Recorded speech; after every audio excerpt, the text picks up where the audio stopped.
Komið sæl og blessuð og velkomin að Rauða borðinu á síðasta degi apríl, 30. apríl, sem þýðir að það er 1. maí og morgun frídagur og þá fara sum okkar í kröfugöngu. Með mér er Laufey Líndal, vertu velkomin Laufey. Komdu sæl Björn. Gaman að hafa þig hér í kynningunni. Bara takk, gaman að vera hérna með þér. Ætlar þú í kröfugöngu á morgun? Ég ætlaði að reyna það, já. Held að ég drífi mig. Já. Hvers vegna förum við í kröfugöngu 1. maí? Er það ekki bara til þess að halda á lofti kröfum okkar launþega réttlátt kjör? Já, það má aldrei sofa verðinum. Nei, bara eins og við sjáum þá eru svona bakslagi alls konar baráttum og þetta er náttúrulega barátta sem við eigum öll sameiginleg, sama hvaða öðrum minnihlutahópum við tilheyrum, þá er baráttan fyrir mannsamandi kjörum en náttúrulega bara eins og mikilvægasta. Já. Það er kraftur í þessum degi. 1. maí er svona af því að maður sér stundum daga fyrir sér óorðna í litum. Hann er sannarlega rauður. Já. Bara svona eins og þetta stúdíó hér. Hann er rauður, Já. Og það er kraftur í honum. Já. Einmitt. Ég náttúrulega man þetta bara síðan ég var pínu lítil, þá ég átti einmitt svona rauðan fána úr svona einhverju svona silkikendu efni sem að á priki. Já. En af því að þetta er frídagur sem að við viljum að öll nýti, öll sem geta, þá verðum við ekki með dagskrá hér á morgun, ekki hefðbundna. Nei. Við erum ekki með vikuskamt, en við verðum með væntanlega eitthvað endursýnt efni eins og alla jafna. Við reynum að grafa upp eitthvað svona verkalýstengt efni fyrir morgundaginn. Eitthvað sem við eigum í fórum okkar á samstöðinni. Einmitt. Heyrðu, þá kannski bara að efni kvöldsins. Við erum með óvenju, líkum við að segja svona viðamikið þátt í kvöld. Já, hann er efnismikill sem svo oft áður reyndar, en hann er alveg óvenju. Já, flæðir út alla gáttir bara. Kjarnaþungur í dag. Já. Þú ert með áhugaverða umræðu sem að er hver aftur? Ég fæ til mín 3 kennara. Já. Sem að vill svo til að allir tilheyra minnihlutahópum. Já. En við ætlum aðeins að taka bara samtal skólan, grunnskólan, þau eru öll sem sagt grunnskólakennarar. Já. Allavega 2 af þeim eru ísatt-kennarar, íslenska sem annað tungumál, stendur ísatt fyrir. Já. Þannig að við ætlum svona aðeins að ræða bara stöðu barna í grunnskólanum og svona hvernig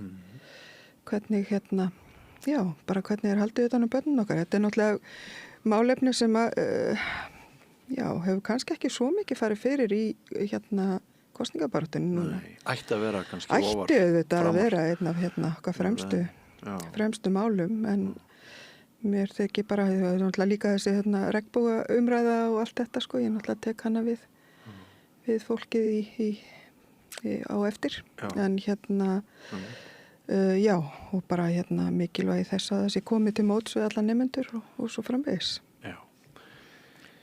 Maður veit ekki nógu mikið lífið innan veggja grunnskólana. Nei. Það er svona svolítið mitt uppgjör. Eftir öll þessi ár sem ég hef átt börn í grunnskólanum, bara, ég veit ekki nógu. Við höfum náttúrulega bæði átt börn í grunnskólum svolítið lengi. Já, en alltaf einhvern veginn hefur en maður svona... Já, akkurat. Já, ég veit einhver liti farið á mis við það sem er að gerast. Já. Ég veit ekki hvað það er. Já, þetta er líka, það er svolítið erfitt líka að eiga við, þegar að börn eiga erfitt í grunnskólanum, þá þetta er erfitt fyrir foreldrana að koma að því að einhvern veginn, allt sem við fáum að vita er í gegnum annarkvort kennarana eða barnið. Og við getum ekki alveg sett okkur inn í kannski allar aðstæður. Nei. Þannig að þess vegna er náttúrulega svo mikilvægt að það sé bara almennilega haldið utanum börn og starfsfólk skólana, innan veggja skólans, myndi ég segja. Nú, grunnskólamál ber líka á góma í öðru pólitísku spjalli sem verður við Rauðaborðið í kvöld. Það kemur hópur frá Viðreisn, nokkrir af 4 fulltrúar þaðan. Þau sem eru í 1., 3., 4. og 5. sæti minni með að sé. Já. Og ég var svona ekkert mikið að yfirheyra þau, þetta var ekki svona aggressíft spjall, en ég var svona að reyna að fá það frá þeim hvað væri öðruvísi við þeirra framboð heldur en önnur framboð, og svona ég var svolítið að ræða við þau líka bara kunstina að einhvern veginn finna einhver kjarnamál til þess að fjalla Já. og þannig að en menntamál ber aðeins á góma í því spjalli líka og menntamál ber líka á góma í reynsluboltunum að og þar eru reyndar koma mjög stórar yfirlýsingar sem að varðar tiltekin oddvita efni í borgarstjórnarkosningunum. Já, það eru sko 2 konur í reynsluboltunum og reynsluboltunum er svona þáttur þar sem við fjöllum fréttir og stemningu líðandi stundar. Einmitt. Með reynslu miklu fólki. Með reynslu miklu fólki og þær taka báðar þessar konur, þessi 2 viðmælendar, oddvita miðflokksins eiginlega bara svolítið að lífi, sko. Og þeir finnst það bara mjög súr brandari að maður eins og hann sé í talsmaður og oddviti, verðandi borgarfulltrúi og gera það tæptungulaust. Og þetta er það sem er svo skemmtilegt við samstöðina. Hér getur allt gerst. Hér eru bara sumir bara ekki í því að ritskoða sig og þeir segja bara nákvæmlega það sem þeim býr í brjósti. Hverjir eru í reynsluboltanum þínum í dag? Það eru þetta eru Lára Ómarsdóttir, dagskrárgerðarkona og Auður Önnu Magnúsdóttir hjá Kvenréttindafélagi Íslands sem að svona í sameiningu ganga á milli bóls og höfðs á Ara Edvald. Þetta er mikið Þetta eru hörkonur, þú vilt ekkert fá þér upp á mótið þær þessar? Nei, ég held ekki sko ég myndi ekki bjóða í það. Og auk þeirra eru svo Björn B. Björnsson kvikmyndagerðarmaður og Björn Levi fyrir þingmaður, þannig okkur tókst að vera 3 birnir í þessu spjalli. Ég glemdi kannski líka að nefna nöfn kennarana sem ég fekk. Við erum búin að vera svolítið kærulaus Björn, þau eru Davíð Sól Páls, Arna Magni Adangs og hún Tjæve Sól Patíva, Drífudóttir sem að koma bara svo að það sé sagt. Spennandi, ég hlakka til að heyra í þeim. Svo erum við, mér skilst það að sé stór merkilegt viðtal sem verður sýnt hér í kvöld sem Ragnheiður Davíðs. Einmitt, hún hefur nú heldur betur komið með góð ílegg við rauðaborðið í. Og sko tæknimaðurinn sem tók þetta upp, hann segir að þetta sé viðtal sem bara maður þurfi að sjá. Og maður þurfa að spegla það við manns eigin vandamál. Og oft gerir maður mikið úr litlu vandamáli. En hann segir að svona í samanburðunum við það sem þarna verða að fjalla þá muni flestir komast að því hafið það hartlega gott. Og þetta er sem sagt hvaða einstaklingur er þetta? Ég bara verða að játa að ég er ekki... Víðir, er það ekki Þorsteinsson, ég held að hann heiti Víðir Þorsteinsson og hann hefur verið í hjólastól allar götur frá 1980 og Ragnheiður Davíðsdóttir sem sagt ræðir við hann og eiginkonu hans Sigríði Sóleyju Friðjónsdóttur lífið og tilveruna og með þessu viðtali færir hún okkur sem sagt heim sem að flestum er alla jafna hulinn og þetta er annað sem að við reynum stundum að gera á samstöðinni, við reynum að opna fyrir raddir fólksins sem annars er svolítið svona afskekt í kimunum og í skugganum og er ekki oft með sterkar rödd. Ég er bara hlakka til að heyra í þessu góða fólki. Það verður spennandi. Og svo er það þetta er ekki búið hjá. Nei. Þetta er svakalegu þátt. Og það er segi ég, Hilmar Þór Hilmarsson. Sem er nú einn af fasta gestum eða svona traustum vinum samstöðarinnar. Góðu vinur samstöðarinnar, góðu vinur samstöðarinnar. Og með yfirgrifsmikla þekkingu á alþjóðamálum. Hann kemur hér og ræðir óöryggið í heiminum, sífellt alvarlegri afleiðingar Írans stríðsins, þá miklu orkukreppu sem er framöndan, auk annars. Og hann segir það bara fullum fettum, hann var að koma frá Asíu, að hann bara þakki Guði fyrir að hann sé kominn, að hann sé lendur. Hann segir bara að við sem að fara að lenda í því núna, að flug verða blásin af, það verður ekki til eldsneyti og bara heimurinn sé allur að stökkbreytast. Hvernig líst þér á það? Mér líst ekki mjög vel á það. Það er ekki að fljúga til London í sumar eins og við gerir stundum. Það er ekki vist að verða litt flugflót. Já, ég verð náttúrulega bara að sitja með þeim raunveruleika ef það verður ekki hægt. En ég var einmitt að hugleiða hvort ég ætti að drífa mig til London í sumar. það kannski verður bara ekkert af því. Það er alltaf Við eitthvað. kannski verðum bara hjá þér á Mývatnssveitinni í sumar. Já, hún er opin, ég bara býð ykkur til mín í sveitina. Einmitt, ef við getum keyrt þar að segja. Já. En við erum búin að vera að framleiða svo mikið að við höfum eiginlega ekki tíma til þess að tala mikið fréttir dagsins eða annað. Einmitt. Ef við ekki bara að fara að keyra í gang. Jú, er það ekki, og bara óska landsmönnum til gleðilegs 1. maí á morgun. Heldur betur. Já, og við bara sjáum sem vonandi sem flesta í göngunni. Já, sjáumst í kröfugöngunni, kæra þakkir fyrir samfylgdina í þessari viku og við minnum á það að við verðum með helgispjall öflugt á laugardaginn og þættina Syni Egils á sunnudag þótt að sé frí á morgun. En sem sagt, dagskráin hefst eftir andartak, fyrst smá auglýsingar og svo setjum við að stað. Húnavellir gistihús. Gisting og tjaldstæði opnaði 1. mars. Gisting og tjaldstæði á góðu verði. Morgumatur og kvöldmatur, sundlaug, heitur pottur og íþróttasalur. Tjaldstæðagestir hafa aðgang að öllu sem tilheyrir gistihúsi. Húnavellir.is. Við viljum að okkur verði miskunnað og við skulum miskunna öðrum. Ég heiti Bogi Ágústsson, ég trú á miskunnsemi.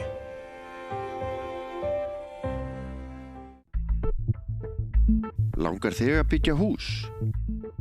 Við hjá Arkitek færum þér heildarlausnina. Lóðir, hönnun, framleiðsla og uppsetning. Skoðaðu heimasíðun okkar, arkitek.is og hafðu samband. Jæja, krakkar, þetta er síðasti dagurum minn. Ég ætlaði nú aldrei að fara að vinna sem leiðbeinandi. Ég hef náttúrulega aldrei lært þetta, að kenna. Ég lærði nefnilega hagfræði. Hæ krakkar, ég er nýju kennarinn ykkar. Ég er búið með 5 ára kennaranám og ég hlakka til að vera með ykkur þangað til þið útskrifist. Fjárfestum í kennurum. Kennarasamband Íslands. Samstæða skilar árangri. BSRB, afl í þágu almennings. Öflug verkalýðshreyfing er lykillinn að öflugu samfélagi. Alþýðusamband Íslands, samstillt barátta í þágu launafólks í meira en heila öld. Samlokubrauð, maltbrauð, tékkneskt-brauð, súrdeigsbrauð, brauð ársins, Bernhöfts bakari, íslenskt handverk síðan 1834. Ódýr og öflugur miðill, 40.000 manns sjá eða heyra þætti samstöðvarinnar í hverri viku. Ef þú vilt auglýsa, sendu póst á samstöðin@samstöðin.is. Við lifum á tímum þegar þörfin fyrir opna og gagnrýna umræðu er brýnni en nokkru sinni fyrr. Ég heiti Ólína Kjerúlf Þorvarðardóttir og ég styð og vel samstöðina, sjálfstæðan og óháða.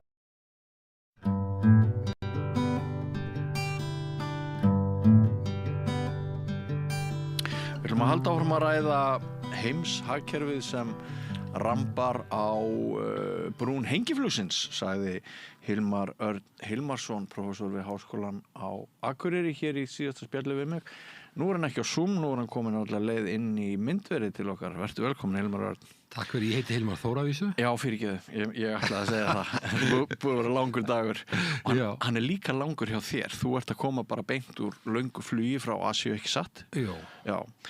Og þú sagði mér áður en við settumst, talandi kreppu og óvissu tíma sem við erum að lifa tengt Íransstríðinu. Þú sagði mér að þú varst bara ekkert alveg viss að þú kæmist fljúandi til Íslands. Hvers vegna varst ekki alveg viss það? Ég vegna þess að maður bara sjá það að flugfélög, ég flög með Thai Airways sem er með stærri flugfélögum í Asíu og í heiminum reyndar. Stór flugfélög er að skera niður flug. Ég meina þeir fljúa, ég fór í getum Oslo sem ég geri oft. Og reyndar sama gildur í Kaupmannahöfn að þeir hafa flogið þetta á hverjum degi og þeir eru að skera þetta niður þannig þeir fljúa 5 sinnum í viku og það er ekki bara skortur á olíu, heldur það líka verðin er svo há og það spyrir hvort það borgir sig að fljúa og þetta bara eftir að versna eftir sem tíminn líður að flugfélög verða að fara fella niður flug, draga saman seglin og getur haft mjög alvarlegar afleiðingar og Asía er að fá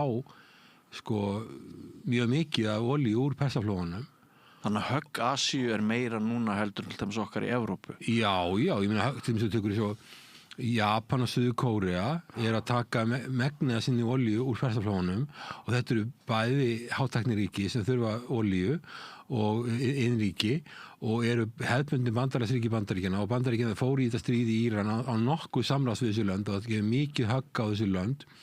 Nú við tekum talandi svo Thailand sem ferðamanna ríki og utanríkisráðherra þeirra var harðorður út af því að hvernig þetta bæta þeim upp það tjón sem þeirra var orðið fyrir út af þessu að draga svona mikið saman og þetta bara verður verra þannig að ég og Austur-Asía verður illa úti sérstaklega lönd sem í ferðamanna þjónusinni þannig að vera þarna út í óvissu auðvitað flugfélög og þau eru skyldu held ég sem reglunum ef að þau fella niður flug að þá þurfa það að finna aðra leið fyrir þig en það getur bara farið að verða erfitt og þessu stríði verður að fara að ljúka bara upp á heimshaggerðið að gera að við erum bara að eins og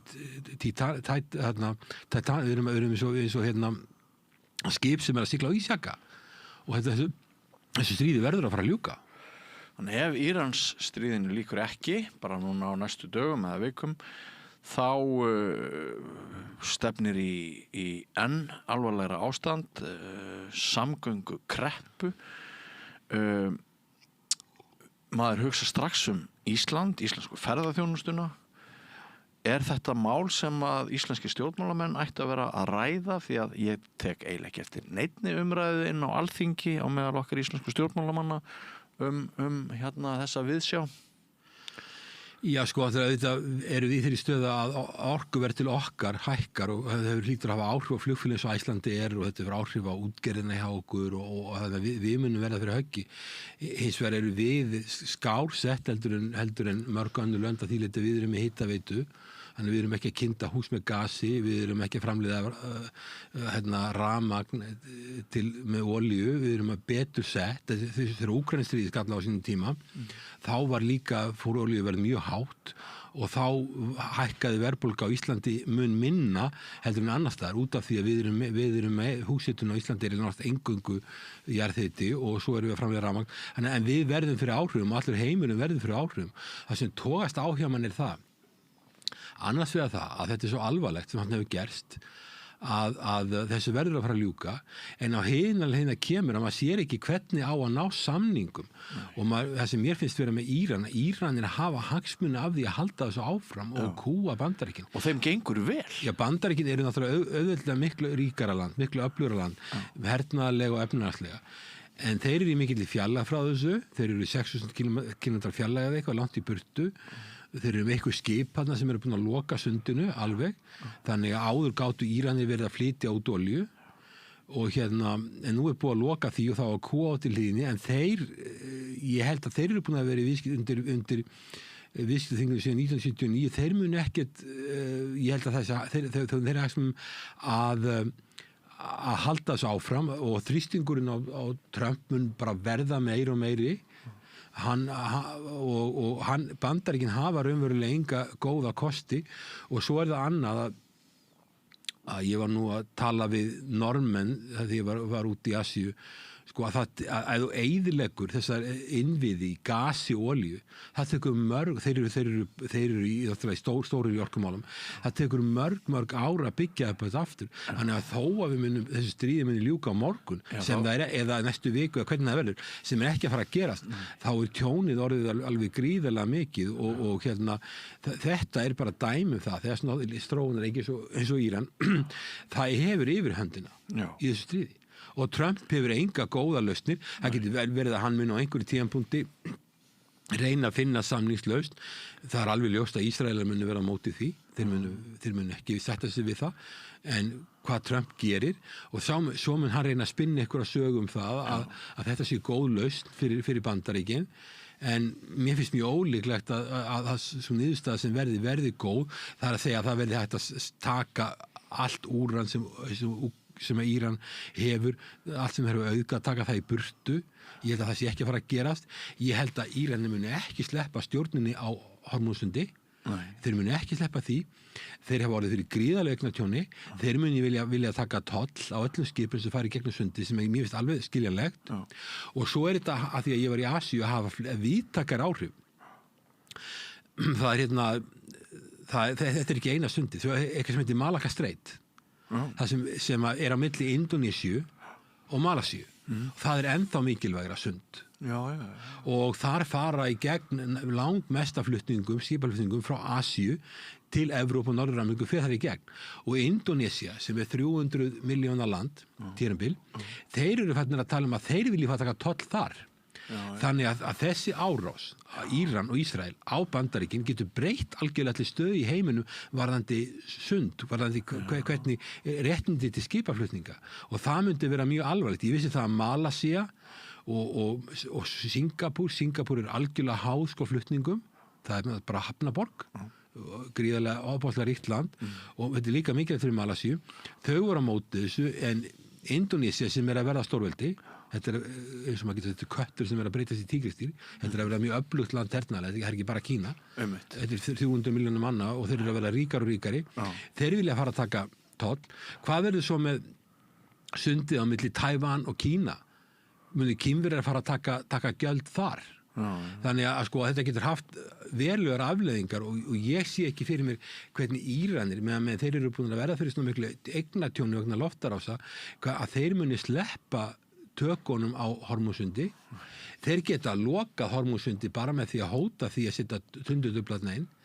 Hvort sem þeir gera það ekki, það mun ekki tryggingafélag vilja tryggja skip sem að fara í gegnum sunda sem hugsanlega sprengjur, tundurdufl og þeir geta lokað því, þeir geta lokað Rauðahafinu og svo að því að Íranir munu vilja fá endurgreitt eða eitthvað svona bætur fyrir það eignatjón sem orðið fyrir, þá getur þetta haft alþjóðlegar afleiðingar og þá líka varandi skipaflutninga frá Asíu til Evrópu og Norður-Ameríku og svo í Asíu sjálfri. Þannig að þetta getur átt að hafa víðtækar afleiðingar og þetta bara dæmstríð þar sem stórveldi fer í gang á þess að vita hvernig það ætlar að enda stríðið og halda það sé nóg bara að sprengja einhvern tíma, sprengja hann á lengi og þá fari stjórnin frá og svo komi stjórn í staðinn sem verði hliðull Bandaríkjunum sem því það að stjórnin verði liðlegi varðandi það að leyfa Bandaríkjunum að nýta auðlindir Íran og það verði stjórn sem verði hliðull Vesturlöndum. Þetta virðist aðilar hafa treyst á en það var Trump að segja það fljótlega eftir árásunum hófust búin að tala það að hvetja fólki að taka við stjórn landsins. Eins og það væri einhverju tilbúinir að gera það og það væri eitthvað auðvelt mál. Ef þetta gerðist það ekki og það sem að gerist það verður kynslóðaskipti og að taka róttakari aðilar við sem eru ennþá erfiðari og það engin leið til þess að beita lofthernaði frekar.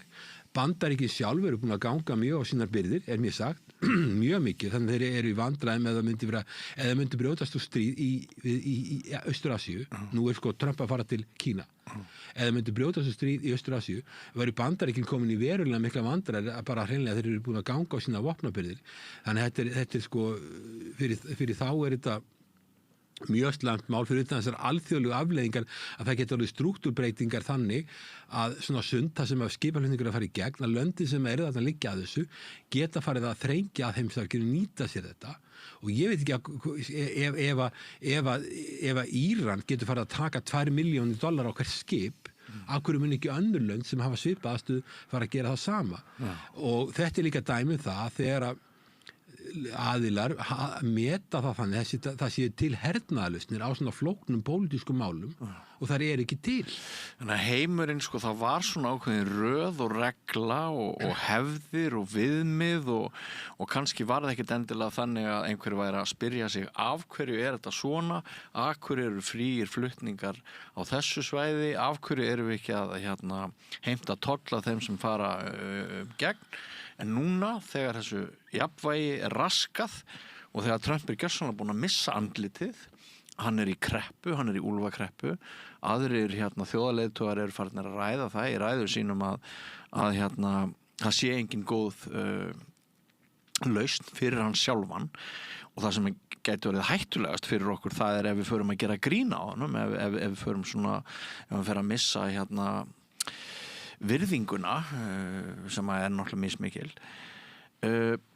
Hvernig sérðu fyrir þér, þú ert búin að tala líka þátt Ísraela í svo hvernig þeir hafi att Trump út í þetta, en sem sagt að við reynum að sjá einhverja góða lausn hér, skjóta, þú ert búin að segja jafnvel þótt að kemur skjót lausn, þá yrði skaðinn, hann myndi ná vegna þess skaða sem orðið fram í tíman, alltaf hrikta í hagkerfinu með einhverjum hætti, en hvaða mögulega lausn gætir þú séð nú?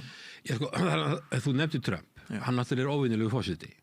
Málið það að Bandaríkja forsetar, allir áður en Trump kom, þeir hafa séð hag í því að Bandaríkin sé að gera alþjóðlega samninga og taka þátt í að skrifa alþjóðalög og setja fót alþjóðastofnanir.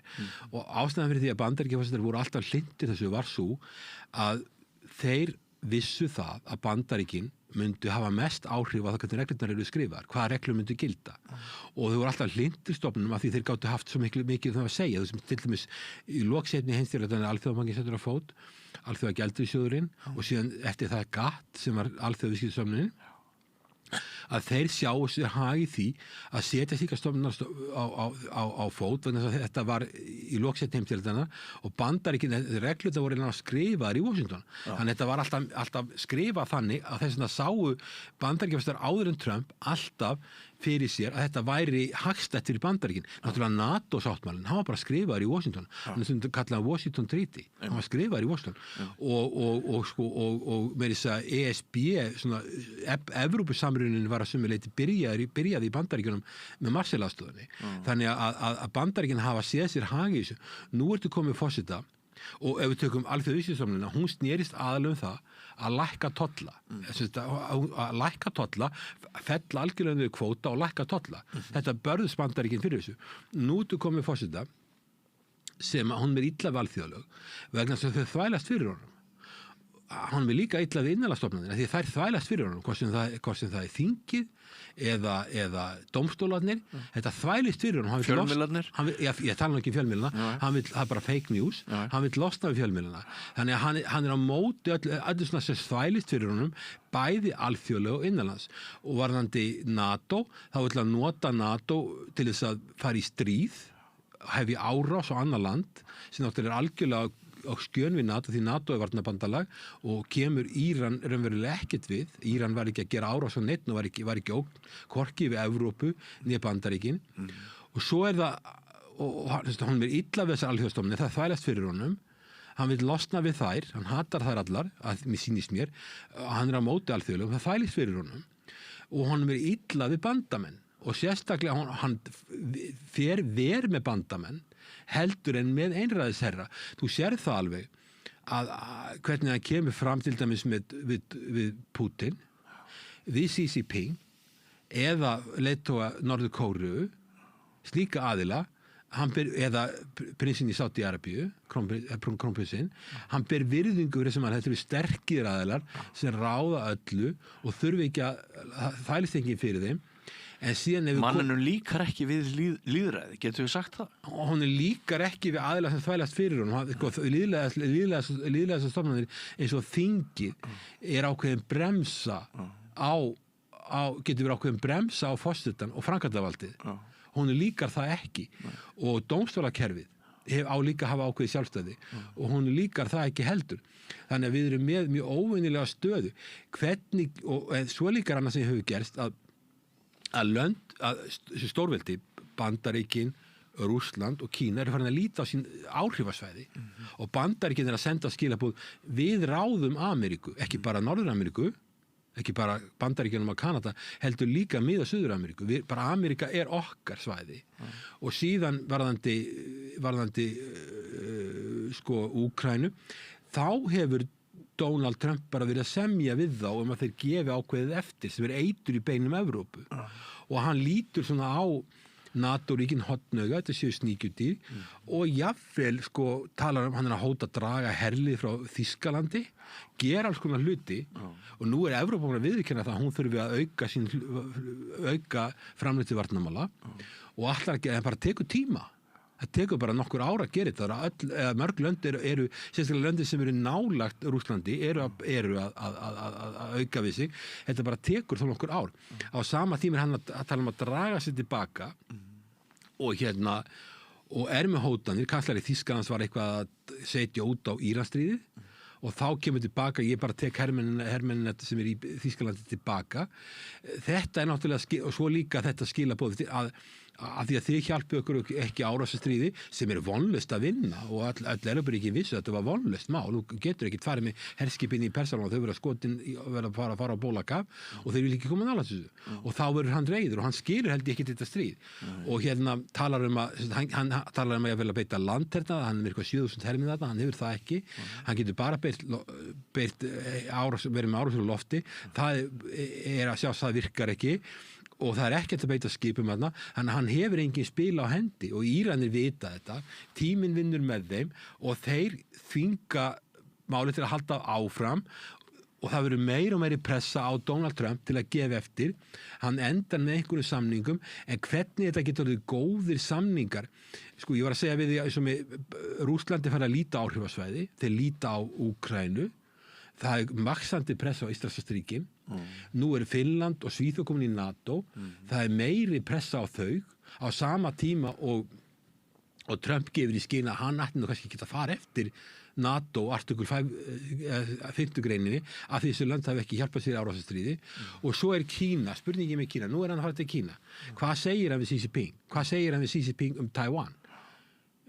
Fara þessir aðilar að vera rólegri með að hinn stórveldi, að Kína eigi Austur-Asíu, Rússland eigi Úkraínu, allavega hluta Úkraínu og geti valsað meira Evrópu og NATO sé bara búið að vera. Ég meina, hann talar ekki NATO að neinni virðingu og hann talar ekki við leiðtoga, hvort sem við tökum forsætisráðherra Bretlands, hann talar ekki vel til kanslara Þýskalands. Hann talar alls ekki vel forseta Frakklands. Það komið spenna á milli hans og forseta Ítalíu, þetta eru stærstu löndin.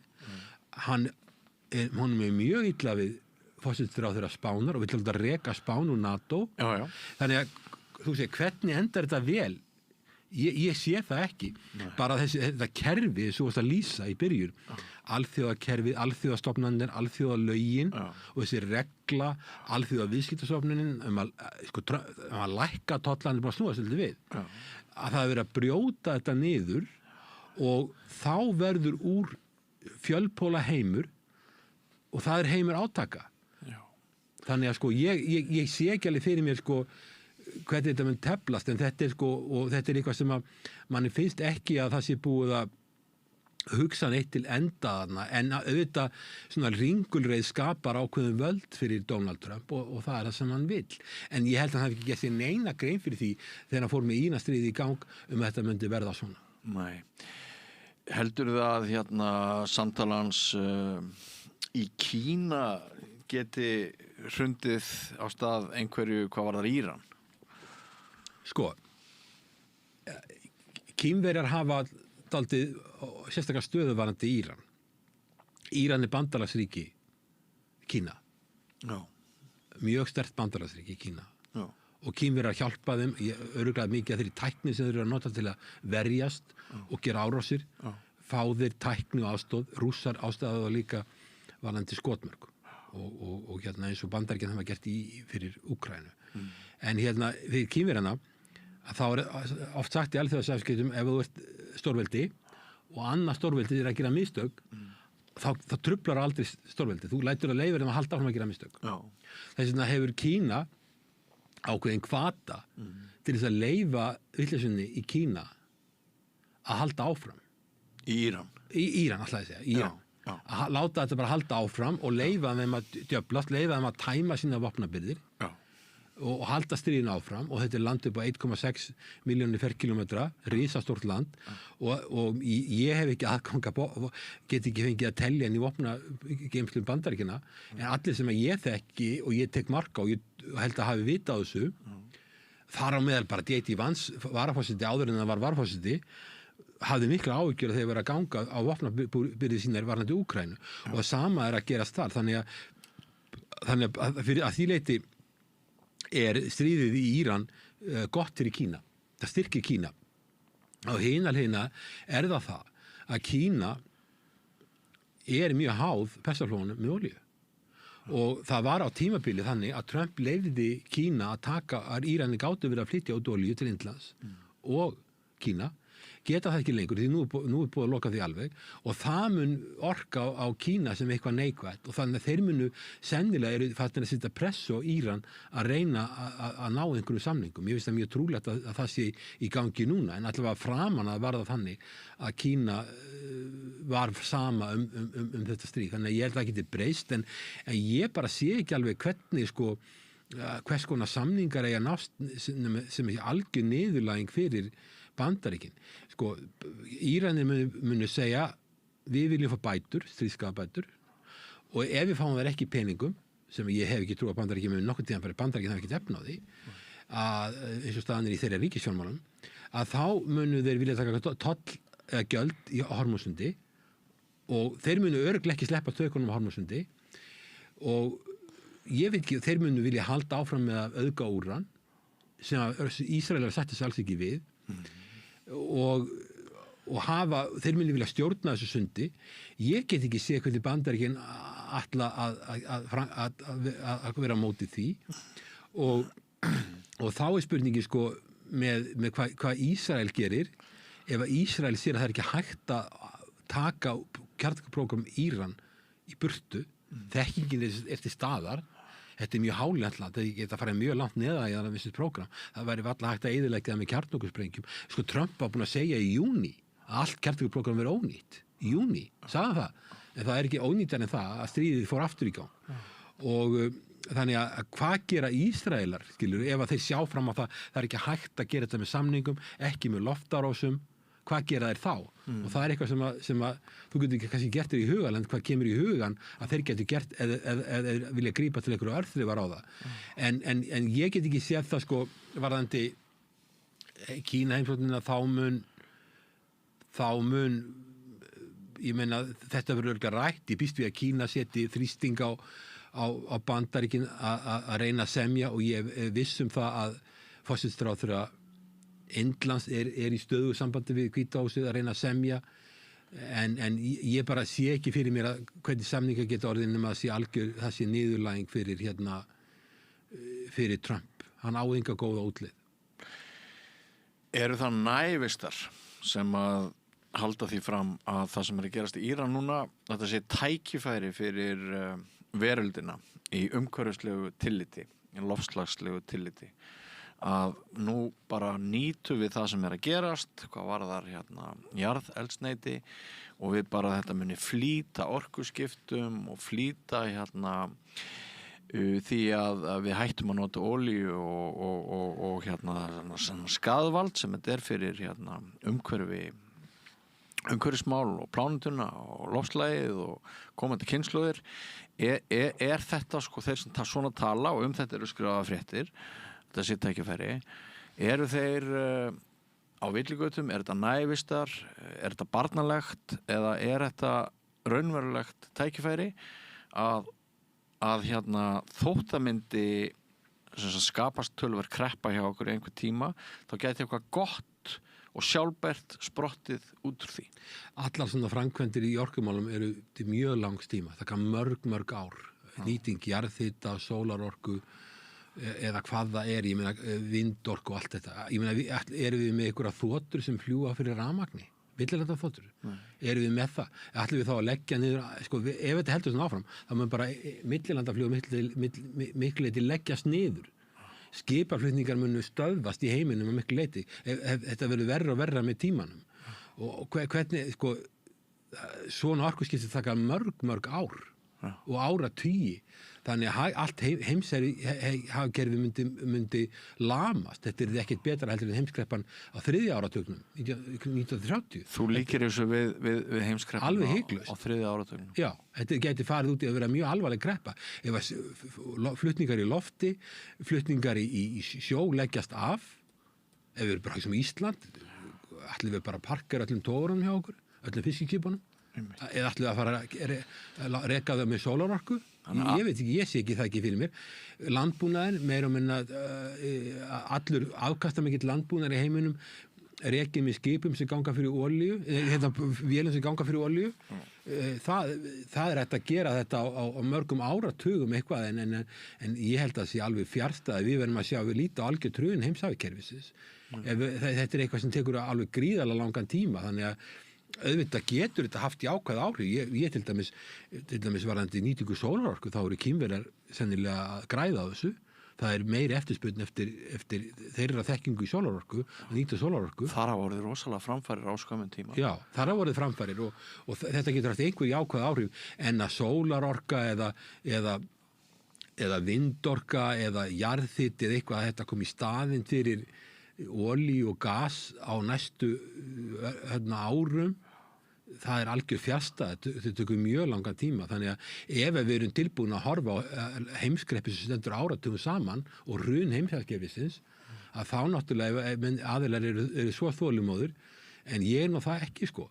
Nei. Þannig að ég segi fyrir mér alveg mjög alvarlega kreppu og ég meina þess vegna maður að vona að Trump hann sjái að sér og sjá að hann verður að fara að ljúka þessu og það hefur verið nægilegu þrýstingur á því að hann verður að ljúka þessu. Svo líka annað að Íran hefur ekki bara þessa stöðu að geta lokað Hormúzsundi. Þeir geta eyðilagt þessu kölluðu Gulf States, Sádi-Arabíu, Katar sem í Gazi og United Arab Emirates sem Sameinuðu arabísku furstadæmin, Kúveit og Írak geta eyðilagt þetta og þetta tekur mörg ára að byggja þetta upp aftur. Það hægt að gera ólíft í þessum löndum með því að vestmjönda sem nota þess að hreinsa vatn, það hægt að eyðileggja þær, þetta eru eyðimerkur, það hægt að eyðileggja þær og svo hægt að eyðileggja orkuinnviðina.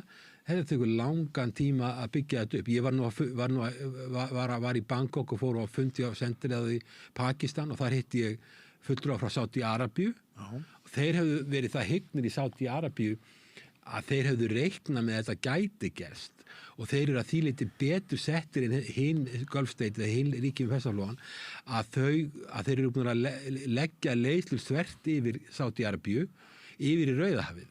Þannig að Sádi-Arabía ennþá að flytja á olíu í gegnum Rauðahafið. Á meðan að eins og Katar bara algjör inn í loka og getur ekki gert nokkuð skapaðan hlut og bara í skelfilegri stöðu.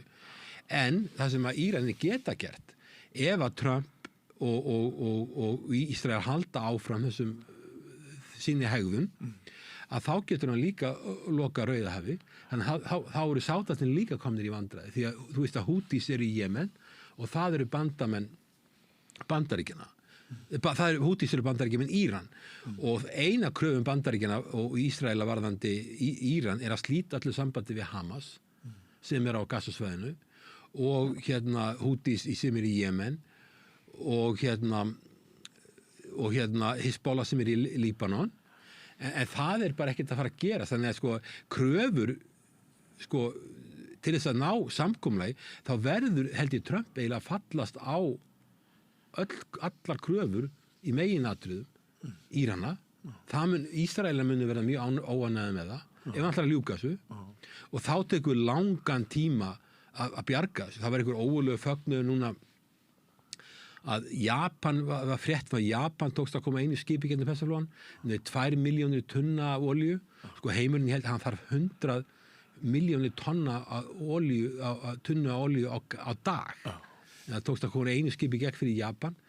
Þannig að bara koma jafnvægi og aftur tekur langan tíma og þannig að þetta góð spurning hvernig þetta að koma þessi lag aftur.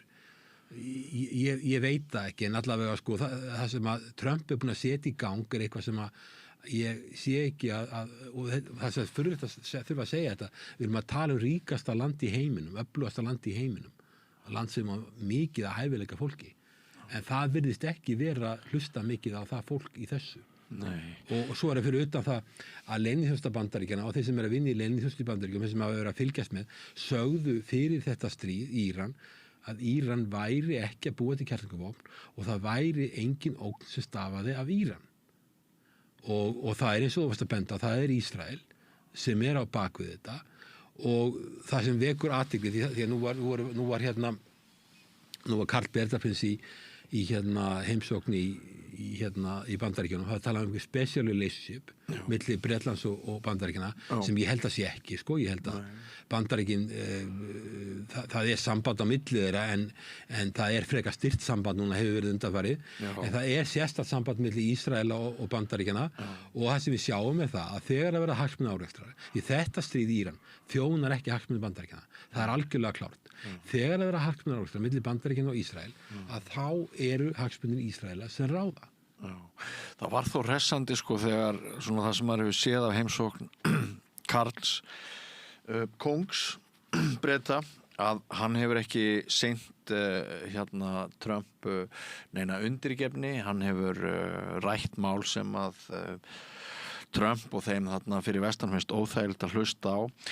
Þannig að það hefur verið svona eitt af því sem hefur verið hressandi síðustu daga, en ég held kannski að svo frétt sem að sló okkur mest og svona færði okkur næst þeim veruleika sem að þú hefur svolítið verið að vara við, sé sko þessi ákvörðun Lufthansa að sko aflýsa 20.000 flugferðum. Þetta er engin smáræðis fjöldi af ferðum og þeir bera náttúrulega við hækkandi verði á flugvéla eldsneyti. Ég verð að bíða eftir svona fréttum frá öðrum flugfélögum. Maður hefur kannski ekki alveg séð að menn sé að taka svona stóra ákvörðun eins og Lufthansa. Er það bara tímaspursmál? Já, þetta verður bara verra og verra. Það er engir flutningar Hormuzund, annars ekki neitt. Það er bara kannski eitt og eitt skip. Já. Það er búið að eyðileggja innviðina sem tekur mörg ára að byggja upp. Þetta er bara byrjunin. Og ef þetta heldur áfram, þetta verður bara verra og verra og Lufthansa, sko, það er í Evrópu, þetta er alþjóða flugvélar, þeir fljúga allan heim og maður er farin að, eins og ég var að segja, þetta er farin að sjá verulega mikil áhrif í Asíu og ég myndi bara ekkert vilja vera á ferð í löngum flugum núna, menn það er algjör óvissa hvað gerist. Flugfélög farin að aflýsa flugferðum víða og það er bæði af því að það er bara 5 mínútur í að við förum að svona hugsa okkar ferðalög upp og nýtt. Já, ég held að ég er bara fegin að hafa flogið heim í dag sko. Já, eins og þú sagðir. Frá Asíu. Bara það er algjör óvissa og örvænting. Og forráðamenn Æsland er bara sennilega með magasár núna út af framtíðinni líkt og forráðamenn annarra flugfélaga. Þeir voru með lélegt uppgjör held ég núna 5 milljarðar króna tap. Já, ég held að fyrsti ársfjórðungur þeim sé oft lélegur. Þeirra ársfjórðungar eru frekar held ég kannski annar og þriðji. Fyrsti ársfjórðungur hjá þeim það er svona frekar, þeir eru sumarið og sem er kannski best hjá þeim upp á ferðamennina. En auðvitað hefur þetta áhrif á allt sko það að það sé takmarkað magn frambúð á olíu, það hefur áhrif á allt heimsmarkaðsverðið og þau eru að borga heimsmarkaðsverð. Þannig að þetta hefur mikil áhrif á Icelandair. Og þannig að sko... Ég er ekkert að kaupa hlutabréfi á Icelandair í kvöld. Það er ekkert vitið því. Nei, ég reyndar á ekki hlutabréfi á Icelandair. Icelandair er mjög mikilvægt fyrirtæki og bara upp á okkar öryggi að gera og mjög öflugt fyrirtæki og mikilvægt fyrirtæki, þannig ég vona að þeim vegni vel. En auðvitað munum þetta hafa mjög slæm áhrif á þá og svo er annað sem er að sjá að flugfélög eru að hækka verð og þá bara fækkar í vélunni hjá þeim og þannig að það dregst bara saman ferðamannastraumur vegna þess að það er bara Æslandir hlýtur að gera það líka. Ég hef ekki heyrt frá stjórn Æslandir eða forstjóranum hvað það ætlar að gera en ef aðfengur svo olía sem er mjög hátt hlutfall af útgjöldunum, ef það hækkar, þá ætlar að hækka fargjöld og þá fyrir fólk að draga saman ferðamenn sko, þú sér það strax þegar í Austur-Asíu, það er held í allstaðar mjög fara að draga úr það er að minnka í flugvélunum, það er bara færri farþegar að því verðin eru bara miklu hærri. Já, þetta getur verið mjög skörp umskipti því að síðustu ár hafa nú verið einkennilegu tími. Maður hefur kannski ferðast 3-4 klukkstunda flug fyrir 6.000 kall. Maður hefur fundið tilboð á internetinu. Maður hefur nú svona hrist höfuðið yfir því hvernig það gæti gengið en það gæti orðið svolítið brött umskipti núna. Já, ég held að það verði bæði flugfélög fellanið ferðir og líka og bæða því þau fá ekki eldsneyti og líka vegna þess að verðin eru það há ég vil ekki kaupa það og svo bara verður þetta er bara vara sem er eins og fræðimáli verðtegin, það er að segja verðið, ef að verðið hækkar mikið þá hefur það bara áhrif á eftirspurn og þá bara draga flugfélögin saman og þau gera þetta með því að fella niður flug, þau gera með því að fljúga með minni vélum, færri flugferðir og svo verður þetta bara verður og verður og maður þorir ekki að hugsa þetta til enda því maður aldrei séð svona vitleysu áður og að stórt land eins og Bandaríkin setja eitthvað svona í gang og þú sér það öll Evrópuríkin, bara Evrópuríkin, NATO-ríkin, þeim líst ekkert á blikuna, hvað að gera þarna og ég líka velti fyrir mig, ég var nú á fundi þarna, ég var að segja við, ég var hérna á fundi með í Pakistan líka með hérna, hann var fullur líka frá utanríkslandi, Thailands var hérna á þessu fundi og svo frá Sádi-Arabíu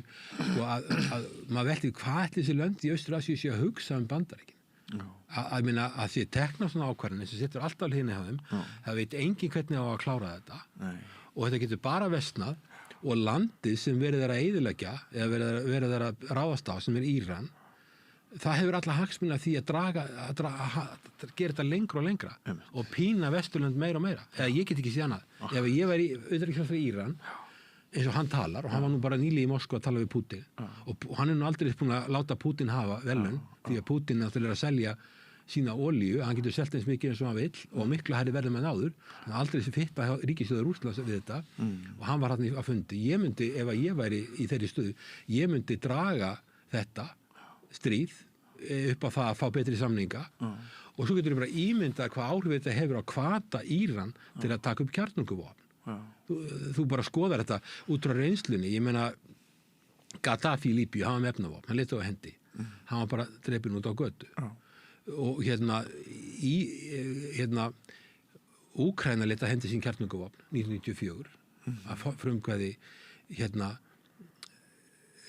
Vesturlanda, það var Clinton og John Major, forsætisráðherra Bretlands og Clinton, forsætisráðherra Bandaríkjanna sem hefði frumkvæði því, mjög heimskulega ákvörðun þetta var 94, ég hef aldrei en það fannst mér því ég var að vinna fyrir Alþjóðabankann á þessum tíma, ég hugsa svo, hvað er að vera að hugsa því hvað líkurnar af því að sé bankað á dyr Úkraínu frá Rússlandi, þær eru mjög háar að það kom einhvern tíman og að gera þetta var algjör fásinna mínum að þetta var gert og var undirlega í Vesturlanda með einhvers konar pappir sem var kallað Budapest Memorandum sem var svona einhver samkomulag öryggistryging og svona öryggistryging hún skiptir engu máli í stórveldasamkeppni við höfum séð það með Donald Trump og að alþjóðastofnanir og alþjóðasamkomulag ef að löndir eru hrættum öryggis eins og Rússland á Úkraínu sem fer í NATO að þá skipta svona samkomulag engu máli en það skipti þetta engu máli þegar Krímskaginn var tekin, það var ekkert gert og svo framvegis. Þannig að það er þetta sem er að gerast, þannig að Íran hefur núna mjög mikinn hvata vegna reynslunar og það er mjög neikvæð þróun að koma sér upp kjarnorkuvopnum og ég get ekki séð hvernig á að vera hægt að koma í veg fyrir það. Það hefði verið náttúrulega best að koma í veg fyrir það með því að Íran sæi það borgar sig ekkert fyrir okkur að vera með kjarnorkuvopn. Við getum átt alveg bærileg samskipti við Vesturlönd, þar á meðal Bandaríkin og Ísrael, án þess að vera með kjarnorkuvopn. En núna er búið að senda þeim það skilaboð, ef þið viljið ekki láta sprengja allt í loft upp úr lofti hjá okkur, þá þurfið þið kjarnorkuvopn. Og það versta við það, ef að það verður, þá munur lönd eins og Sádi-Arabía, sem er loðendur hætt við Íran, fámennara ríki, beinti hinum við Persblána, þeir vilja taka upp kjarnorkuvopn. Þá mun land eins og Egyptaland vilja taka upp kjarnorkuvopn og þá mun land eins og Tyrkland vilja það líka. Auðvitað er þetta allt neikvætt, en mér finnst að bæði Ísrael og Bandaríkin séu búin að skapa skilyrði fyrir því að niðurstaða Íran úr þessu verði að þeir þurfi að koma sér upp kjarnorkuvopnum. Við vitum það til dæmis að Norður Kórea er með lítið kjarnorkuprógram en það er alveg nægilega mikið stórt til þess að það þorir enginn að koma nálægt þeim. Það þorir enginn, Bandaríkin eða neitt að koma nálægt þeim. Og það er bara því miður svarið og þú ert að tala um að koma hvernig kemur eitthvað gott út úr þessu, hvernig endur þessu við alþjóða viðskiptastofnunina sem er bara ónýtt stofnun í dag. Sameinuðu þjóðirnar er alltaf löng ónýtt stofnun. Nú er NATO lítur mjög veikt út, mjög ill út. Evrópusambandið leitur ill út þannig að það er búið að gera kröfur á þá að gera svona hluti sem það er ekkert efni á. Allt þetta alþjóðakerfi einhvern veginn er haktandi á hækjum. Og hvernig getum við komið þessu í lag? Það sem í staðinn kemur eru 3 stórveldi sem fara að skipta með sér heiminum á milli sín og það verða harðari átök. Það það sem framundan og þetta er miklu hættulegri heimur. Og svo líka forseti í Bandaríkjunum sem að lítur á sig sem snilling og telur að hann tekja ákvarðanir og hann getur bara lokið þessu einhvern veginn þegar hann vill, eftir nokkra daga, en það aldeilis ekki sem það að hann getur ekki gert lokið þessu á neinn hátt og að landið sem er minna og veikara hefur undir tökin. Mjög uggvænleg staða. Hilmar, kæra þakkir fyrir komuna. Ég vona að þú ég vona að sé enn að fljúga norður. Þú ert að fara til Akureyrar, eða ekki? Jú, en það ég ennþá til flugur og bensin ég vona að sé til olía og það, þetta var frekar þunglítislegt samtal hjá okkur en við verðum bara að segja hlutin eins og þeir eru og kannski kom ykkur úr mótmæla þessu sem við verðum að segja. Já, kannski það. En kæra þakkir og gaman að geta haft í ein persónu við Rauðaborðið því oftar eru við nú sem. Kæra þakkir og góða ferð norður. Takk fyrir, takk. Og áfram göngum við göttuna, kæru hlustendur, ekki fara langt, það er nýr kafli eftir andartak. Ég heiti Þórhildur Þorleifsdóttir. Á Samstöðinni er fjörug, opin, skemmtileg og gagnrýnin umræða allt milli himins og jarðar. Samstöðin á erindi inn á öll heiminn. Alþýðufélagið er frábær hugmynd. Félagsgjöld í Alþýðufélagið eru krónur 2.750 á mánuði og renna óskipt til dagskrár og útsendinga samstöðvarinnar. Samstöðin.is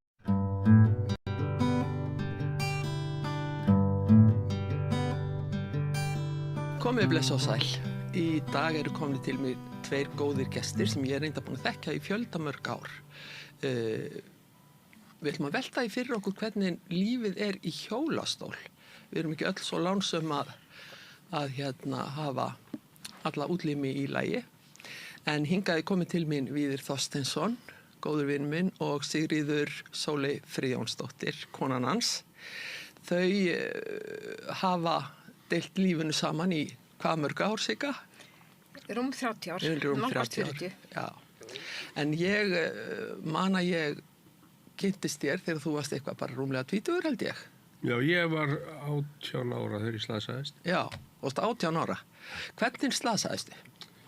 Ég var á leiðinni, bíllinn minn, það var sprungið dekk á honum og ég fekk vin minn til að skutla mér á Akureyri frá Grenivík. Og þetta skeið á heimleiðin á Svalbarðsströndinni. Lentum út af og ég kastaðist út úr bílum. Það voru engin öryggisbelti notuð á. Þetta var hvaða ár? Þetta var 1980 í maí. Já. Þannig að þetta eru 46 ár síðan. 46 ár. Og síðan hefur þú setið í hjólastól fyrir utan náttúrulega endurhæfinguna. Já, ég byrjaði náttúrulega á 7 vikum á Borgarspítalanum, gjörgæslu og legudeildinni þar. Já. Var þar og svo og Grensás og svo. Svo út í lífið? Já. Hvenær fékkst að vita það að þú væri lamaður? Sko, á gjörgæslunni þá var ég með mjög góðan lækni og ég spurði það bara út hvernig þetta væri og hann útskýrði þetta að mænan í manni mjög flókin sko. Ég hálsbrotnaði á 5. hálslið sem að þykir frekar hátt. Hvað þýðir það varðandi lömunna? Hversu mikið mátt ertu með? Eftir því sem að hærra því meiri er skaðinn. Þetta sko, hálsniðirnir eru frá 1 til 7 og svo er hryggsúlan. Já. Og þegar ég hálsbrotna 5-talið þá missi ég puttana. Þá lamast það líka. Þú er engar fín hreyfingar í puttanum? Engar hreyfingar í puttanum. Engar hreyfingar í puttanum? Nei. En þú getur lyft höndunum? Já, ég með efri vöðvan, ekki neðri vöða. Já. Ég með bíceps en ekki tríceps eins og kallaði. Er eitthvað hægt að lýsa því hvernig manni verður við að fá svona fréttir? Ég bara hugsaði með mér að maður yrði bara taka þessu sko. Tókst þessu af æðruleysi? Fyrir fjölskylduna líka sko. Já. Já, hvað það bara. Já. Varstu farþegi í bílnum eða ekki? Já, ég var í framsætinu. Hendist út og lendi bara á Akureyrar spítala. Og þaðan bara klipptur utan á mig fötin og beint í sjúkraflug suður. Og þar fór ég bara á bráðamóttökuna og ég man að það var borað í hausinn á mér til að setja klemmu af því það átt að setja maður svo kallaðan strekk og strengt á manni svo að hálsliðnir eru beinir og þá borað tökut hérna og hengt lóð og ég lá að beinni fjöl í 7 vikur alveg, ég gæti ekki sem snúi hausnum neitt. Horfði bara upp í loftið og ég fekk að vísu speil til að horfa á umhverfið. En viti, hver voru framtíðar áform þín áður en þú slasaðist? Ég var á sjó með pappa mínum alltaf. Frá því ég var bara 10 ára eða yngri. Og ég hafði nú alltaf tækni áhuga. Það var rafvéla virkið eitthvað, var búin að pæla mikið. Ég var smágaut að rífa sundur vekjarklukkur og setja það saman aftur. Hafði alltaf áhuga svona grúski og tækni. Men það var planið, iðnskóli eða eitthvað. Það hefur nú farið fyrir lítið þau plön með fingurnan eins og þeir voru. Já, en ég vísu fór í tölvuna voru að byrja þessum árum. Þannig að ég fekk fljótt á, það var ekki maður að nema svoleiðis að maður gæti nota hausinn eða síma svörun eða eitthvað sem ég hafði nú ekki mikið ná á. Nei, trúi því. En tölvan varð niðurstaðan hjá mér. Og þú lærðir kerfisfræði? Mér var boðið það var 85 í starfsnám hjá IBM á Íslandi sem var síðar Nýherji og Óribó. Og þar var ég, þetta byrjaði þannig ég var í skóla fatlaðra og var dúksaði þar fyrst skipti á einni og eina og þá var hringtíma mér að boði á starfsnám hjá IBM og þar var ég 3 mánuði bara að læra að forrita IBM tölvur og þar byrjaði þetta allt saman og þegar ég kláraði það þá hringdu þeir í eiganda og forstjóra Kerfi HF sem var með IBM vélar og þar byrjaði ég að vinna 85. Og varst alla tíð í vinnu? Alla tíð. Já. Ég hef aldrei fengið örorku kaup, fengið örorku lífeyri fyrir núna þegar ég hætti síðust áramót. Þá fekk ég fyrst örorku. Ég hef alltaf unnið fyrir mér. En þegar þú ferð út í lífið, er það má orða það þannig, hvar lendir þú þá upp í Hátúni? Já, ég var náttúrulega á Grensás í 1,5 ár og þaðan fór ég bara á Grenivík en ég sá það fljótt að það gengi ekki til lengdar, það er mikið snjór þar á veturnar og ekki góð aðstæða heima hjá foreldrum mínum og þau voru fullorðin en þau vildu náttúrulega allt gera og allir á Grenivík en ég fékk svo hringingu frá vinum mínum upp fyrir sunnan svo það var að losna pláss í Hátúni og ég bara talaði við foreldrar mín og það var ákveðið að ég ákveðið að fara bara. Já. Það var svolítið afdrifarík ákvörðun að flytja þangað því þar kynntust henni Sigguðinni. Já. Það var 1980 og þá er ég búinn að vera þarna í hvað? 8 ár? Ég byrjaði 1989. Já. Þá kemur eina aðstofstúlka einu mótni til og aðstofa mig og segir mig það er ný stúlka að byrja hjá okkur og ég sá svo lítið svona þá stendur hún svona feimnislega út í dyr. Ég vildi ekki vera að standa svona yfir honum svona. Nei. Ég segi við hérna stúlkuna setti bara Led Zeppelin á fónin og komdu bara og ertu með okkur bara og það var fyrsta sem við hittumst. Sigga, varst þú þá starfstúlka þarna í Hátúni? Já, ég hafði verið að vinna inn á Landakoti. Já. og þar var ég lögð niður staðar sem ég var í þar og þá var hjúkkan sem benti mér á að það hefði verið auglýsa eftir fólki í Hátúni svo ég sótt og ég byrjaði í febrúar 89. Og byrjuði þið strax að vera saman? Í það ekki margir mánuði. Það var einhver mánuður Já. Já, við fórum saman á tónleika með hverju var það eftir? Það var Smokey. Smokey, já. Júní, hún byrjaði í febrúar og ég bauði henni á tónleika með Smokey og þá kynntust henni alvöru. Já, ég skilði. Þá fór hún að fara að byrja að koma heimsækja með hana utan tíma. Já, ég kynntist þér einmitt þegar þú varst í Hátúnum og ég gleymi því ekki að sonur ykkar lítill 2 ára var hann þá held ég. Er það ekki rétt, Sigga? Satt á njánum áður í hjólastólnum. Já. Satt alltaf framan á hjá. Já. Hann núna orðinn fullorðinn maður. Hann giftur og já. Eru þið búin að fá barnabörn? Nei, ekki þá. Nei, það kemur. Vonandi. Já, en Sigga, ég ætla að spyrja þig dálítið persónulegar spurningar. Var ekkert erfitt fyrir þið að takast á við fötlunina svita? Ég veldi náttúrulega fyrir mér, sko. En svona þegar þið fóru að kynnast honum betur og sá bara hvaða mann hann hafði að geyma, þá bara, hann var ekkert aftur snúið með það. Nei. Algjörlega einstakur persónuleiki, sko, og hvernig hann líka tekur á sinni fötlun, algjörlega aðdánavert. Já, maður bara gleymir í stundum hann fatlaður. Maður svona, og við látum þetta náttúrulega alls ekkert stoppa okkur. Nei. Við farið til Dubai og svona gert ímislegt. Já, akkurat. Við takir bara lífinu eins og það er. Já. Við reynum að ferðast mikið. Og maður er ekkert að fara þangað sem er ekki aðgengi, þannig að þetta er ekkert truflandi og það er náttúrulega mjög gott heilbrigðiskerfi sem maður hefur sjálfur sko reynd, þannig að maður veit alveg að ef maður þyrfti mér aðstoð þá er það algjörlega í boði sko. En reyndi mikið á þig í bara ummönnun fyrstu árin? Nei, það er nefnilega til sko svo ótrúlega góð svona hjálpatæki. Já. Þannig að ég var aldrei eins og kannski margir gætu haldið með bara mannin í fangin á herðanu sko. Það er alls konar svona fjöl til að komast á milli rúms og stóls og svo eru komin alls konar liftaragræjur og þannig að þetta er ekki, ég hef aldrei upplifað þetta sem einhverja óbúslega líkamlega áreynslu. Nei. Alls ekki. Og ekkert upplifað þetta sem einhverja fórna þín hálfu? Nei, alls ekki.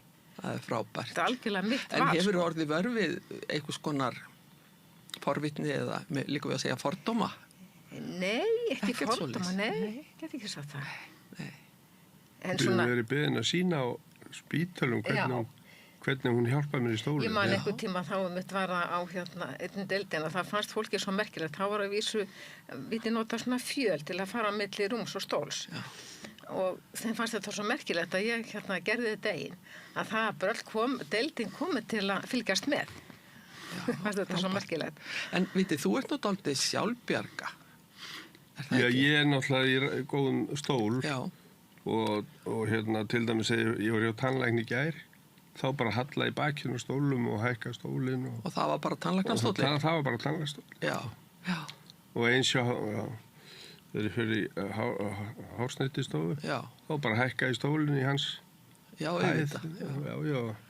Þannig að þetta er svo, og ég er á góðum bíl, fyrir allt á honum og... Þú getur alveg bjargað þér einn heima þó að Sigga fara eitthvað, er ekki? Já, einhver tíma. Einhver tíma, já. En ég þarf hjálp upp í rúm og fram úr og svona. Og klæða þig og svona. Já, nákvæmlega. Já. En er þetta eitthvað sem að maður bara venst í lífinu? Ég meina þetta, þú tekur þessu bara eins og hverju öðru hundsbiti. Ég bara vandi mig á að svona skiptum gír bara. Já. Til dæmis ég hef lent því að fá sár og leggjast inn á spítal. Þá bara setti maður í fyrsta gír og hlakkaði til að komast í annað gírin, að fara í stólinn. Og svo kolli maður í 5. gír þegar maður er í lagi heima og í ferðalögum eða eitthvað. Þú eru aldrei upplifað svona þunglindis tímabil? Sem betur fyrir veit ég ekki hvað það er eins og ég veit að það er algengt hjá fólki sem lendir í svipari. Já, ég hef verið beðin að eins og Grensás að tala við. Já, svona jafningjastuðning. Já. Og sálfræðingar.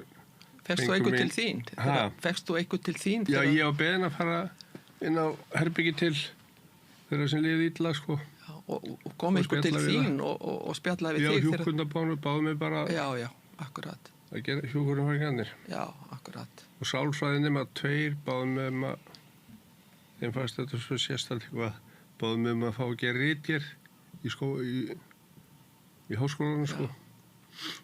Þannig að já, þetta ég sem betur ekki kynst þunglindi. Nei. Betur. Sigga, eftir að þú kynntist við það og giftist honum, varst þú áfram í starfi eða? Já. Já, þú hélst áfram að vinna? Já, og við höfum unnið saman í, 30 ár, unnið sama vinnustað. Já, það? Já, og það náttúrulega munar alveg rosalega miklu. Það er samfélagið í vinnuna á? Já, þetta svona auðveldar náttúrulega lífið alveg helling að vera á sama vinnustað, sko. Það er náttúrulega stundum þurft að stytta vinnudaginn og hvíla sig meira og vera bara í næsta húsi við vinnustaðin, það er náttúrulega bara algjör lúksus. Það er ekki verra. Nei. Þetta er dálítið sérstakt að vinna svona saman og deila lífinu svona saman. Verðið aldrei leið hvort öðru? Hann var gefnir í kallara og Víti var sko upp á hæðum, þannig að við rauninni hittust bara svona í hádeginu. Já, akkurat. Hún var í mötuneytinu og en við erum eiginlega má segja alltaf saman. Já. Ég man þegar við vorum að byggja eða safna fyrir Semhúsinu á sínu tíma. Fyrir þá sem ekki vita þá var áhuga bætta umferðarmenningu sem að safnaði peningum á Hótel Íslandi í söfnunarþætti, þeim fyrsta á Íslandi sem að var ótrúlega framtak. Og í kjölfarið var byrjað að byggja Semhúsið og Semhúsið er samtök endurhæfðra mænuskattaðra og þar bygguð þið líka. Við vorum frumbyggjar þar. Þið voru frumbyggjar þar. Já. Við byggum áður í mjög lítill íbúð í Sjálfsbjargarhúsinu. Já. Þannig að strákurinn þetta liggja upp í hjá okkur, sko. Já. En það var bylting að komast í Semhúsið. Já. Við vorum þar bara í 10 ár eða eitthvað. Það var óskaplega skemmtilegt verkefni. Já. En ég man líka eftir því að það voru þó nokkrir fatlaðir sem tóku þátt í þessari útsetningu og ég man eftir því að einn vinnur okkar sem að nú er farinn frá okkur, Aðalsteinn, hann var í viðtali þar og hann lýsti því hvernig fólk talaði oft til hans, eða réttar sagt fram hjá honum. Hann sagðist að það var farið í búð að kaupa sér skó og hann var með einhverjum vinni sínum og þá var vinurinn spurði, nú með hvaða skó hún notar. Já, ég lendi í kaffihúsi. Já. Ég sérstaklega þarna áður fyrr. Þetta er alveg búið eiginlega. Já. Maður fór kannski á kaffihús með einhverjum og hann var spurður að hún notar hann mjólk í kaffið. Ég sagði bara, hann notar mjólk en engan sykur. Og verður fólk ekki og þá hrökka aðli við. Og svo líka hækkar fólk oft röddina. Já. Eins og þau heyrið illa. Já. En það er ímislegt sem er lent í. Þegar að ég man, svo ég vitna nú aftur í það þegar við kynntumst, þá kynntist ég eiginlega áður en við fórum í Semhúsið því að við vorum stundum að flytja því í lögreglunni. Já, heyrðu, það voru ekki leigubílar í gamla daga. Nei. Og við fórum, strákarnir félagarnir langaði að fara á böll og skemmt okkur. Þá komum við á lögreglubíl. Já. Svarta María gamla, ekkurlega bílarnir. Jú, passa. Við vorum fluttir þar og lendum alveg í heljar ævintýrustundum í bara eldingaleikjum og ég veit í hvað. Þeir voru útköll á leiðinni. Já, þetta haldi okkur að nattri.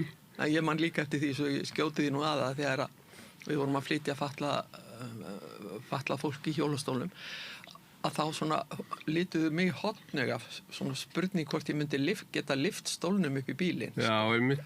Þannig ég var nú með tillitsum og lét kallana sjá þetta, sko. En það var mjög gaman. Ég kom upp á annari hæð þegar við kynntust og það var með tengt í lögguna til að einhver skipti minnstakosti, sko. Já. Þegar ég fór að heimsækjana. Já, maður var góðkunningi lögreglunnar í góðri merkingu. Góðkunningi lögreglunnar. Já. En á þessum tíma var náttúrulega ekki orðin eins mikil vakning fyrir aðstæðum fallara. Var ekki erfitt að komast bara áfram, engin rampar og ekki neitt? Það var mikið erfiðara heldur en þetta er allt annað. Þetta er allt annað líf núna. Já. Og nú eru stórmarkaðirnir og þeir voru ekkert Kringlan eða Smárin eða þetta allt saman. Og það er svo gott aðgengi allar búðir þar. Já.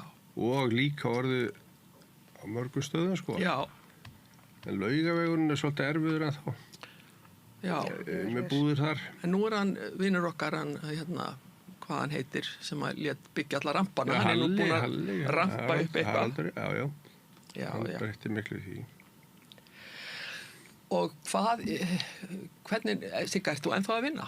Nei, við hættum á sama tíma. Hvað eru þið að sýsla svona daginn? Við erum oft spurað þessu. Við höfum tengdamamma á sumarbústað, mamminar, hérna upp í Lækjarbotnum, og við erum oft þar, mjög notald að vera þar. Og keyrum norður Grenivík og svo meiri tími til að fara í ræktina svona. Og ég fann að fara í sjúkraþjálfun aftur og svona. Já. Keyrir þú sjálfur?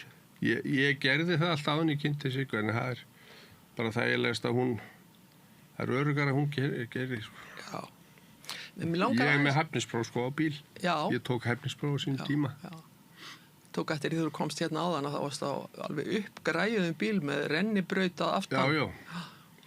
Við þessi sem erum í ramastól höfum rétt á sækjum styrk fyrir svoleiðis bílum. Já, akkurat. Sem komist ekki sjálfur inn í fólksbílar. En hvernig gengur að ferðast erlendis? Það er bara misjandi eftir hvað staðir það eru. Já, en Tenni til dæmis alveg frábært, allt aðgengi og með þess að boðið upp og liftara og allt. Og ekkert mála að komast inn í flugvélar og út úr þeim. Já, það er svolítið vesen, jú. Það er svolítið vesen. Maður þarf að bera manni í sæti, sko, úr. Já. Maður fer úr þessum stóli í lítinn, maður lift, sko. Já. Og svo er honum trillaðinn í vél. Já. Og svo er manni lift í sæti, sko. Já. En það ég sá að byrja að koma vélar hjá Airbus með bás fyrir rammastóla. Já, frábært. Það verður bylting eða? Já, það verður bylting. Já, það kemur sko. Já. Það er mesta vesenið að flugið sjálft. Já, ég skil. Bandaríkinn eru mjög fínti fyrir hjólastóla fólk. Þið látið ekkert stoppa ykkur. Við höfum farið til Flóríd ofta mörgum. Já. Og Dubai. Og Dubai, það var ætti. Heimsækja bróðurinn að Siggu. Já. Frábært. En hvernig, svo ég leyfi mér nú að nota það leiðilega orð, þetta fatlaða samfélag, það er að segja þeirra sem eru í svipaðri stöð og þú, halda þeir mikið saman? Við erum með samtök, náttúrulega, SEM-samtökin, já. Jú, ég har nokkra félaga í minni aðstöðu, sko. Já. Við svona berum saman bækur okkar og svona mislegt. Já. Það er svo margt samílegt sem við höfum og berum okkur saman að bækurnar og það. Eru margir í sömu stöð og þú þar að segja með þetta mikinn skaða? Þeir eru nú farnir margir, sko. Já. En það eru, jú, og sumir með enn verri, sko. Já. En það eru ekki mjög margir. Það er alveg himinn og haf milli þess að vera með þinn skaða og vera með minni skaða þar sem hendurnar eru nothæfar. Það munar alveg. Ég held að sé jafn mikill munur á mér og þeim eins og þeim og þér. Já, akkurat. Það munar svo miklu á hendurnar. Já, en þá velti ég fyrir mig hvernig þú fórst að því að pikka á tölvuna. Já, ég var með svona ól sem ég smegði hendin inn í og stóð svona trépinni niður úr. Ég pikkaði bara með þessu. Já. Svo er einn. Það voru krakkar út að spyrja hvað ég gerði með þennan pinna. Já. Og svo ég sagði það var að geta borað í eyrunum. En þessi pinni bjargaði mér alveg. Já. Svo er einn vinnur okkar í þessu fatlaða samfélagi, svo ég noti það orð, sem að hefur ekki hendurnar og hann Rúnar. Heitir hann ekki Rúnar? Jú. Já. Já, ofsalega duglegur strákur. Já, hann er yfir MPA. Já. Já, við þekkjumst ágætlega og getur Já, hefur verið mikill baráttumaður fyrir þessu MPA dæmi. Já, hann er það. Ert þú með svoleiðis þjónustu? Nei, ég er með liðveislu. Já. Og Sigga er eini starfsmaðurinn eins og er. Já, ég skil þig. Já. En það kemur að því maður þarf með heimahjúkrun kannski aðstofa mótnarna kannski. Já, en hvaða áskoranir þurfið þið að takast á við sem eruð í hjólastól, þá á ég við svona líkamlega. Burt sér frá því hvað þið geti gert mikið, heldur, eru ykkur sérstakir sjúkdómar sem herja á ykkur frekar en aðra? Það fylgja oft þakkfæra sýkingar og svona Legusár. Auka á legusár, já, það er að passa það vel. Já. En nú er ég í stól til dæmis sem að maður getur hallað aftur. Já. Og það notaði mikið og það hefur eiginlega alveg tekið fyrir setusári hjá mér. Já. Svakalega miklu. Það munar öllu, sko. Maður þarf alltaf að hafa þetta í huga. Já. Með setusári, sko. Sigga, er þetta ekki mikil, þú kannski hugsar ekki út í það, en er þetta ekki mikil lífsreynsla að kynnast aðstæðum þess að fallaða fólks? Jú, ég reyndar sjúkraliði. Þú ert sjúkraliði, já. Þannig að maður svona aðeins kannaðist við það, sko. Já. En ég er náttúrulega ekki kynst manni svona náið í þessar aðstöður, sko. Nei. Þannig að maður svona rendi ekki alveg kannski blind í sjóin. Nei, akkurat. Þannig að... Já. En hvað... Hún baði mín með þess að ég spurði hann eftir alveg viss. Já, hún hefur farið á Skeljarnar. Já, ég spurði hann hvort þú væri alveg viss. Já. Hann hérna náttúrulega þótt ekki að segja já, sko. Eitthvað ráma mig í það þegar þið giftið ykkur. Voruð þið ekki á Grenivík? Jú. Já. Við giftum okkur á Grenivík. Já, minnir það. Ég hef mikil tengslu Grenivík. En svo ég fari nú aðeins út í það hvernig fólk er að fatlast svona mikið, að þá þekki ég það náttúrulega frá því var í lögreglunni að umferðarslysinn spila þar mikla rullu.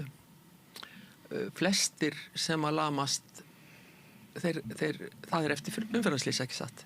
Það hefur minnkað vægið umferðarslys. Eftir að beltin? Já, eftir að beltin komu.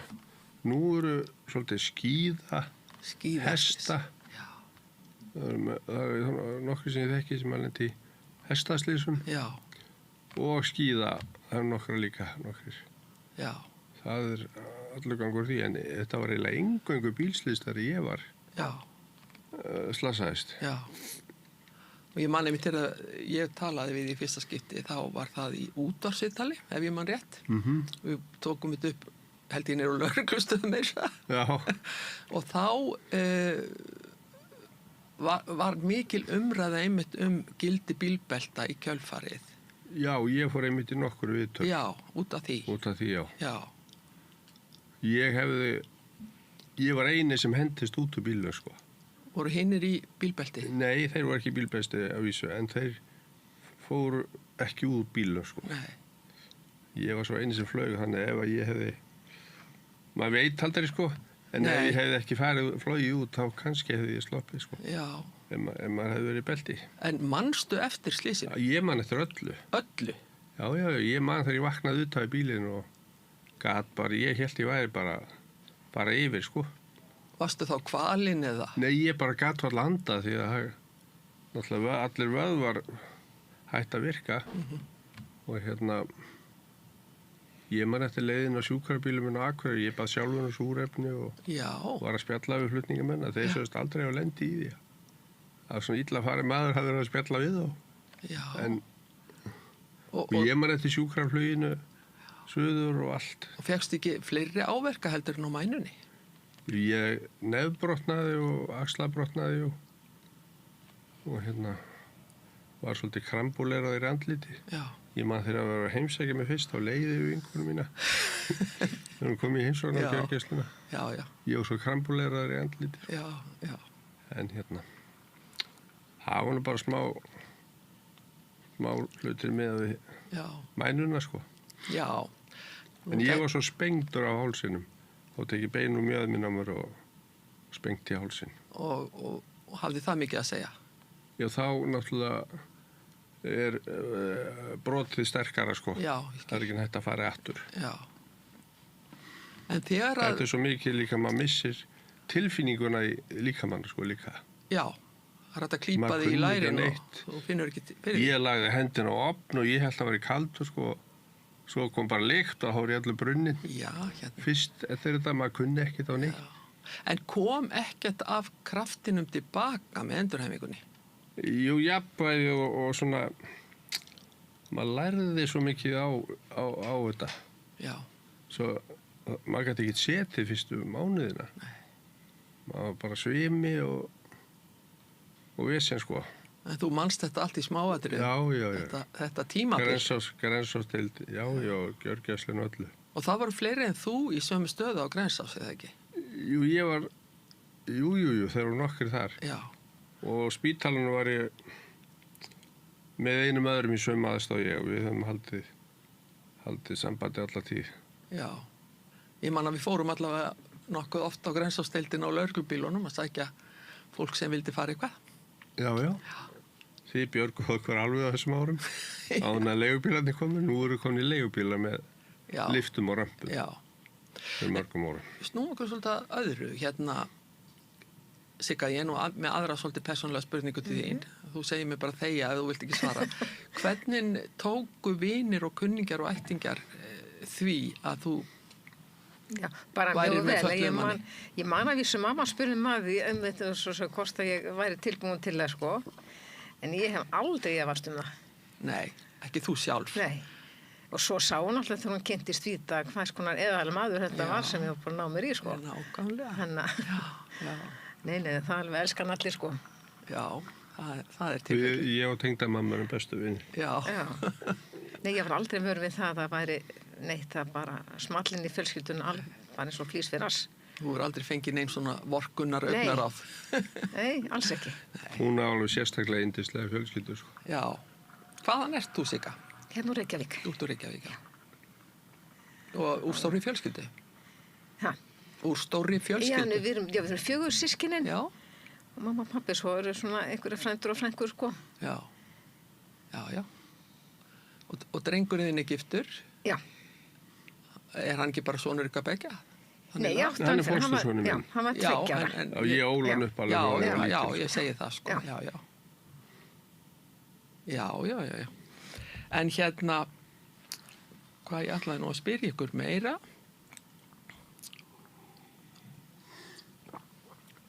Ég held að ég bara búin að spyrja ykkur allt, en mér langar samt aðeins að heyra meira viðhorf fólks til fatlaðra. Hefur það breyst mikið? Það hefur breyst, já. Sambandi við, já, ég held það. Já. Þetta var það var miklu meira gláft á mann í gamla daga eins og maður fór að út eitthvað. Já, það er ekki lengur. Það sást aldrei maður í hjólastól eða á böllum og svona. Já. Það var bara hort á mann, sko. Já.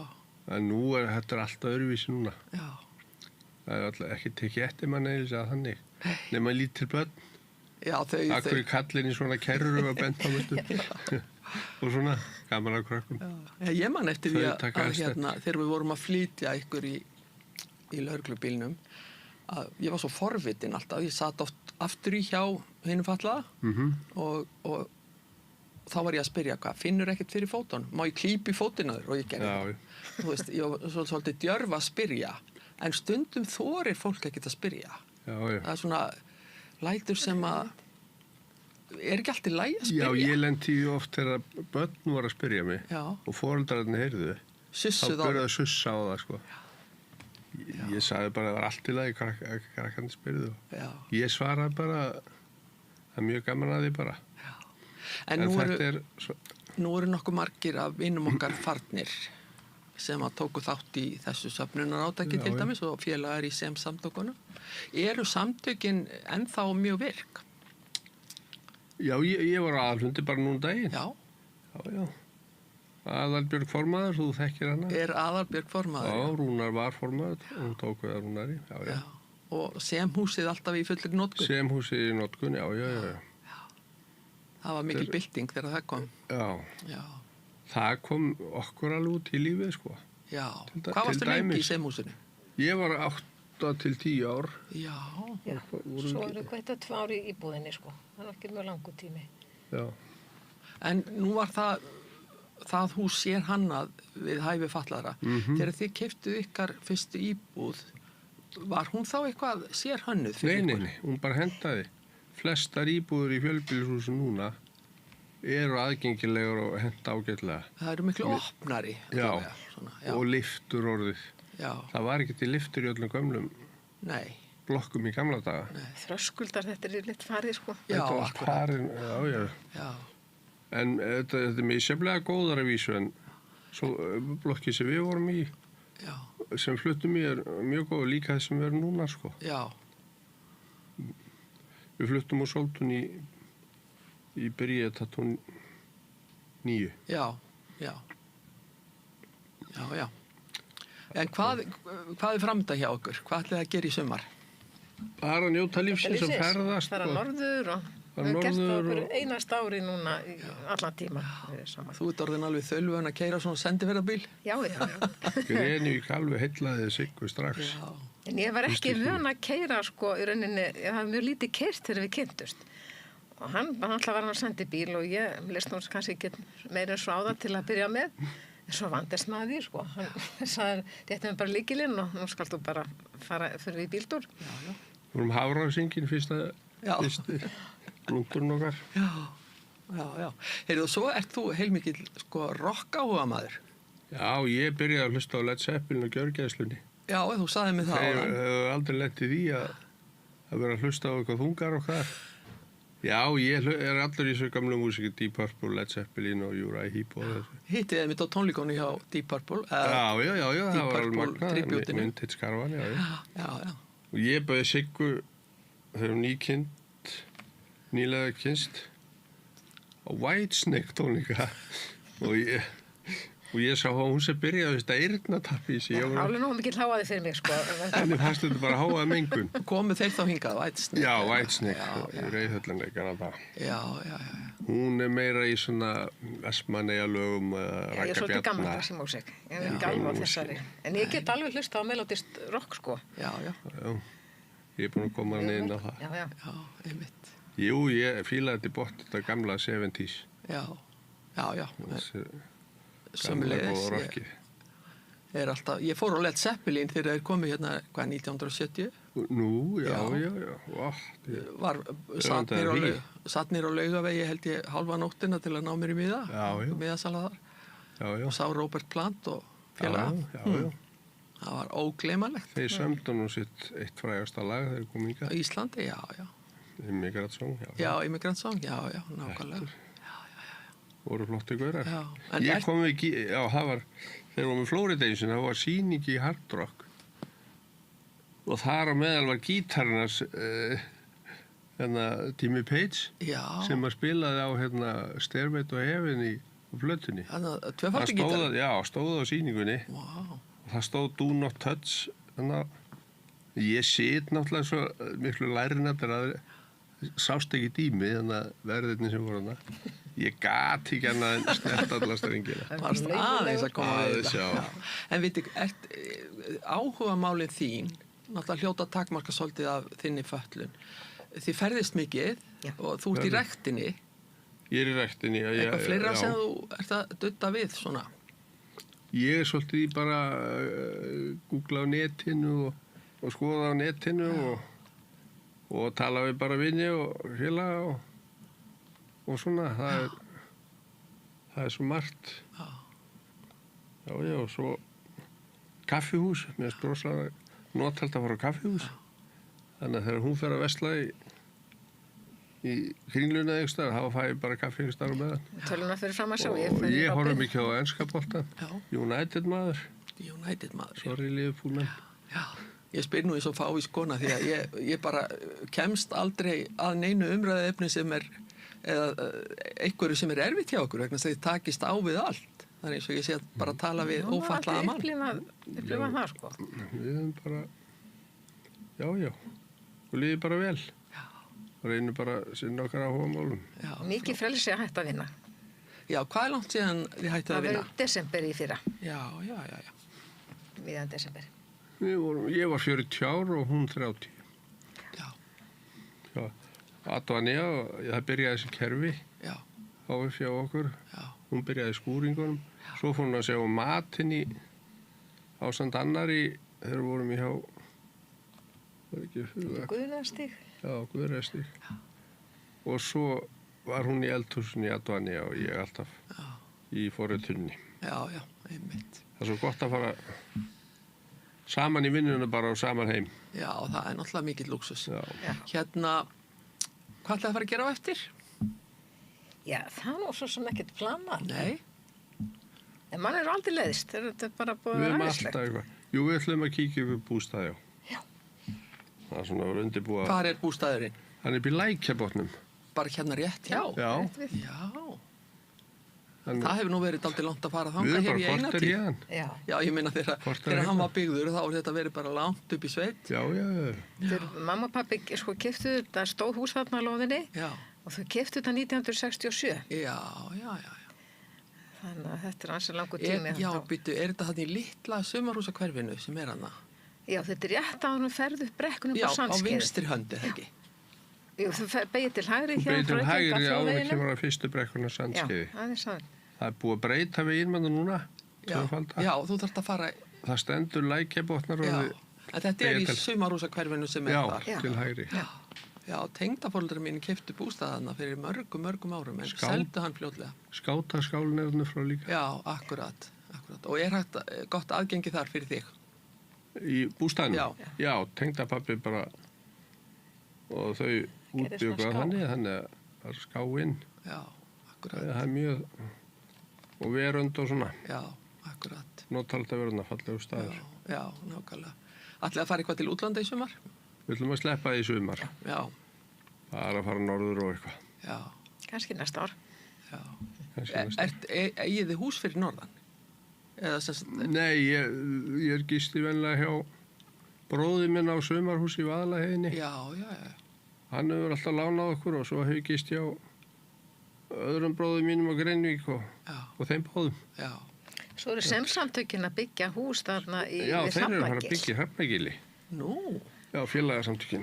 Eru þið búin að selja bústaðinn í útlið? Já. Það er búin að selja hann fyrir nokkrum árum síðan. Já, það var nokkuð síðan. Ég hlakka til að fara í Hrafnagil. Já. Blessu sér minning Jóns sem stóð fyrir því. Blessu sér minning hans. Já. Og blessu sér minning allra þeirra sem eru farnir frá. Já, það eru margir. Já, margir farnir frá. Vinnumanns. Já. Jæja, ágættu hjón. Ég held að við séum bara komin á leiðar enda því mér tekst ekkert að pínu upp úr ykkur neitt sem er erfitt eða óyfirstíganlegt. Þið bara aðlagið ykkur lífinu eins og það kemur fyrir og aðstæðu leyfa. Þá ætlum ég bara að þakka ykkur innilega fyrir komuna. Já. Allir af ykkur að koma hingað. Takk. Gangi ykkur alltaf sólu eins og þar stendur. Takk fyrir. Þetta er mér lokið að þessu sinni. Heyrum síðar, verið sæl. Frjáls fjölmiðlun á í vök að verjast, allstaðar, ekki bara á Íslandi. Peningavaldið og sterku hagsmunaöflin eiga greiðan aðgang að stjórnvaldi og fjölmiðlum og eiga jafnvel sína eigin fjölmiðla. Þess vegna er samstöðin svo mikilvæg. Hér er pláss fyrir allar raddir, málin eru krufin til mergjar og samtölin eru stór og innihaldsrík. Samstöðin er mikilvægt lýðræðistæki. Ég heiti Kristín Helga Gunnarsdóttir og ég styð samstöðina. Öflugur og ódýr auglýsingamiðill 40.000 manns sjá eða heyra þætti samstöðvarinnar í hverri viku. Ef þú vilt auglýsa, sendu póst á samstöðin@samstöðin.is.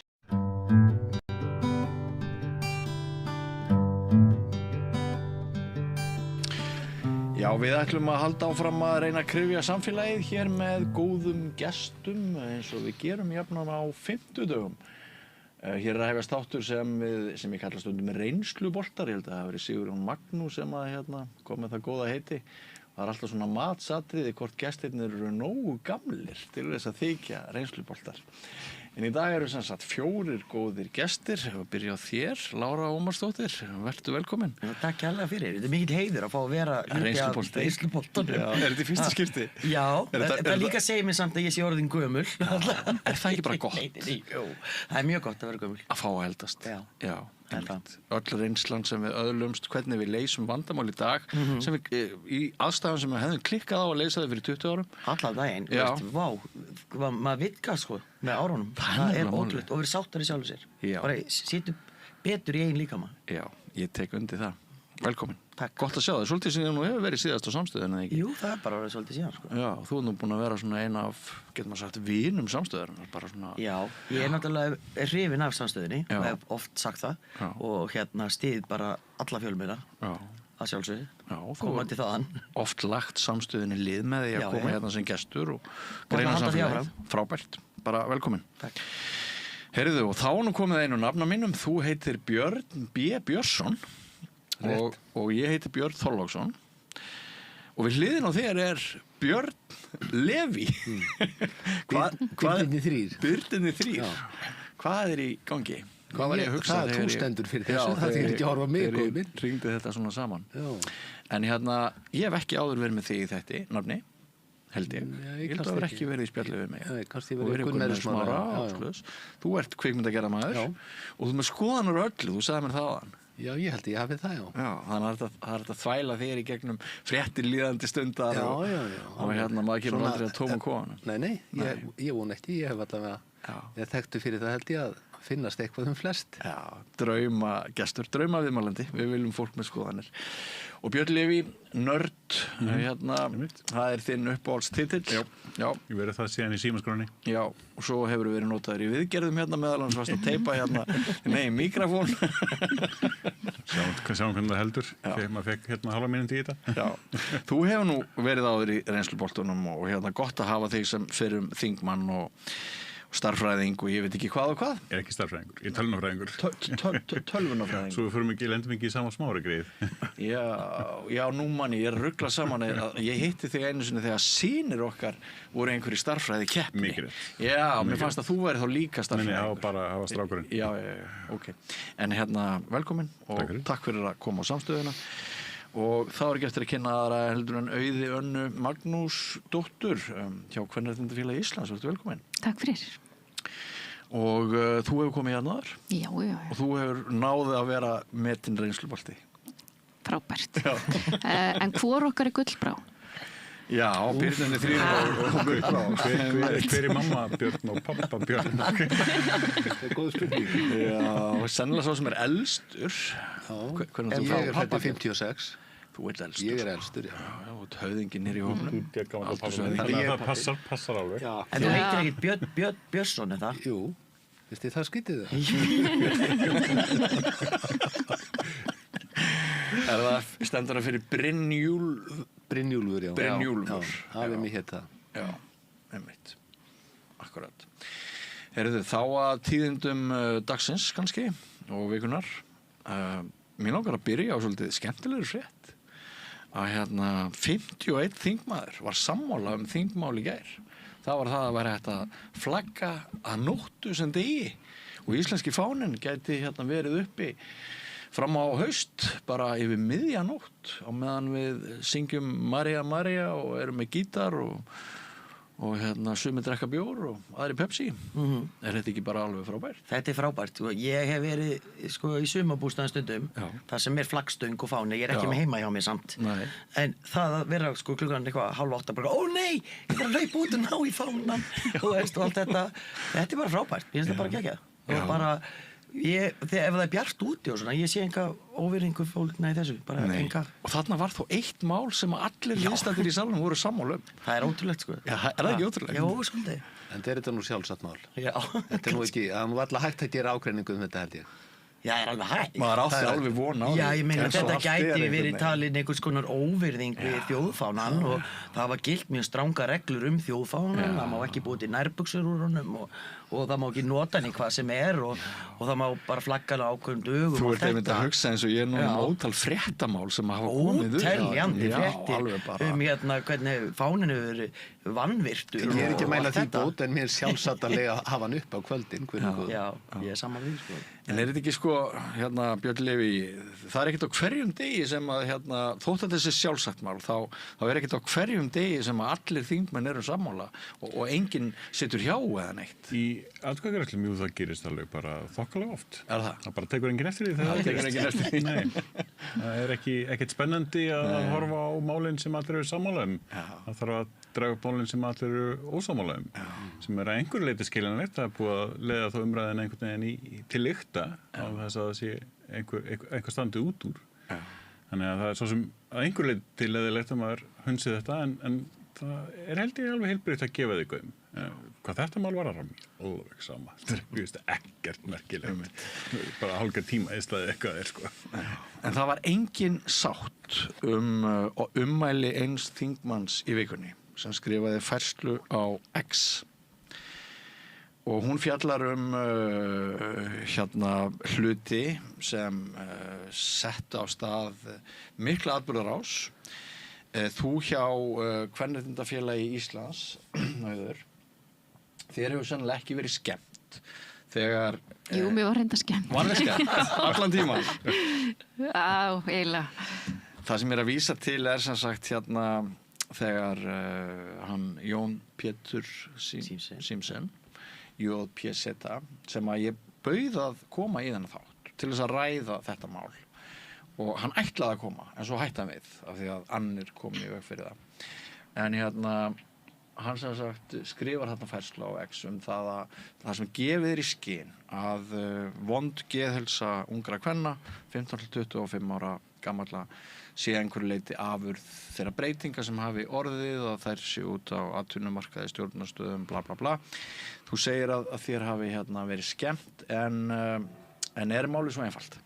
Nei, auðvitað ekki, ég hef bara fíblast. Það er náttúrulega mjög alvarlegt þegar við erum komið þingmennin á Alþingi og fleiri en einn og fleiri en tvo sem að halda þessi í lagi að tala svona, sem eru ekki með filter sem að við ættum öll að vera með. Sama hvort þeim finnist þetta eða ekki, að þær ættu þá að hafa tilfinningunni, það er ekki í lagi að segja þetta. Og það þýðir að við sem samfélag erum komin allt og langt inn í bakslagið af því að filterin þeirra sem sagt virkar ekki. Þeim finnst þeir mega segja svona hluti að sem sagt jafnrétti sé svo slæmt og konum væri betur borgið ef að þeir byrjuðu bara eignast börn svona 20. Eða fyrr. Samhengið var það niður í 15 ára, sko.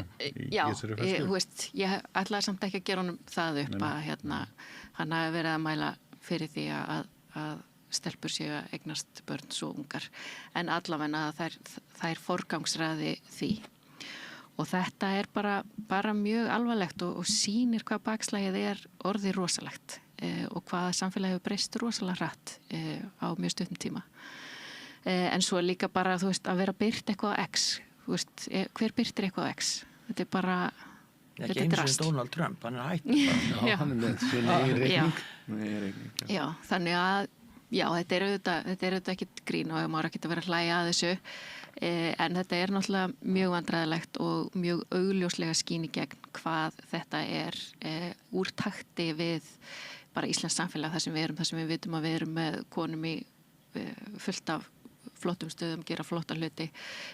Konur vilja almennt taka þátt í samfélaginu og atvinnulífinu og þær vilja almennt ekki láta mennina sína ákveða hluti fyrir sig. Þannig að þetta er Ég held að við ættum að taka svona. Hann sneiddi líka að ákveðinni menntun þarna upp í HÍ, hvort hann er að gera grína kynjafræði eða einhverju svoleiði og það mér finnst ástæða til að ræða þetta. Hann byrjaði á að verja skrif sín áður en hann bað svo afsökunar. Það tók hann svona 2 daga að komast að þeirri niðurstöðu að það væri best að henda þessu og bara biðjast afsökunar. En allt sem gerist þarna millitíðin er mjög áhugavert og margir sem taka undir þetta hjá honum. Og þú segir bakslag, og það sé sannarlega, á sama tíma við erum með svo margar konur í æðstu embættum sem hafa áður ekki verið.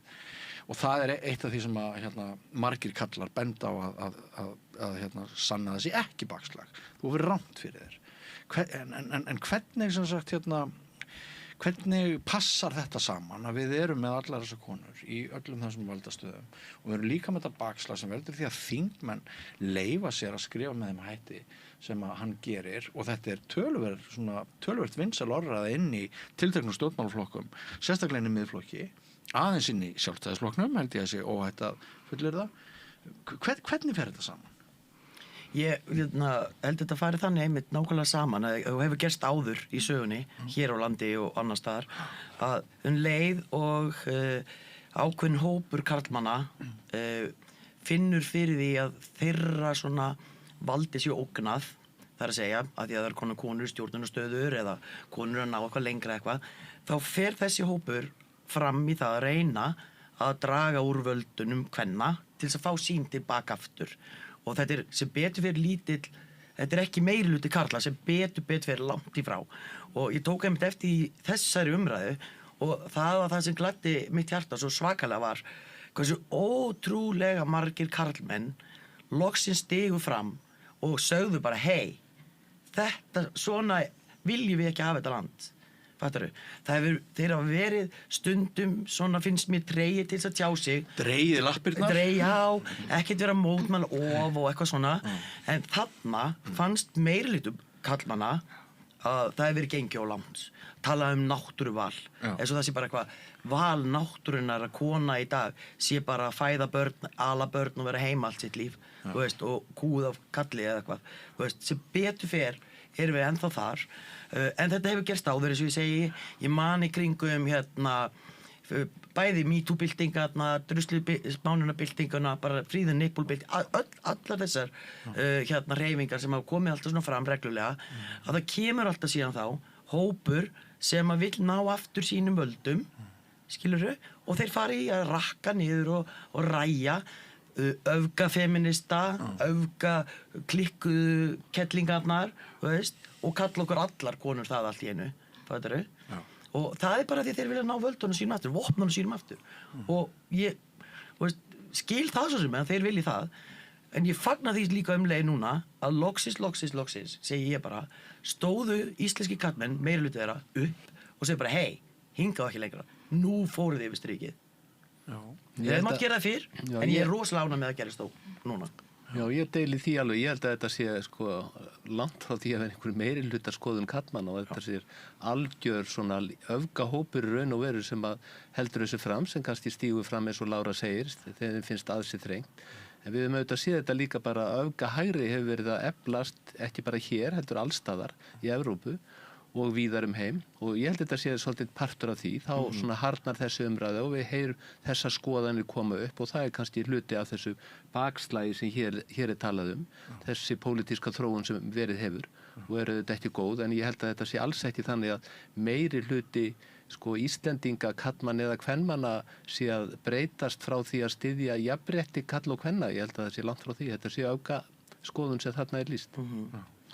Því miður ef ég teki eftir því að meðal ungra drengja á þessum aldri 15-25 ára að þá þessi skoðun orðin svolítið víðtækari heldur en meðal karla á mínum aldri sem bara búin að eru bara sammála mér í svona grunninn með jafnréttismál og ég á son til dæmis sem fæddur 2004, ég sé bara svona kringum hann og hann mikið í því að verja jafnrétti gagnvart sínum vinum.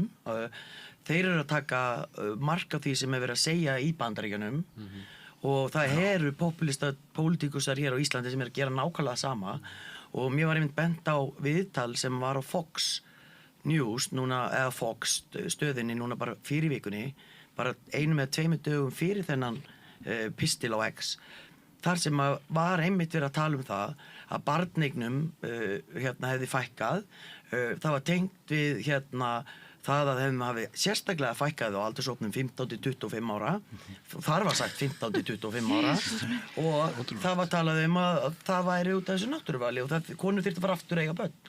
Og ég held að einhvers staðar klikkar þarna, auðvitað gat hann ekki sagt 15 ára börn, hann myndi aldrei gera það neitt hér á Íslandi, en ég held að þetta bara komi bara það, einhvers staðar. Það gerir það nákvæmlega, maður þarf að skoða oft aldrei hvernig pólitíkin flutt, til dæmis Bandaríkjunum og Bretlandi eða á ýmsum stöðum og sjá hvernig hún afrituð inn í íslenska pólitík. Það gert, það verið að fylgjast með því hvaða orðræða virkar, algjörlega óháð innihaldinu og hún bara afrituð beint og reynt að nota hana til þess að ná sömu vinsældum. Eins og verður innfluttu menningarstríð. Algjörlega, en þau eru að stunda þetta innfluttaða menningarstríð, þau eru að búa það til og það raunin mjög kaldhæðnislegt að sjá þetta í íslensku samhengi, það sem verið að nota einmitt þessar kannski tölur andlega erfiðleika ungra karla og núna í þessu tilviki ungra kvenna. Og ég hugsa bara, fyrir að reikna, hvaða flokkar hafa aftur verið í stjórn alla ævi þessa ungu karla og kvenna? Það ekki mitt Sjálfstæðisflokkurinn og Framsókn var þarna en þú veist, þau eru öll, þau sem voru þar miklu leyti komin yfir í miðflokkin. Þannig að það eru flokkarnir sem að bjuggu þá til þetta vandamál sem að kvarta undan því sem að þau gerðu. Mér finnst það æðislega kaldhæðnislegt verði að segja. Þannig að ég tek ekki mikið mark á þeim en ég skil af hverju orðræðan virkar.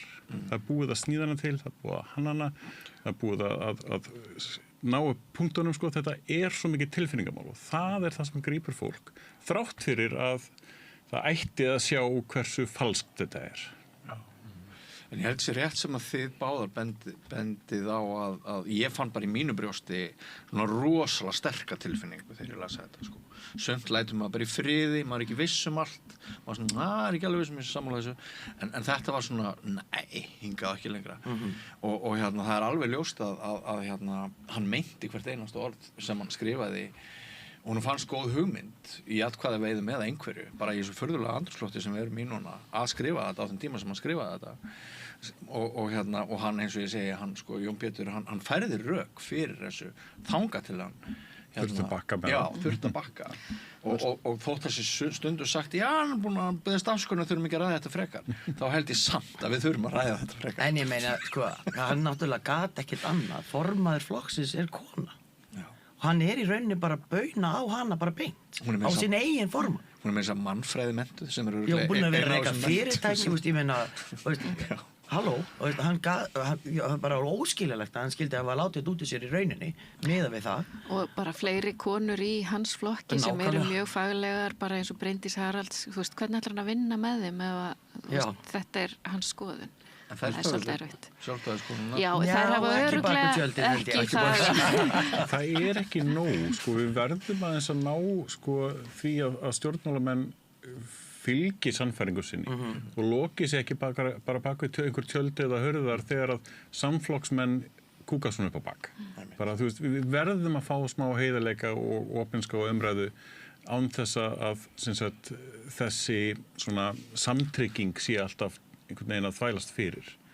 En fyrir þennan flokk, sko, þá held ég að við megum þakka fyrir að það hafi komið afsökunarbeðni. Já, algjörlega. Og það kannski, svolítið tól orður að biðja þau að, þú veist, vera mjög heiðarlegum hvað þeim finnst á móti hver öðru. Það tók nú tíman að draga hana út, eins og hér var bent á. Og Björn, nafni minn fullirir að hann hafi ekki skipt skoðun, heldur bara verið neyddur til að gera það og það kann að vera rétt. En svo líka hitt sem að sló mig bara því ég heyrði þetta fyrst sko, það engin rök fyrir þessu. Það að segja annars vegar segir hann að geðheilsu ungra kvenna hafi farið aftur og mér stýrst nú fram við komið umræðin að geðheilsu ungra kalla hefur raun farið meira aftur heldur en ungra kvenna og síðan svo staðreind að við eigum færri börn, bara eins og öll Vesturlönd og eitthvað, en að sko eitt sé afleiðing af hinu og tengi þetta tvennt saman og segir ef við lögum þetta, þá lagast hitt. Sko það ekki nein rök fyrir því að þetta sé rétt. Og það náttúrulega heldur ekki að benda á þetta, sko, ég held að sé eitthvað fyrir 30 árum, eða cirka 20-30 árum og þá voru barneignir í Þýskalandi 1,4 á konu og þá var ekkert eitthvað bara komið eitthvað rosalega mikið jafnrétti í Þýskalandi og konur í öllu stjórnunarstöðum, sko. Þannig þetta tengist ekki. Barneignir tengist miklu freka bara skynsemi fólks sem að vil klára mennta sig, það hugsar áður en það eignast börnin sín, það komin að getna að geta stýrt þessu og þau vilja eiga fyrir því, þau vilja veita börnunum sínum gott uppeldi. Fyrir 50 árum þegar ég byrja eignast börn, þá var ég ekkert að hugsa út í það hvað það kostaði að eiga barn, sko. Ég myndi bara aldrei eiga 5 börn í dag, eins og ég gerði skilur sínum tíma, sem var fyrir 35 árum. Þannig að bara þjóðfélagið breyst, við viljum geta veitt börnunum vel, við viljum geta gefið gott uppeldi, við viljum mennta okkur, eignast húsnæði, það er bara allt annað samfélag, það snýst ekkert um það hvort að það sé náttúruval að konur eignist börn einhvern tímann og aldrei 18-28 ára, sko. Þess vegna skil ég ekki þessa pólitík sem snýst einhvern veginn að laga barneigna hlutfallið einhvern veginn, bara svona alveg óskiljanlegt. Hvað kemur það málinu við? Ég finn það bara hjá sjálfum mér. Sko, og ef það eitthvað, sem sagt, það mér rosalega áhugavert að heyra frá viðkomandi hvernig á að gera það. Heyra þá útskýringu og ég myndi hlusta mjög miklum áhuga á viðkomandi grafa sína eigin gröf. Ég finn það bara í eigin brjósti af því að við þáttastjórnendur leggjum stundum hér á samstöðina eitthvað persónulegt fram. Ég finn það á eigin brjósti að fyrir svona 30 árum, þegar ég var 30, þá hefði ég, ef ég hefði átt 20 börn þá hefði ég hugsað og spurt, já, eru þið svona, heldur maður að vera einhvern tímann afi? En núna, öllum þessum árum síðar, þá mér svo skít sama hvort fólk afræður að fjölga sér eða ekki. Og mér er svo margt sko sem var áður steypt í sama mótið hjá okkur sem einsleitri þjóð. Mér finnst að núna sé allt einhvern veginn opið og þess vegna kemur þetta mér svo óvart. Þetta sem við erum að tala og að við séum að ná í þetta úr forneskjunni sko. Ég veit ekki alveg af hverju þótt þið séu öll búin að færa einhver rök fyrir því.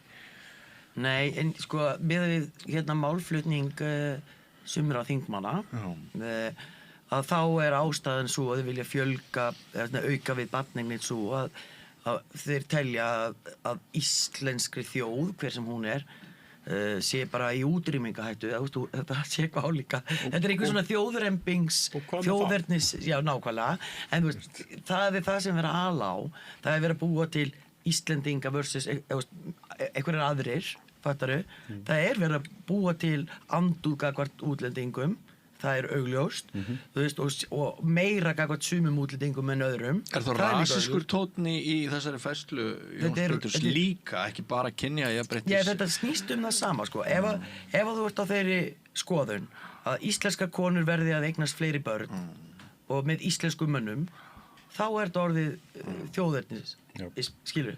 Þá en hann sagði það nú samt ekki. Nei, hann sagði það mjög Nei, hann gerði það ekki. En það eru aðri þingmenn sem hafa talað á þann veg og þeir hafa meira segja, sko, ég man eftir einu myndbandi þar sem að það var fullyrt, bara, það var orðað með nákvæmlega svona. Það tölfræðileg staðreynd, og svo var það sagt aftur, það tölfræðileg staðreynd að eftir 50 ár þá verður búið að útrýma íslenskri þjóð. Það ekki hægt að tala tölfræðilega staðreynd eftir 50 ár til að byrja með. Tölfræðing gæti ekki einu sinni gefið líkur að því að það verður búið að útrýma íslenskri þjóð eftir 50 ár. En allt myndbandið snerist að hamra á að þetta væri tölfræðileg staðreynd og það fólk sem hlustar og hugsa með sér, já, það rétt. Af því að það veit ekki betur eða nennir ekki að kanna það trúi bara manninum sem segir þetta, skilurðu? Það ekki að fara að googla, þetta tölfræðileg staðreynd? Hann að segja rétt? Og þú elur þannig smá saman á þessari andú bara við ætlum að vera hér hvít og bláeyga helst og við viljum ekki láta útrýma íslenskri þjóð af því að hún í stórkostlegri hættu og við verðum eignast fleiri börn og til þess að eignast fleiri börn þá verðum við að koma konunum inn á heimilið aftur þessi öðruvísi hvernig á annars að hugsa öll þessi börn við erum ekki sem með leikskólakennarar til þess að sinna þeim með henni. En þessi stórkostlega íslenska þjóð okkar, hún fekk svolítið að kjaftinn í vikunni líka í öðru máli þegar Kveikur hjá RÚV sýndi okkur fram á að við erum bara með eitthvað mega vændis notkun hér á landi og ég man að í blaðamennskunni það nú 40 eitthvað ár síðan ég skrifaði mína fyrstu blaðagrein og fyrir svona 35 árum þá man ég eftir alvarlegri frétt sem ég skrifaði það sem var svona verið að veltaði upp hvort það væri kannski eitthvað smávændi á Íslandi til eða ekki og þá man ég vel eftir því að íslenskar konur og íslenskir kallar við væri bara svo frjálslynd við færum bara á ball og við svæðum bara hjá hverju sem hreyfðist og fengum okkur í glas þyrfti ekki vændi ég held að ég ekki skrifað þetta en sem sagt það svo stutt síðan að þetta var einhver svona umræða og svo svona ákveðin kannski paradísarmissir eins og segir núna að við góðum bara mjög langt í alls konar ógeðslegu vændi sem náttúrulega annað jafnréttismál. Nú kemur sko bara einhverju máli sem mjög svona ég fjalla mikið vændi, mansal, skipulega glæpastar sem ég gerði mikið í fréttum og það var svona mín sérgrein ef það má segja sem svo og ég gerði mig þátt í Kveik fyrir nokkrum árum, alls ekki komið 6 ár vændi á Íslandi og þar talaði ég bæði við konur sem voru seldar mansali karla sem voru að kaupa vændi íslenska að því meira hluti kaupenda eru íslenskir þá og núna og bara venjulegi menn sem að fara bara í hádegisliðinu sínu eða kaffinu eða eitthvað sem njóta friðhelgi og svo talaði ég líka við konu sem vændiskona, hún það ennþá og búin að vera það núna í 27 ár gæti ég trúa, hún komin vel á 60-aldur, 55 eða 6 ára í dag og og skoðaði þetta alls saman og það var ekkert sem kom mér á óvart í þessum þætti per se þetta bara grassar ennþá jafn mikið og meira ef eitthvað og bara eykst og eykst þetta bara skelfilegt og ég get ekki séð sko ég búin að skoða marga leiðir hvað leið best að gera fara til þess að uppræta vændi, mansal Styðurðu sænsku leiðina? já og nei, ef hún virkar ekki þá vil ég bara einhver aðra leið, fattarðu? Nafngreinamenn, mögulega myndi það vera fælinga áhrif. Það umræðið það í dag já, að vændisköpundur verði nafngreindir og þeim stungi bara steinin. Já, mögulega er það leiðin. Sumir hafa nefnt að fara þessa þýsku leið, þar sem að það er bara löglegt, vændi löglegt. 2017 hertuðu löggjöfuna þannig að þú þarft að skrá atvinnustarfsemina, virðið sökarnúmer og setja þetta allt saman upp á borð. Það með ekki vera milliliðir og annað því líkt. Nýjustu rannsóknir frá því fyrra sína að ólöglegt vændi í Þýskalandi hefur aukist, þess að mansalsvændi hefur aukist síðan að vændi var gert löglegt vegna þess að eftirspurnin var bara meiri og Þýskalandi talaði síðan núna bara vændisparadís í Evrópu, þannig ég veit ekki hvort það sé rétta leiðin. Ekki viljum við að þolendur mansals og vændis verði neftir í varðhald og setja í stungi í steinin eins og í Bandaríkjunum. Ég kann ekki heldur við þá leið. En í þinni rannsóknarvinnu þú eru aldrei hitt hamingjusum á hóruna? Jú, hún segist allavega að vera það og er enn að stunda vændi og tók bara svona akkorsvinnu ef hann vantaði nýjan tjaldvagn eða bíl eða eitthvað. Þannig að jú, auðvitað er til einhverjir konur eða karlar eða kvár sem að vilja velja þessa leið. Þannig að við ættum að varast alhæfingar. Allan daginn, það er ekki þannig, en ef við gerum þetta löglegt þá er alveg pottið samt að það er ekki nægilega margar manneskjur á þessu landi til að stunda vændi til þess að anna eftirspurninni. Þannig að það þyrfti alltaf að flytja inn fleiri. Og hvernig er það gert? Jú, gegnum vændi, mansal, eða þú veist, í þrælamennsku. Og það vill enginn okkar hafa og ég fyrir ekki bara sér klári. Eina leiðin sem ég sé út úr þessu vandamáli er að þeir sem kaupa vændi sjáu bara að það sem þeir eru að gera er ofbeldi og glæpur og þeir hætti því bara. Og hvernig? Bara þeir eru bara að sjá það í haustum á sér að þeir eru ekki... Þeir sjá það frekar ef við nafngreinu þá? Mögulega. Er það ekki? Jú, að þá skamma sín, þá þurfa að tala við konuna sína og eitthvað svona. Men svo, nota bene, þetta eru flestir viðskiptavinna allavega þessari hamingjusömi sem ég tala við eru giftir karlmenn sem koma til hennar á vinnutíma á milli 9 og 5. Bara svo það sé sagt. Og það er ennþá þannig. Ok, takk fyrir þetta. Má ég segja eitt hérna? Vilt þú koma inn? Bara halleluja. Og sammála öllu sem að Lára sagði. Jesús, já. En vandamálið er kannski þetta sem hún nefnir líka. Það er ýmsar leiðir við reyndar. Hvað er hægt að gera? Ég meina, hvernig getum við girt fyrir þetta? Og ég held að nafngreining eða nafnbirting og refsingar fyrir kaupendur vændis hljóta að vera einhver leið líka. Það er ekki hægt að láta þá vera hvað ábyrgðarlausa og eins og þeir, þeim komið þetta í raun og veru ekki við og geti bara stundað þetta eins og þeim sýnist. Finnst það alls ekki bara rétt. Og hver er ástæða þessara nafnleyndar? Vistu það eitthvað?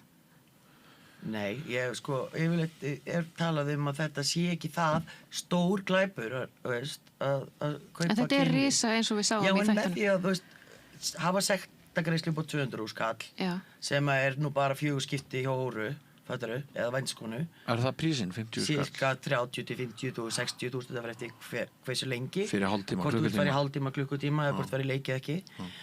Veist, það er meira sætt var ódýrara, náttúrulega hjá sumum erlendu kvennana sem eru greinlega hér í þrældóm og veist, það séu bara í alvörunni til manneskjur hér á þessu landi með siðferðiskennd til þess að kaupa eitthvað fyrir drátt fyrir 15 skall bara ofar mínu skilningi og ef fólk myndi bara hugsa þannig þegar áðan að fyrir inn ég er að fara að borga 15 skall koma on, það er ekki eins og tímakaupi mitt skilur eða eitthvað, ef þetta er iðnaðarmaður sem dæmi halló, af hverju hugsa menn ekki svona, ég skil það ekki ég skil ekki hvernig geta sett þetta bara bak við sig eins og þetta sé að allt þetta fólk að þetta er ekki bara konur, þetta eru líka kynsegin sem eru seld hérna í mansali mjög mikið með þessa kynsegin og hvernig getur þú bara horft á þessa einstaklinga eins og þetta séu bara happy go lucky, bara having fun ég bara skil ekki bara þessa hugsun og ég veit ekki hvernig við hefum að uppræta hana nema með öflugri fræðslu bara strax í grunnskóla og ég meina, bara tala þetta við krakkan okkar bara og búa þannig til eftir 30 ár verið að farið. Ég sé ekki hvernig ég getur gert það einu vetfangi. Já, en líka bara gera almenningi ljóst, að þetta er fólk yfirleitt, er þetta fólk í mikilli neyð og það er verið að nýta sér neyð mjög veikburða hóps. Mjög. Það eru örugglega til dæmi eins og þú nefnir, en þó það sé til dæmi, að þá er samt langstærstur hluti fólk sem er í mikilli neyð. Og ein lausn sem að hérna gildi fyrir viðkoman hóp íslenskra kvenna sem er heimilislausar konur sem er í neyslu. Það er að gefa neysluskammta frjálsa, þá þurfa þær ekki að selja sig fyrir neysluskammtunum sínum. Það er ein leið til þess að draga úr framboðinu, en það hefur náttúrulega engin áhrif á erlendar konur sem að koma hérna og eru selda mannsali. Já, en að þjútalar neytendur, þá má samt heldur ekki gleyma því að það eru líka karlmenn sem eru neytendur sem að neyðast til þess að selja líkamann sinn fyrir neysluskammta, bara svo ég haldi því til haga. Og þá myndir neysluskammtar hjálpa þeim líka. Heyrðu, en hérna, úr þessu... Já, getur svo. Aðeins klára, hérna, þetta er nefnilega alveg gríðarlega flókið og já, þetta er flókið. Afskaplega... Marglaga. Já, og ég ætlaði að nefna eitt svona lag í þessu viðbót. Það er til dæmis þessi, sem sagt, svona online klámsíður og svo framvegis, sem að fólk er jafnvel að selja inn fyrir einhverja sýningar eða eitthvað svoleiðis. Og þar er skattur greiddur. Jafnvel þó það sé í rauninni ólöglegt. Þá er samt verið að rukka skatt af því. Já. Það var einhver sem að kom til okkar hérna í vorum að vinna einn svona máli í einu þingi í þessu og segja bara fá greiðslur og bara fyrir að vera í myndavél og þess að þar. Svo bara kemur skatturinn og segir, þú skuldar pening. Skatturinn fór sko í fyrra, held ég að vera í fyrra, já, í Rassíu, þar sem þeir sendu öllum Íslendingum sem eru með síður á OnlyFans rukkun 4 ára aftur í tíman. Já. Og það er ótrúlega áhugavert, vegna þess að þá allt í einu eru þessir einstaklingar ekki lengur þolendur, heldur einhvers konar lögbrjótar, skattsökrar. Já, skrýtnir skattgreiðendur. Rosa skrýtið. En það var gert. Og þeir fóru eftir þessum einstaklingum sem hafa verið að selja aðganga líka með sínum online eða sem rafrænt og sendu 4 ára aftur í tíman. Fengu upplýsingar frá OnlyFans síðunni tekjur þeirra og sendi innheimtu bara borga skatta 4 ára aftur í tíman. Sem er mjög merkilegt og enginn hefur sagt í rauninni neina fréttir af held ég. Rámar í einhverja fréttum mitt. Já, kannski einhver ein. Já, eitthvað sliðis, ekki mikið meira það. Nei. Þá ætla ég aðeins að venda kvæði minn úr Koloss. Ein ástæða þess að ég bauð þér í þennan þátt, Björn B. Björnsson, er svo að ég rak augun í grein frá þér, Rýtingur frá RÚV. Já. Og hérna, ég ætla að biðja þig að endursegja efni greinarinnar. Af hverju skrifar þú fyrirsögnina Rýtingur frá RÚV og hvernig varðar það okkur öll sem hér sitjum og Íslendinga alla, það sem þú varst að skrifa? Já, það er stuttumáli þannig að RÚV, sem sagt ég er kvikmyndagerðarmaður og þetta varðar það fag í raun og veru. Það er að segja að RÚV er eitt stærsti kaupandi íslensks efnis, bæði leikina þátta en líka næstum því eini kaupandi heimildamynd og stuttmynda. Maður Lára þekki nú allir vel, til dæmis, en einn stærsti kaupandi líka leikins efnis. Það má kannski segja að sá markaður séu svona 3 aðilar. RÚV er svona 1/4, hinnar stöðvarnar eru svona 1/4, Síminn þar langstærstur og svo helmingur úr kvikmyndasjóði.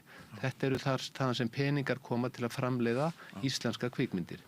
Og RÚV sagði semst okkur sem á fundi hjá framleiðendafélaginu í síðustu viku að þeir ætluðu að spara sér að kaupa íslenskt efni af íslenskum framleiðendum það sem eftir væri á þessu ári og allt næsta ár.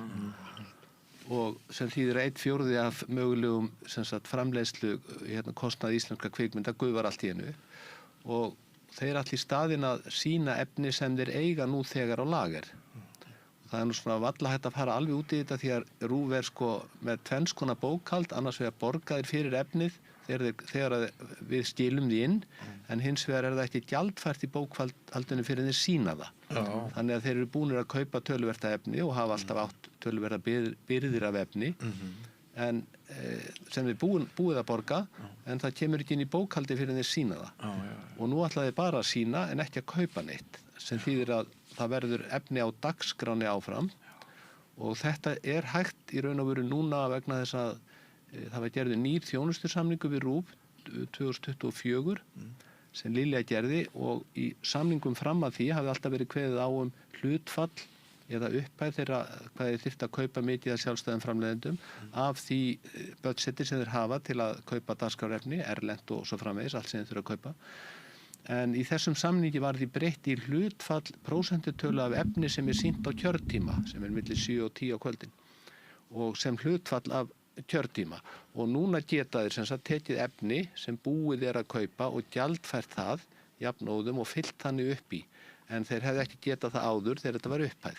Þannig að þeir eru raun og veru með þessu að fara á bakvið, og ég held að enginn í ráðuneytinu, ég get alveg fullyrt það, gerði sér grein fyrir því að með því að breyta þessu viðmiði væri verið að opna fyrir það að RÚV gæti lokað fyrir kaup á íslensku efni af íslenskum framleiðendum sko mánuðum og árum saman. Sem setur náttúrulega verk í uppnám. Alveg. Þetta skýrir til dæmis af hverju ég, sem sagt, þeir eru ekki til í að leiða mér að gera fleiri þætti. Nei, þeir ætla ekki að kaupa neinu. Þeir fá svara bara að nei, við erum ekki að kaupa neitt í ár og ekkert á næsta ári. Já, það er bara svarið. Það er bara svarið sem ég fekk og já, ég veit ekki hvað verður. Og þetta er auðvitað, sko, bæði auðvitað kemur þetta sér illa fyrir bransanum og alveg hvart yfir því, en hérna mjög illa, því að Kvikmyndasjóður stendur mjög illa eftir mikið niðurskurð undanfærin ár sem að Lilja Alfreðsdóttir stóð fyrir, og nú sem sagt gerist það fjórðungur af því sem þó framleitt fyrir á Íslandi hverfur allt í einu með þessari ákvörðu RÚV. Vegna þess að bæði í lögunum kveðið sérstaklega á það að RÚV eigi að efla íslenska kvikmyndagerð og starfa með kvikmyndagerðin í landinu, og í þjónustusamningnum fyrsta atriði áherslur í þjónustusamningnum fyrsta atriði að eru kaup á sjálfstæðum framleiðendum. Þannig að þetta á oddinum hjá bæði löggjafanum og í þjónustusamningnum við ráðuneytið, en RÚV búin að finna holu til að fara á bakviða og allir ekki að kaupa neitt. Þannig að þess vegna skrifa ég þessa grein. Og þess vegna spyr ég líka sko, varðar þetta okkur öll, því að augljóslega gerir það. Já. Við erum með þessa sátt það að Ríkisútvarpinu treyst fyrir því að vera miðill og safn og halda utanum starfsemi annara, sköpun annara og sína og hérna nægt ennú sko nægur úlfúðin í kringum RÚV. Þótt svona fíaskó, segi ég bara, bætst ekki við.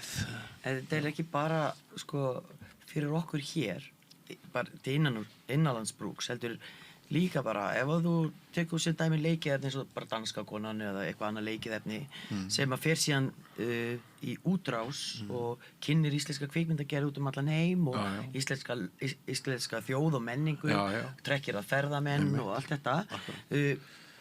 Flest, allavega mjög margir sjónvarpsþættir, leikiðefni, heimildefni uppbyggt þannig að þú færð sko samkomulega við RÚV einhvern sýningarrétt og þeir borga einhvern x% af kostnaðinum.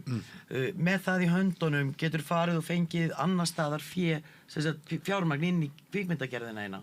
Og þú veist, og þannig nærðu smá saman að ná utanum þetta og eins þegar þú sækjum endurgreiðslunni á kvikmyndasjóði, þú veist, þá þarf þetta að vera með þennan pappír einhver ætla að sýna þetta. Þannig að þeir eru með gríðalegt líka bara dagskrárvald, ekki bara því sem þeir sýni sjónvarpinu hjá sér, heldur bara það sem búið til fyrir allan heiminn af íslenskri framleiðslu. Þetta eiginlega alveg svolítið ótrúlega stað. Já, þetta alveg furðulegt að þeir sko leyfa sér að gera þetta, líka vegna þess að, þú veist, það niðurskurðarkrafa og ef að þeir stera niður hjá sér þessi, ég veit ekki hvað þetta eru, þeir fengur 9,4 milljarða í fyrra með auglýsingatekjunum sínum, þannig að þetta svona milli 5 og 10%. Og við segjum af hverju, segið ekki við alla deildarstjóra, það milli 5 og 10% niðurskurður hjá þér, en þeir taka bara þennan eina þátt út og þurfu ekki að segja upp neinu manni og ekki að gera neitt innanhús. Þetta bara, vandin sendur kvikmyndafyrirtækjum út í bæ. Tekjur okkar á samstöðinni, það kom fram hérna í samanburði þegar Stefán Jón Hafstein, hérna formaður stjórnar RÚV, var hér einmitt í spjalli að ræða rekstrarafkomu síðasta árs meðal annars. Okkar tekjur eru undir 1%. Við erum sem minna en 1% samstöðin sem að býr til 4 efni af sjónvarsefni. Til þetta að vera miklu minna en það. Þetta eru 9 milljarðar. 9,4? Nei, við erum, okkar tekjur eru að það væru 90, það eru undir 90. Er það ekki 1%? Jú. Já, þetta er undir 1%. Sem alveg hlægilegt. En hérna þú varst búin að biðja orðið, Björn Leifur. Þegar ég heyri svona lýsingu, þá fer ég strax að pæla í hver að taka ákvörðununa. Af því að það nú einu svona pólitískt skipuð stjórn í RÚV.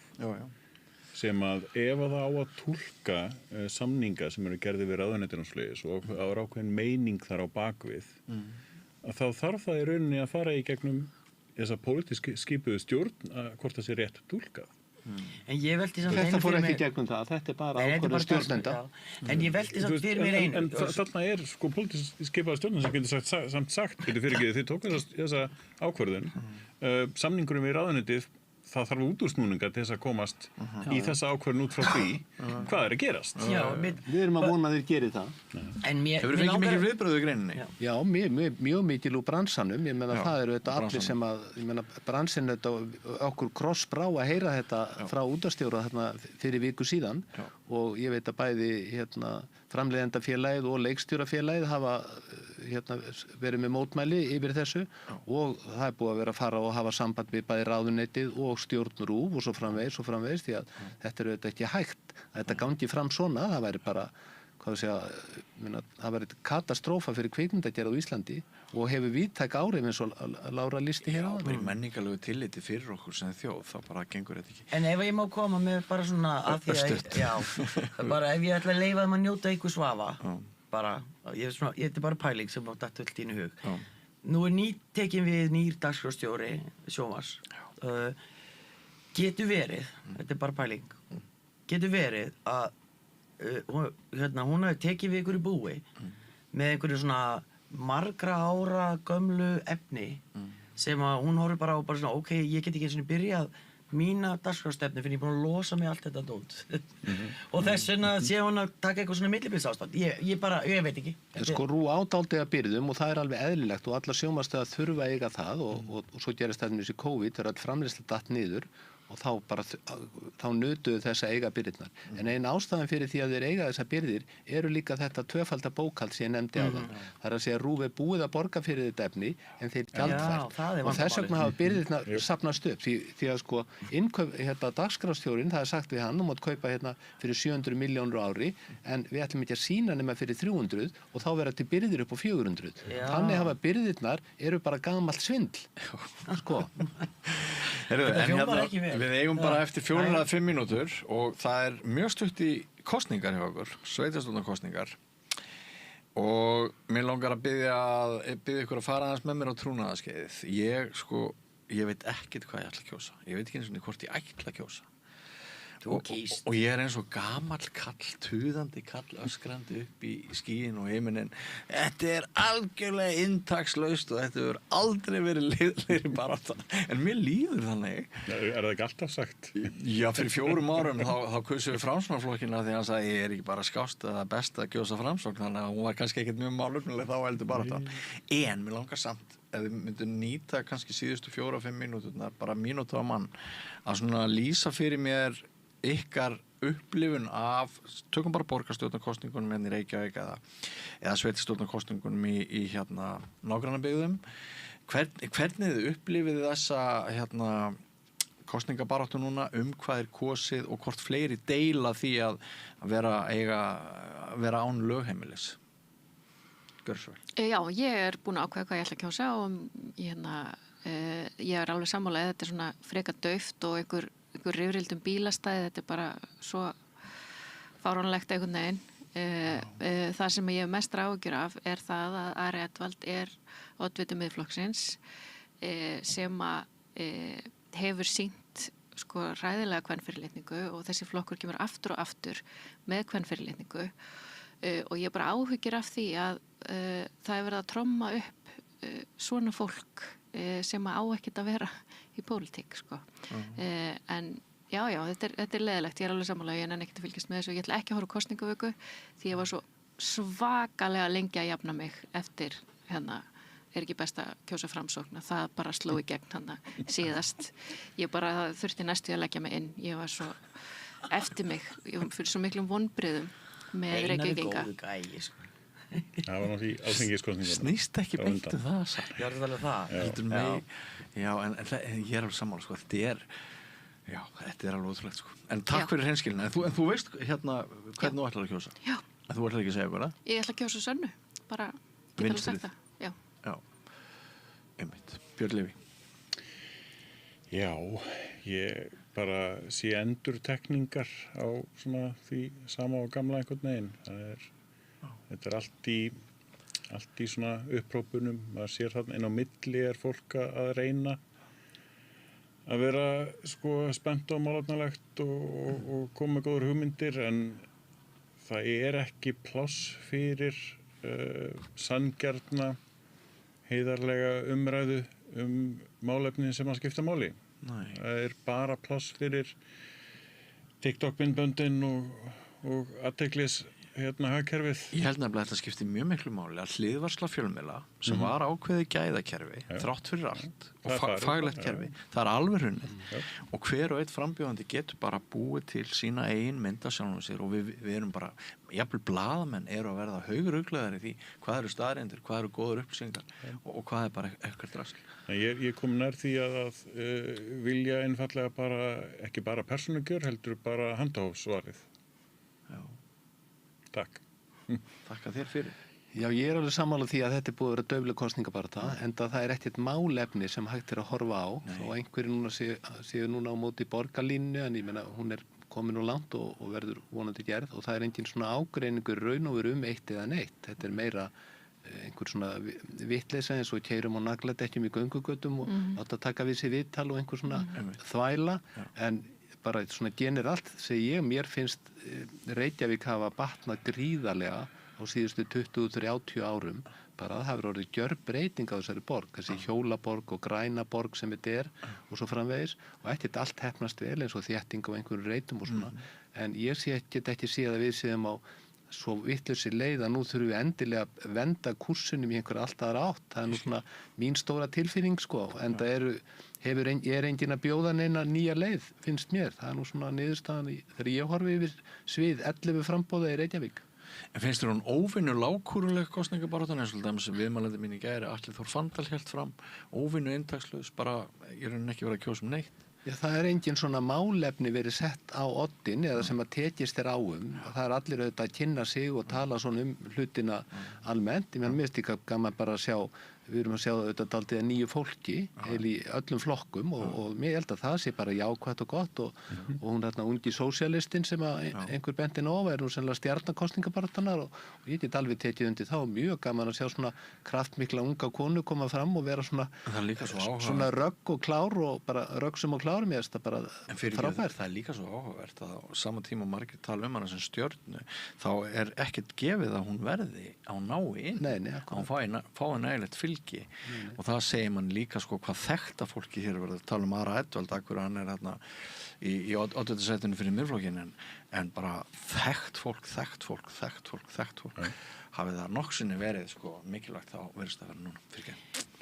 Ég verð að fá að taka undir með það að mér þykir bara skelfileg tilhugsun að maður sem hefur sýnt konum kvenfyrirlitningu bara frá því ég kynst honum fyrst árið 2006 eða eitthvað sé bara að fara inn í borgast, bara inn í ráðhús og þá ég tala Ara Edvald og það var á 365. Já, og ég bara á bara ekki til orði við það að Reykvíkingar ætli sér að kjósa mann sem komin vel yfir miðjan aldur, fluttur inn frá Portúgal og hefur ekkert að bjóða ungu fólki, þú veist, ekkert.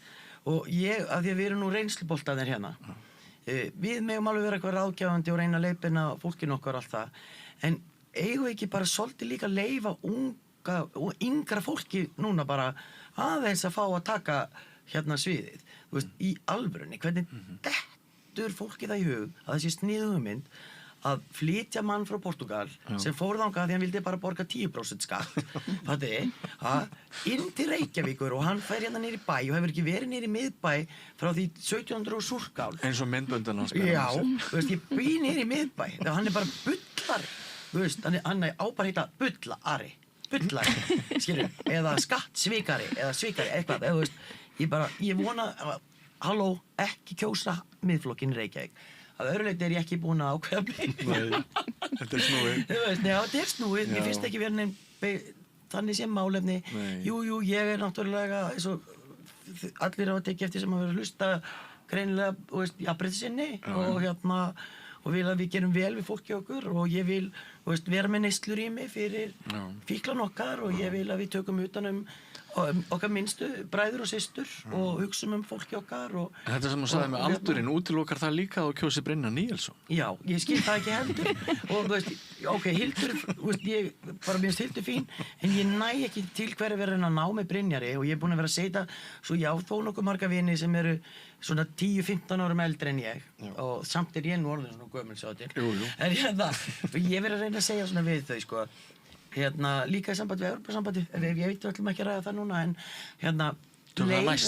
leifum bara svolítið framtíðinni að taka ákvarðanir framtíðina Þetta er bara fyrirtagsloka orð Ég þakka ykkur öllum kærlega fyrir, ég er búin að halda ykkur aðeins svo lengi, ég veit að sum ykkar þurfa bara að þjóta út núna 1, 2 og 3 en Lára, Björn og Auður og Björn, frábært að vera með ykkur, kæra þakki fyrir að koma og gangi ykkur vel og ég vona þeir sem ekki búin að finna kostinn, finni atkvæðið og finni frambúðið því að maður verður auðvitað að nýta kostningaréttin, það er nú bara þannig. En kæra þakki fyrir komuna og ekki fara langt kæru hlustundur áhorfendur, nýr kafli eftir andartak. Ég heiti Kristinn Sigmundsson og styð Samstöðina. Samstöðin er óháð sjónvarpsstöð sem fjallar þjóðfélagsmál á vandaðan og yfirvegaðan hátt. Ég skora á ykkur að styðja hana með því að gerast áskrifendur. Samstöðin er ómissandi. Alþýðufélagið er eigandi samstöðvarinnar. Markmið félagsins er að auðga og bæta umræðu í samfélaginu. Allir geta gengið í Alþýðufélagið með því að skrá sig fyrir áskrift að samstöðinni. Samstöðin.is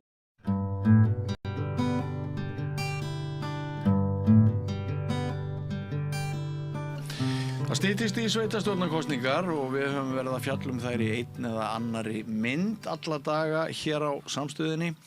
Í gær vorum við með greiningu á því að þetta væru sennilega innihaldslausustu og lágkúrulegustu sveitarstjórnarkosningar sem að væri að blasa við okkur.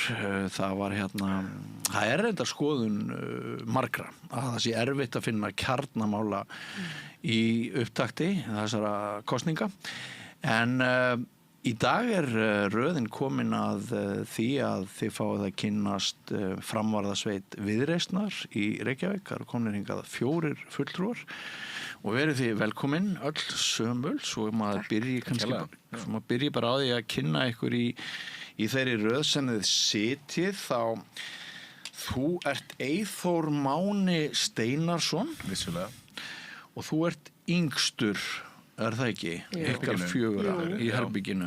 Já. Og sko ég var að reyna að pumpa þig hvað þú værir og það kom ýmislegt upp úr dúrnum. Nemi, myndlist, leigubílstjóri.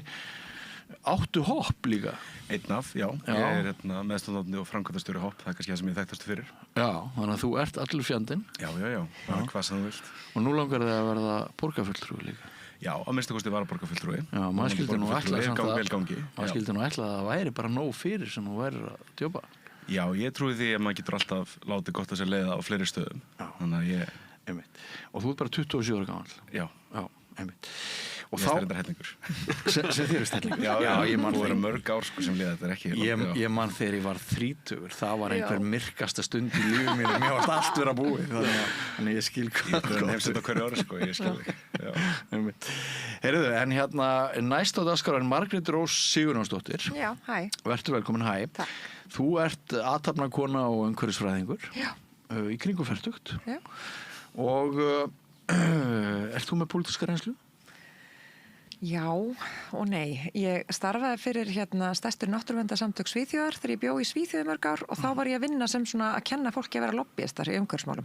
Það var mjög skemmtilegt. Þannig að það var svona pólitísk reynsla að greina flokka og hvernig maður tala við þá, en ekki sjálfur í pólitík. Ertu þá lobbyist í Viðreisnar? Nei, ég myndi ekki segja það. En ég myndi ekki segja það, sko. En þetta var svona meira svona hvernig maður kennir, eða hvernig maður hvetur fólk til að vera hafa áhrif á í sínum sveitarstjórnarkosningum ef maður brennur fyrir eitthvað. Hvernig ítur maður í nógu hart að sínum fulltrúa, sama hvað flokki er í, til þess að tekja markaðu. Þarna var svona umhverfismálin voru þau mál sem þetta fólk vildi íta. Þannig að það er svona fyrsta reynslan mín af pólitík. Svo flutti ég til Íslands og þá varð ég aðstofakona þingflokks, eða framkvæmdastjóri þingflokks. Þannig að ég hef unnið á Alþingi og það gaman. Já. En ég held að, ég að fara í pólitík svolítið út af því að það skiptir mig máli að börnin treysti sér að labba í skólan og við séum ekki, börnin mínir í mikluðum skólum, sko. Það eitt drifkraftur og svona. Já. Þannig að það er nærumhverfið kannski sem að ég hef meiri áhuga. Einmitt, og ég vonast til þess að við komum aðeins betur á umhverfismálunum á eftir. Já. Björg Magnúsdóttir, þú náttúrulega kannski í hópnum á samt Róberti, ég veit það ekki, sem svona einna þekktust og við höfum svo sem lengi haft þig fyrir framan okkur, heyrt í þér og haft þig á skjánum, búin að vera fjölmiðlakona og handritshöfundur og þú ert komin á þennan vagn núna, þekkt fólk sem fyrir pólitík. Já, ég vil taka undir með Margréti minni það, sko, við erum hér, við erum að stíga inn í pólitíkina og við erum að miklu leyti bara fólk, Reykvíkingar sem höfum bara séð einhvern veginn inn í hverfunum að grunnþjónustan ekki til staðar, hverfin hafa drabbast niður og okkur bara svona við finnum það á eigin skinni og okkur mislíkar hvernig farið með peninga almennings og við viljum leggja okkar af mörkum og bjóða okkur fram til þess að láta gott á okkur leiða.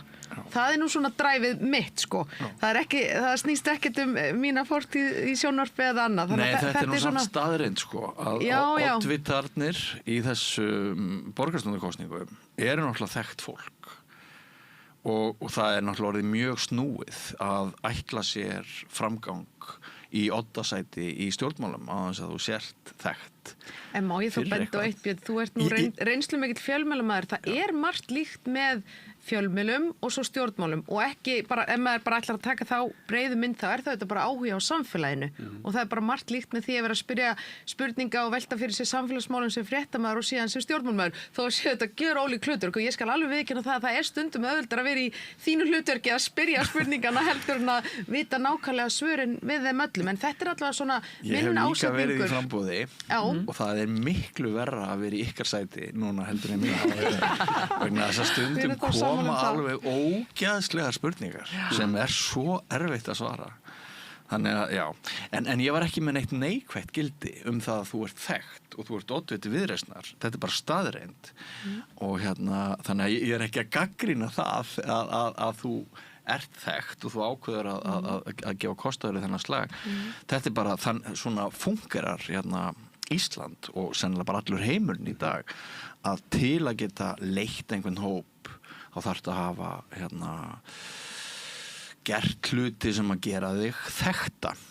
Já, ég svona að einhverju leyti sammála en ég svona allavega fyrst og fremst fyrir mér þá snýst þetta ástríðu fyrir málefnunum og fyrir því að gera Reykjavík betri fyrir næstu kynslóð og það bara algjörlega innlegt og það eitthvað sem ég veit að við hér höfum öll og eigum öll sameiginlegt.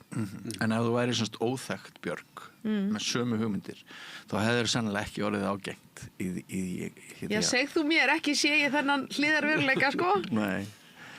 En mér finnst bara áhugavert við sjáum eila alla oddvitarna núna þeir koma á skrýttum áttum eins og Ari Edvald og eitthvað svona og bara, hvað er þú að gera hana? Já, hann náttúrulega bara vita allir hver hann Já, ég meina það nú stjarnan í kosningunum sem að mörgum finnst hún Silja Sóley sem oddviti sósíalistana. Hún nú ekkert þekkt og kemur bara nánast bara fullsköpuð inn í þetta hlutverk og mörg okkar dáumst að henni og hvernig hún getur talað sínu máli við kjósendur. Þannig að þetta nú ekki alveg algilt hjá þér, sko. En hún hefur ekki mælst inni. Það svona aðeins vatnaskil, það gæti verið hún komist inn. En það nefnilega mjög áhugavert með að hvað talað vel Silju að fylgið hefur ekki mikið hækkað. Og það náttúrulega tikkar við þetta alheimstrend að við þurfum að tengja, við þurfum að þekkja fólk sem við ætlum að kjósa. Ég held líka samt að í því samhengi sé það líka að því í síðustu kosningum voru mjög margir sem kusu flokka sem komist ekki inn. Já. Þannig að fólk líka hrætt við, ég held að sé alveg það hefur alveg að segja í þessum kosningum. Já, ég hugsa að svona, sérstaklega á höfuðborgarsvæðinu hvað voru þetta, 10.000 manns eða 5.000 manns eða eitthvað, það var fjöldin allra fólki sem að kaus flokka sem að síðan komist ekki inn. Að stefna í strategíska kosningu. Já, þú veist, ég meina, fólk hrætt eftir það, held ég. Þannig að það getur líka nú alveg haft áhrif. Já, ég tek undir það. Og það sem við erum að bjóða fram, sko, er þessi breiði hópur með mikla þekkingu og sterkan bakgrunn úr atvinnulífinu. Við erum 3 sem að stöfnu fyrirtæki í Reykjavík og ég ekki viss að það séu svona margir sem að á öðrum listum sem hafa verið í atvinnurekstri, þannig að við erum að koma með þá reynslu, við erum að koma með mikla reynslu úr stjórnsýslu, af þinginu, úr fjölmiðlum, þú veist bara hérna og þaðan, þannig að við erum að bjóða fram svona breiðan hóp, einmitt til þess að hafa þann styrk til þess að geta farið inn í borgarstjórn með góða tengingu við atvinnulíf og við borgarbúa og foreldrar og einhver sem búinn að koma sínum börnum á legg og Eyþór sem er ekki byrjaður í barneignum, þannig að við höfum svona mjög víðtæka reynslu af samfélaginu, þannig að það er það sem við erum að bjóða fram, þessi breiði hópur. Þú ert hver?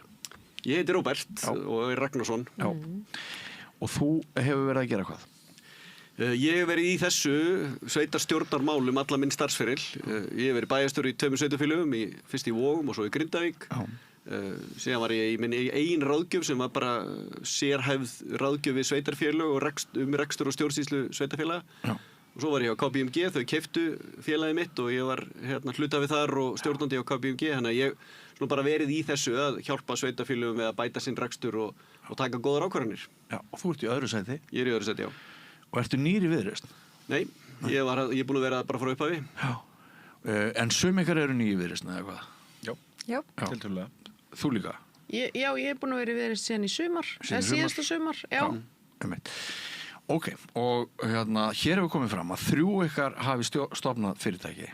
Það er mjög impressíft. En þá spyrir maður sér líka spurningar hennar, er svona forréttindaslagsíða á þessum hópi? Er þetta allt sem bara einhverju svona megavinnarar og ógeðslega flott fólk og fær brjálaðar hugmyndir? Ég skal aðeins, málið er þetta ekki spurning, vegna sem málið er að það er oft svona smá svona hort á bara, já, ég er atvinnurekandi. Sko, atvinnurekendur borga sér náttúrulega síðast laun. Þú veist, ég hef, sko, ég og maðurinn minn erum í veitingabransunum, þú veist, þetta bara mæli ekki með, sko. Bara ef við hefum bara farið í eitthvað annað, farið að flytja inn snus eða eitthvað til Íslands, þú veist, þá værum við bara í göggjustuði, sko. En þú veist, að reka veitingastað gerir maður ástríðu. Og og maður borgar sjálfum sér síðast laun ef maður færi þau, sko. Þannig að hjá okkur er þetta ákveða hark líka. Þannig að maður hefur líka skilning á því, þú veist, og veit að búin að díla við kerfi sem vinni ekki með manni og þú veist, það er líka þetta sem að maður kemur með inn. Það er ekki bara eitthvað svona, já, það er svo æðislega gaman að skila svo góðum ársreikningi. Þú veist, þetta er ekki það, sko, heldur ákveðin segla og ákveðið, þú veist, bara eitthvað svona, hey, bara let's do it. Við pröfum þetta bara, virkar ekki alveg allt. Það er líka það. Það sem við eigum þetta sameiginlegt er að við höfum séð eitthvað í borginni sem við viljum laga. Við erum ekki að fara inn í þetta af einhverju pólitísku framapóti til að búa til einhvern langtíma feril hérna. Það er það sem að gera okkur kleift að vinna svona rosalega vel saman. Að við komum öll með okkar eigin svona bakland inn í þetta, okkar eigin ástríður og áhugamál sem að er það sem að dreifa okkur inn í þetta, sem er svona tímabundið umbótaverkefni til þess að laga komin í borgina, laga það sem okkur finnst að og skilja við hana betur en við komum að henni. Já. Algjörlega, og ég menna þetta snýstu það að ég er búinn að vera í þessari almanna þjónustu bara, eins og ég segi, allan minn feril og maður vill alltaf einhvern veginn skilja betur við en maður koma að og þetta snýstu að skapa góðar aðstæður fyrir börn og fyrir framtíðina og ég meina ég var bara barn í Breiðholtinu að alveg upp á lágtekjufólki, sko, það er ekki sem að það hafi verið að koma í gegnum einhverju silfuskeið og við höfum öll okkar sög, okkar bakgrunn og það sem við höfum verið að vinna í og það er eins og Margrét segir, það er seglan og að geta klárað mál sem held ég að einkennið þennan hóp sem við erum með. Já, og bara aðeins til að grípa þannan bolta. Mér finnst svo gaman, mér finnst framtakssemi vera orð sem er dálítið ríkjandi í okkar röðum. Við erum svona, við viljum fara að gera, við viljum fara að klára, við viljum fara að halda áfram. Við erum ekki að fara inn að leita okkur á þægilegri innivinnu og setja milljón fundi. Við viljum miklu frekar vera í þessari orku þar sem við erum að framkoma fyrir borgarbúa. Þannig að borgarbúa finni fyrir þjónustunni inn í hverfunum en ekki kerfinu í ráðhúsinu. Það er sterkt frumkvöðlega element í þessum hópi við þetta borð. Já. Ég skal samþykkja það. og þá er það spurning, sko, eru það nýju stjórnmál? Frumkvöðlarnir? Já. Ég held að það hafa nú alltaf verið þannig, sko. Já, ég vil segja það, sko. Þú veist, öll þessi metnaðfullu verkefni á orku hitaveitu að Reykjavík og allt þetta kemur ekki frá því af ykkur íhaldssemi, sko. Þetta kemur frá nýsköpun og að hugsa langt fram í tíman, að vera með eitthvað vision og síðan að framkvæma það. Algjörlega. og ég held að það akkurat það sem við þurfum að hafa, þú veist, það er... En hvernig gengur mörgum frumkvölum að vinna saman? Af því að frumkvölar eru nú oft svona bara, þeir eru auðvitað mjög oft flinkir að starfa með öðru fólki, en stundum þetta nú svona spesmanngerð, sko. Já, ég meina frumkvölar sem að hafa sameiginlega framtíðarsýn og geta séð fram á veginn að þeir finna lausnir á því. Og ég held að það hef alltaf verið þannig og við þurfum að hafa kjarki að taka þessar stóru ákvarðanir og minnst gott að Eyþór minnist á hitaveituvæðingun og önnur svona stór samfélagsleg verkefni og mikil andstæða. Það var bara mikil andstæða við það að hitaveituvæða, sko. Þetta var vesen fyrir fólk. En þetta er betra fyrir alla. Svartið sjónvarp þótti sömu stjórnmálum betri hugmynd heldur en sjónvarp í lit. Menn voru móti símanum, það er í Vestmannaeyjum þegar internetið kom þangað. Já, það er allar stórar ákvarðanir umdeildar og fólk eru ósátt, en það er hlutverk stjórnmálana að hafa þá framtíðarsýn og seiglu og þetta er frumkvöla kraft til þess að fara og finna lausnir og klára mál þó svo það sé andstæð og yfirleitt er það bara hávær minnluti en við þurfum að geta komist í gegnum það. Mér langar, má ég skjóta aðeins inn í hérna því að tala um þetta væri svo leðilegar kosningar og ómerkileg kosningamál og svona. Ég ætlaði það eftir, já. Er það? Já. Má ég aðeins taka forskot á sæluna vegna þess að við erum að tala hér um framtíðarsýn og það er framtíðarsýn sem við deilum. Það er það að við viljum vinna fyrir næstu kynslóð Reykvíkinga, taka borgina upp á næsta level, gera hana bara samkeppnishæfari og betri fyrir okkur öll og til þess að gera það þá erum við búin að leggja fram okkar svona áætlun varðandi það. Við vitum að við þurfum að einfalda kerfið, við vitum að við þurfum að setja þjónustuna meira í forgrunn og bara einhvern veginn að þannig að borgarbúa finni fyrir því að ráðhúsið sé að vinna fyrir fólkið þarna úti og þetta finnst mér eiginlega að vera kosningamáli. Ætlum við til framtíðar með Reykjavík eða ætlum við til fortíðar þar sem við gast vera á nagladekkjunum niður Austurstræti eða Aðalstræti eða hversu mörg bílastæði hefur. Mér finnst þetta vera svona stóra togið í þessari kosningabaráttu ef ég tala fyrir mitt leyti. En hérna Björg, sem oddviti, áttu vona á atkvæðan frá miðjunni til vinstri eða hægri? Ég bara öllum áttum. Já. Öll velkomin. Lítur á því sem miðjumannesku, hægrimannesku eða vinstrimannesku? Vá, þetta er... Þú hefur aldrei fengið þess á þér? Nei. Þetta er nú basic. Ég myndi nú svona segja að ég meina Viðreisn er þarna svona aðeins hægra megin við miðjuna og það er svona einhver allavega staðsetning sem bara hendar mér ágætlega.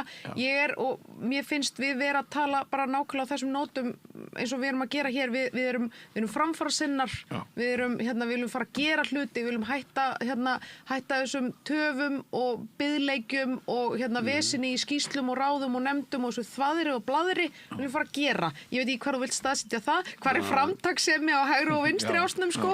Ég bara segð þú mér, sko.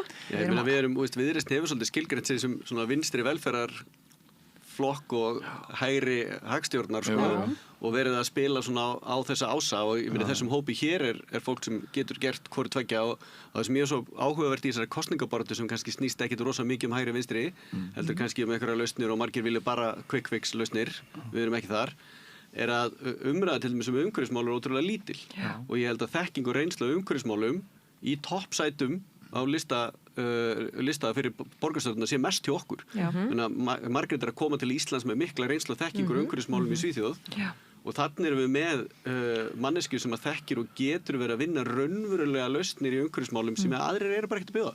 Nei. Tekum undir þetta sko. Já. Og við öll. Gott og vel, bara hérna... Má ég skjóta inn í að þú ert að spyrja mig að vinna saman? Já. Hérna, sko, ég bara treystu okkur, þetta verður sko, það er búið að vera fáránlega gaman í þessari kosningaherferð. Við höfum unnið eins og einn hugur, bara bókstaflega eiginlega næstu því þannig.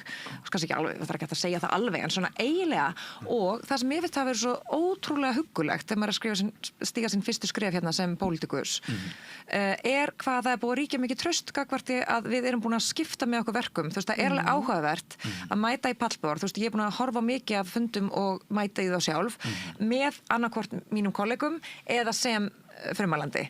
Og það er síðan bara frá sumum flokkum alltaf sama fólkið. Þú veist, við erum bara með breidd, en þetta er líka breidd, getur ekki bara, hún kemur náttúrulega, hún kemur út í við treystum hvort og vinnum vel saman. Þetta held ég að sé alveg svona, við erum að standa okkur vel þarna, sko. Það er gaman. Ok, hérna, réttilega bentur á það að ég einbráði því og fleirin, þú varst líka að tala um það sannlega að ég einbráði því hérna í upphafi, í eingangnum greining Atla Þórs Fandal í gær, hún svo að þetta sé erfið kosningabaráttu, hún sé inntakslítil, hún sé lágkúruleg. Hann tók nú Miðflokkinn sérstaklega fyrir og segir að það séu gremjustjórnmál sem sko ekki með neinu lausnum og svo náttúrulega talað útlendingahattur, það hefur ekki verið mikið til umræðu í, finnst mér í upptætti borgarstjórnarkosningana. Já, en það eru samt alveg, moggin í dag alveg með 2 síður í röð sem að svona eru, ok, ég ætla ekki að fara nánar út í það. En í ykkar huga, þið náttúrulega öll, þú ert reyndastur, þú getur, það ekki, þú farið í kosningabaráttur eitthvað aftur í tíman.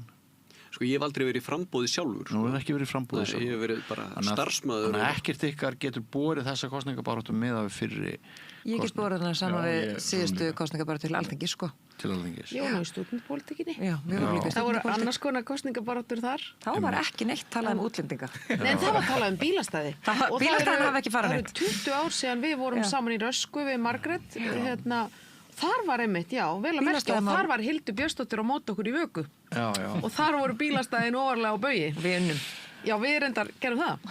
En sem sagt, áður en við ræðum aðeins umhverfismálin sem mig langar að setja á dagskrá með okkur, þá langar mig að fá okkur til þess að bregðast aðeins við því hvort það sé erfiðara og bara erfitt fyrir flokk eins og Viðreisn, fyrir hóp eins og ykkur, að kveða sér hljóðs í þessu tilviki reykvíska landslægi, hvort það sé óljós meiningamunur á milli flokka, hvort kjarni mála, hvort það er ekki neitt að rífast, hvort það er þess vegna sem að kosningabaráttan sögð litlaus, hvort það er þess vegna sem að eitt myndband með manni sem finnur ekki bílastæði í göngugötu virðist ætla að verða helsti, sem að má ekki aðkvæm, virðist ætla að verða helsti minnisvarðin kosningabaráttuna þetta vorið. Þið skiljiði vonandi hvað ég á við. Byrjum á þér. Algjörlega. Ég get alveg tekið undir það að kosningabaráttur sumra geta verið ansi lágkúrulegar, en það held ég gerir ekki alla kosningabaráttuna yfir höfuð. Allar kosningarnar málefnalausar og lágkúrulegar. Það sem að ég hef upplifað, talandi bæði við aðra flokka, er að fólk er kannski minna að missa sig í einhverjum hugmyndafræðilegum skotgröfum heldur en það hefur verið að gera áður. Akkur heldur það sé? Ég held að stóru hluti sé það að þetta eru sveitarstjórnarkosningar.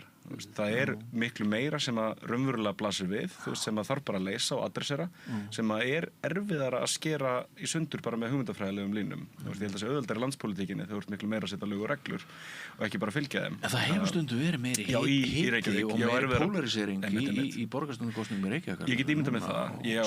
Skarpari skil, skarpari línu. Algjörlega. Ég var erfiðara með að bera það saman sjálfur af því ég hef ekki fylgst með öllum borgarstjórnarkosningum svona eins lengi kannski. En það sem mér finnst líklegt að sé að útskýra það geti vel verið að það séu bara skýrar áskorun sem líka standa fyrir. Núna ertu með borgarlínuna sem ætlar að verða bara eitt heitasta kosningamál þessara kosninga, þó að mér finnst það ekki einu svona vera kosningamál.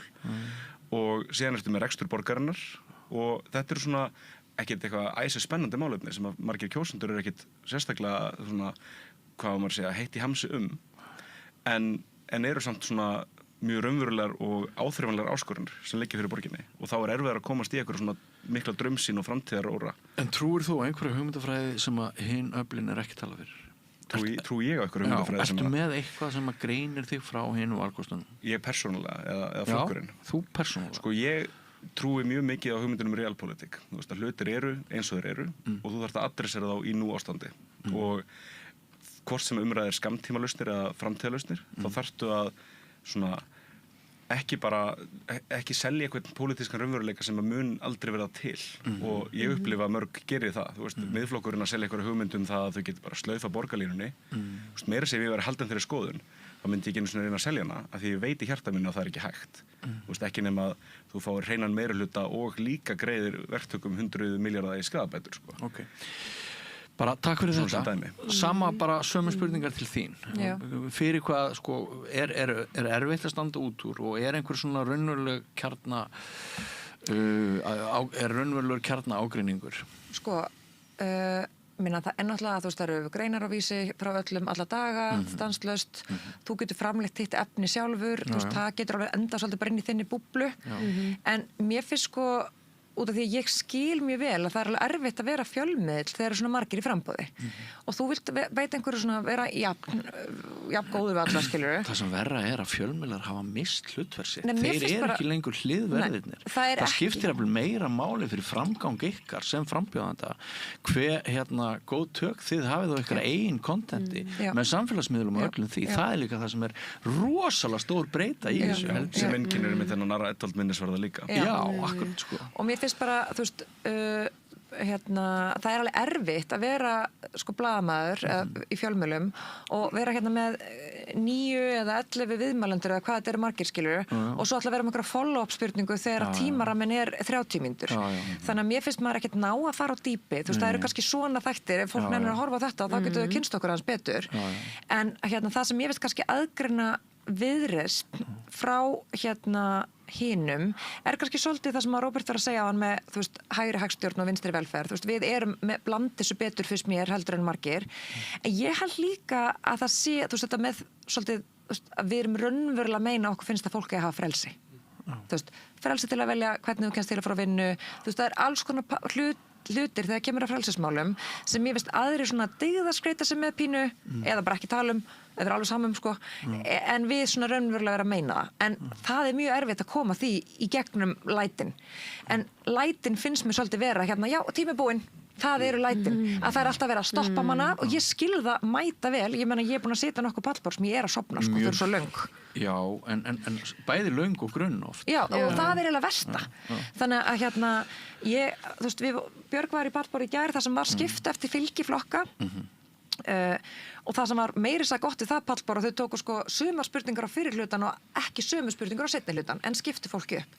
Það var alveg betri dýnamík, maður sá það bara strax að þegar fólk getur aðeins komið andsvör þú veist, út af því að það voru eiginlega aldrei follow-up spurningar hjá sko spyrlunum sem ég skil mig vel þegar þá getur þetta mjög langt en að það sé hægt að vera með ansvör og svona, þú veist, pólitík getur bara líka verið skemmtileg. Hún getur verið hnittin og fyndin og spennandi og gróf, en hún er rosa svona pen. Og það er held ég líka, Atli Þór Fandal, þekki hann vel, að ég held að hann sé líka kannski, hann fílar smá bit, skilur, en það er ekki mikið bit þegar eina bitið er nagladekk, sko. Þú veist, það er smá, þú veist, það er fyrir að þróka, sko. Má ég aðeins rifja upp hérna söguna, það var nefnilega svo þetta er svo rétt hjá þau, Margrét, með, þú veist, ef þú ert með 11 í pallborði, það bara gerist ekki neitt í dýnamíkinni. Mér fannst sko fyrst kosningabaratan þegar muni, Davíð Oddsson, heitinn var í framboði með Andra Snæ og Guðna muni, sú hersing, það var fyrst skemmtilegt þegar þau mættust í sjónvarpssal og gátu farið aðeins að og skjóta í hvort annað að því ef hver er bara eitthvað að tala sitt á sínum miðli og sínu vídeo, þú veist, jú, allir geta sagt eitthvað flott sem eitthvað auglýsingastofa hefur skrifað og svona, en þú kynnist ekki fólki fyrir þú ferð að sjá það í aksjón með hinum, þá ferð að sjá, hvernig svarar Róbert mér og hvernig tekur hann á móti og getur hann bitið frá sér og allt þetta, þá fer þetta að vera gaman, sko. En það sem ég ávið með inntaksleysi og svona ákveðinni kreppu er til dæmis í Mogganum í dag er frétt að Einar Þorsteinsson, framsóknarmaður sem þú varst hjá var ekki hann var að kynna stefnu framsóknar í gær og Moggin byrjar frétt sína umfjöllun á því og það hefur sannlega verið það fyrsta sem Einar og félagar sögðu í Framsókn að í stað þess að borgin var á rauðu ljósi þá ætti hann að fara á grænt ljós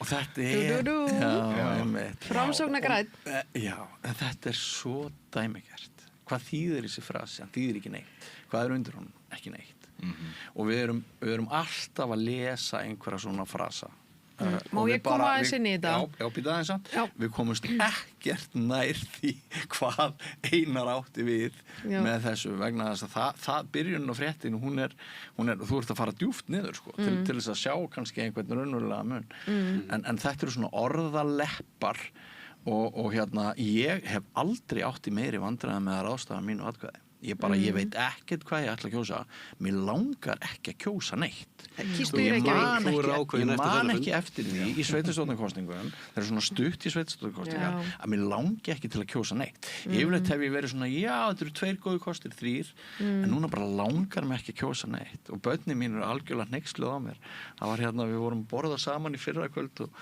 ég hef svona stundu verið að reyna að fá þau til þess að þú ert kannski að prófa þetta en núna bara, ég veit ekki bara svo ég Þið hljótið að hitta margt svona fólk. Já. Er það ekki? Jú. En bara rétt aðeins að grípa hennar bolta með hvað er kosið. Að því nú erum við farin eins og Margrét nefnir, við erum svona farin að tala meira saman í pallborðum, sem sagt bara flokkarnir og fulltrúar þeirra. Mér finnst línur vera rosalega mikið að skýrast og eins og ég sé þetta eins og ég var að tala hérna aðeins áðan, mér finnst þetta svolítið vera fortíðarþrá og inn í því niðurbrot á því sem algjört niðurbrot á því sem hefur verið gert. Hverjir eru í fortíðarþránum? Við vitum að Miðflokkurinn er þar.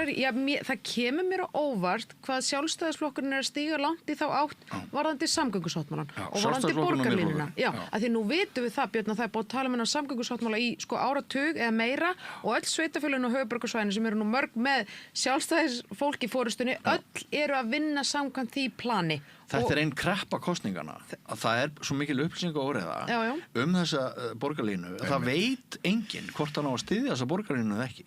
Það veit ekki hvort hún er raunverulega komin á stað. Það veit enginn hvort þetta eru milljarðar sem er verið að kasta á glæ og ætlum að kasta fleiri milljörðum á glæ. Það leikur fullkomið vafi þetta allt saman. Hún hefur einmitt verið fórnarlamb skortsádýft líka. Af því að það er með því að vera svona mikið að stýra sinni eigin miðlum og flokkarnir að gefa út bara sitt eigið efni. Allt þetta, að stýra sinni eigin umræðu fullkomlega. Maður man ekki sjálfur hvað maður las á RÚV og hvað einhver brjálæðingur var að henda fram að nákvæmlega. Og þetta gerir það verkum að þau segja frasa sem að þú getur líka bara beinleins ekki verið ósammála. Sínum ábyrðís uppbyggingu samgangna. Þú veist, þetta getur komið frá hverjum sem er. Og þú getur aldrei tekið afstöðu gegn einhverju. Þú veist, þú segir... Hver er ykkar leið í gegnum þetta? Gegnum þennan hávaða, þú veist? En bara eitt varandi þetta, nú erum við að tala við fólk á hverjum degi og við, Robby, vorum í prófkjöri í janúar og svona. Það hefur mistekist að tala það við Reykvíkinga hvað borgarlínan er. Og þetta er bara staðrend. Hvort sem okkur líkar betur eða verð. Þetta er bara þannig. Ég búin að ringi ótrúlega marga og það er bara svo margir sem er bara borgarlínan, er það ekki léttlest og er það ekki neðanjarðarlest og það er svona, þú veist, þetta er betri strætó.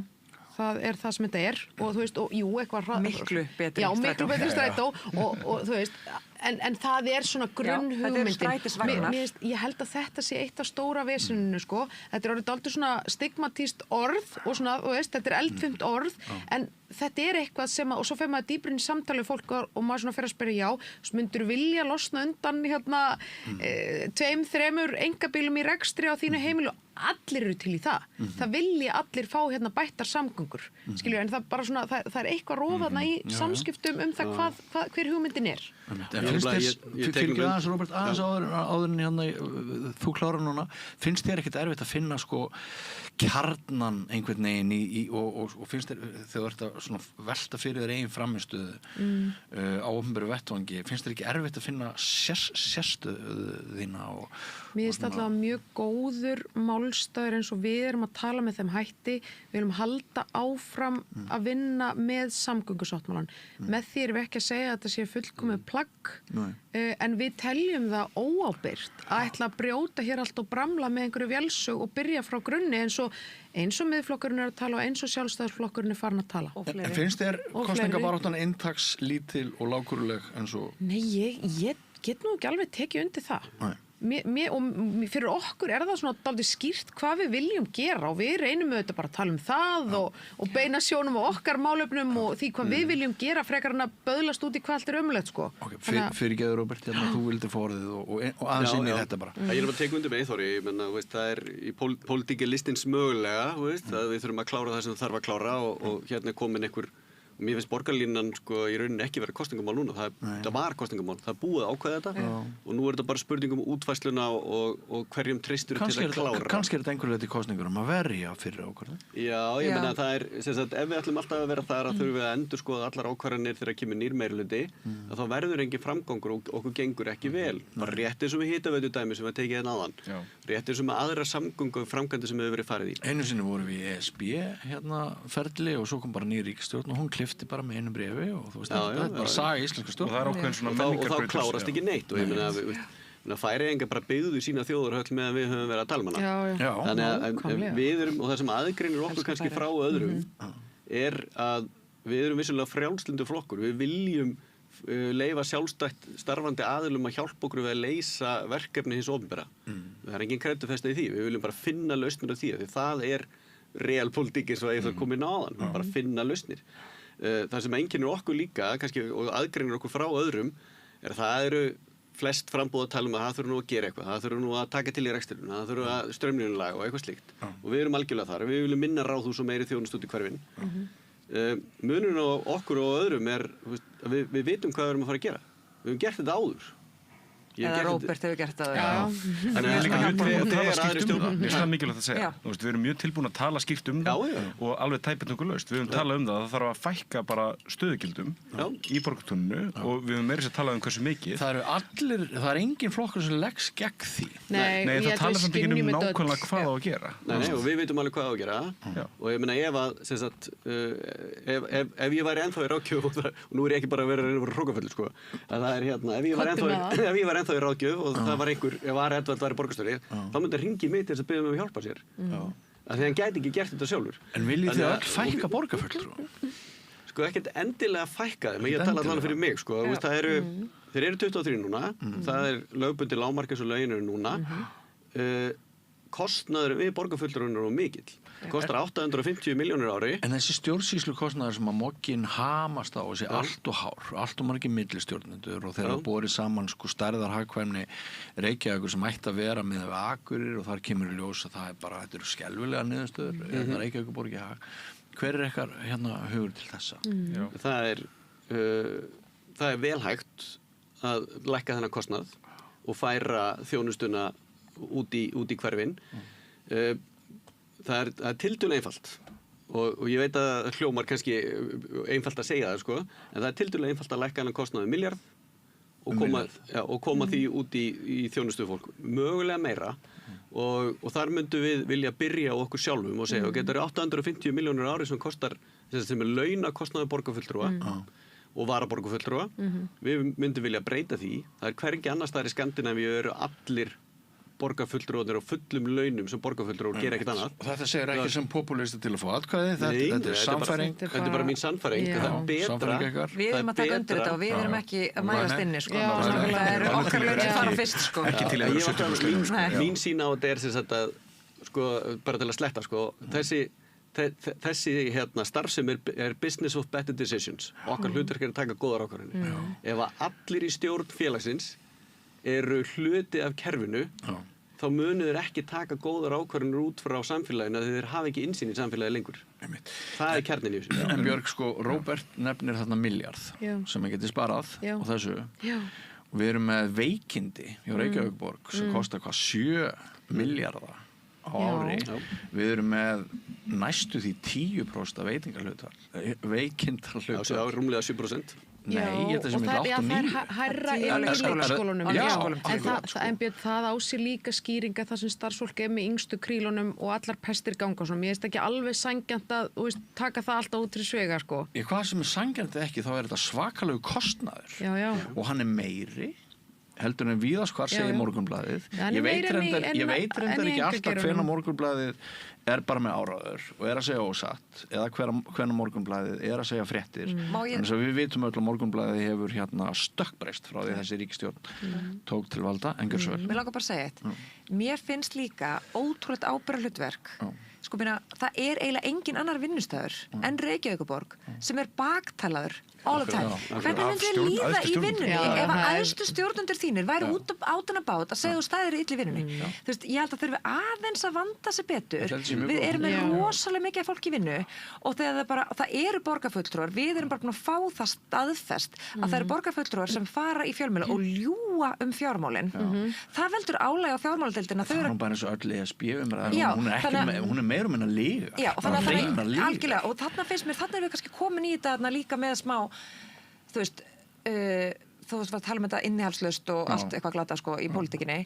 Þú veist, það er bara svolítið glötu umræðastundum hlutina. Annars vegar er sagt, þið farið ekki á dýftina, en hver vann síðustu borgarstjórnarkosningar, hver voru best að kjósa, já. Það voru skilabóðin, ekki best að kjósa Framsókn, that's it. Ég vissi ekki neitt fyrir hvað þessi flokkur stóð nema það og hérna ég kaus hann sannanlega ekki en það voru fólki kringum mig sem var bara, bara best að kjósa Framsókn og voru bara með eitthvað Framsókn að derhúi og þannig að það er bæði verið að senda okkur skilabóðin ekki segja neitt, vegna þess að kjósendur nenni ekki að hlusta það sem ekki að gera ekki en svo sama tím bara þetta er svo grunnt og leðilegt. Þannig að þarna held ég líka bara, það er bara ábyrgð allra þeirra sem taka þátt í umræðinni að vanda sig, að vera ekki með að koma með eitthvað svona blammeringar og leiðindi endalaust og ég er ekki verið eitthvað svona tóxisk jákvæðni, ég er ekki að meina það, heldur hérna, það má líka alveg vanda sig, vistu, allir sko, fjölmiðlar, fólk sem talar, þeir sem að, þú veist, er að skrifa eitthvað, það eru bara mikið af svona, hvernig næ ég gegnum hérna, þú veist, lætin, hei, einföldur skilabóðun, segjum eitthvað, búm, eina línu, rauðu dregill, grænt ljós, þú veist, eitthvað, og þetta hefur bara þessi áhrif. Þetta var góð ræða af Margréti. Klippum hann út, textum hann á, setjum hann á einmiðla, enginn að efast mig og bara gegja. Algjörlega. En mér langar, má ég skjóta, ætlaði þú að koma inn í? Já. Já, þú getur byrjað bara, ég tek hann. Bara mér finnst þetta, að því vorum aðeins að tala þú veist, þennan milljarð og tiltektina inn í kerfinu. Við sjáum það, við erum að tala við íþróttafélög, skólastjórnendur, íbúa út alla borg. Ég var í gærkvöldi á góðum íbúafundi upp í Breiðholti. Sko, innviða skuldin sem við erum að taka við fyrir næsta kjörtímabil og þetta er ekki sexy mál, þetta er ekki skemmtilegt mál, þetta er ekki svona eitthvað æðislega spennandi nýtt projekt sem við erum að fara að tala um hér. Sko, innviðir í borginni, eignir borgarnar hafa verið vanræktar og það hefur verið vanfjárfest í því að halda við. Við verðum að gera okkur grein fyrir þessu inn í næsta kjörtímabil og hvað er pólitík? Jú, pólitík er margt, en pólitík er líka forgangsröðun. Og hvernig ætlar að... Hluta þessum veikindi sem við talum með mikla. Ég ætlaði nefnilega að koma inn á það vegna þess að við sjáum það líka í tölum og það er búið að gera könnun meðal hérna, það er bara við sjáum það hvernig starfsfólki í leikskólum og skólum, það er fullt af kennurum út allt land sem vil ekki vinna hjá borginni að því að meðal annars húsakosturinn er ekki mannsæmandi og þetta er eitt af því sem við verðum að ráðast í. Þetta er ekki skemmtilegustu peningarnir að þurfa að setja 10 milljarða í að gera við það sem við eigum en þetta er nauðsynlegt og þetta er ábyrgt. En við heyrum svolítið sko þessa orðræðu og þessi aumingaskapur hjá Reykjavíkurborg, þetta sé sveitarfélag sem að þurfa að taka til hendinni. Ég meina miðflokksmenn og sjálfstæðismenn og fleiri segja þetta ýmist beint eða óbeint. Ekki fallegt að kalla komandi starfsfólk kúltúrvandamál hjá Reykjavíkurborg og það er stundum tengt því að hérna Dagur og þeir sem koma eftir honum, það sé svona samfylkingar, agaleysi og aumingaskapur og allt þetta og þetta er bara, það er hérna Það er magnaði að heyra þetta frá fólki sem til þess að hafa verið í atvinnurekstri sko. Það er alltaf sko með hægrið að það er svona skiplagt og það er hérna föst og duglegt og svo svolítið mín líka stundum mættur alveg draga á því Þetta er sett hljóma svolítið eins og menn hafi verið í einhverjum atvinnurekstri þar sem að starfsfólk voru bara fangar sko. En hérna það eru milli 11 og 12 manns að vinna á borginni, frábært starfsfólk sem er að reyna að leysa úr þjónustu við borgarbúa hverjum degi og þetta er mannaflsfrek þjónusta, við þurfum bara fólk til þess að veita þessa þjónustu og við verðum að skapa þeim bestu starfsaðstæður þá eru þau ánægð að þau veitir góða þjónustu og það er það sem við þurfum að gera og grundvöllurinn þar eins og Björgari segja er að húsnæði sé í lagi að stuðningur stjórnenda sé í lagi að við séum að skapa hana starfsaðstæður sem eru samkeppnishæfar borgin er stærsti vinnuveitandi kennar á Íslandi við eigum að vera í forystu þar við eigum að vera með bestu starfsaðstæður fyrir kennara til þess að við viljum vinna hjá okkur og þjónusta borgarbúa En nú eru kennara konur á fín laun Já, en það er starfsaðstæðunar sem er ekki nægilega og þetta snýst ekki bara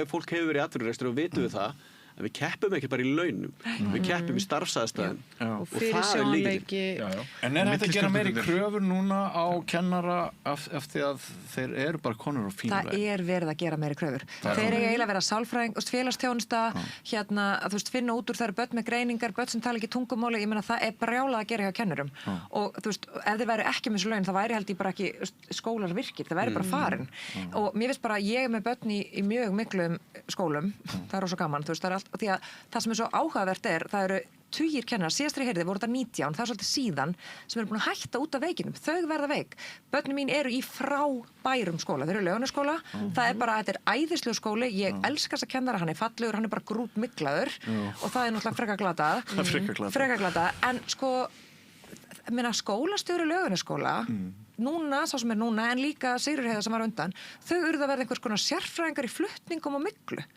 Þau urðu ekki skólastjórnendur út af því. Þannig að kennarar sem fá að kenna börnunum en ekki alltaf bara, jæja, krakkar, nú pökkum við í kassa, færið eitthvað frá veggnum, það er sundanátt, það lekur inn, það er satt atriði úr Laugarnesskóla að það er bara verður blautt í einni stofu sem dóttir mín í vissri átt þegar rigning. Þú veist, þetta er ekki það sem kennararnir fóru í kennó sko til þess að vinna við. Þannig að við erum bara að bjóða fólki upp á að mörgu leyti bara glatað, þú veist, það er ekki vinnan sem að það er, og það er alveg ljóst að þegar þú veist ekki alveg til hvers er ætlastæðir, það eru erfiðustu starfsaðstæðurnar. Og þegar þú ert kennari og langar að kenna börnunum og standa þig vel þar, en það er búið að ætlast til þess og setja ykkur skipulagsfræðing og flutninga á milli skólastofa, þetta er ekki gott. Amen. Sko, hérna tíminn er að hlaupa frá okkur. Við getum verið hérna margar klukkutíma. Já, mjög gaman að spjalla við ykkur. En hérna, ég ætla að enda bara á smá spjalli umhverfismálið mitt, af því að við hérna komum aðeins inn á þau áðan. Mér var send hérna í morgun frétt þar sem hérna einhver erlendur fjölmiðill er að fjalla svifryk uppáhaldsmálefni. Já, ég veit því Margrét. Og það er víst þannig. Ég held ég fái nú sérfræðingi næstu viku hérna til þess að lækni, til þess að ræða við mig hérna. En það er víst þannig að það eru toppar hérna, álagstoppar, Ártúnsbrekkan og fleira, þú kannski veist meira það ég. Það sem er bara hræðilegt fyrir lungnasjúklinga og astmaðið fólk verður nálægt. Ætti bara að vera bara banna börnum og lokað og allt það. Og hérna loftgæðin eru svona mismunandi góð. Við höfum varið eftir stöðum líka, við höfum varið töluverið orku í hérna að ræða borgarlínuna. Og mér langar kannski bara svona rétt í lokin að velta því upp af hverju þið og stjórnmálaflokkar hérna fyrir kosningarnar eru ekki opnari bara fyrir því að allur strætó verði gjaldfrýr, að þetta verði bara allt saman ókeypis til þess að reyna að hraða hérna, umbreytingunum sem þurfa að verða, reyna að auka sáttina, það er talað kúltúr, einkabilskúltúrun og allt þetta. Er þetta ekki algjör no-brainer þótt að þetta séu einhverjir peningar sem að hérna, ekki koma inn? Eru þið ekki bara ótrúlega aftarlega á merinni að vera ekki öll sammála bara þetta? Bara byrjum á þér. Já, hérna, það er mjög vinsælt ódýrt kosningamál að segja þú allir einfaldlega að gera frítt í strætó.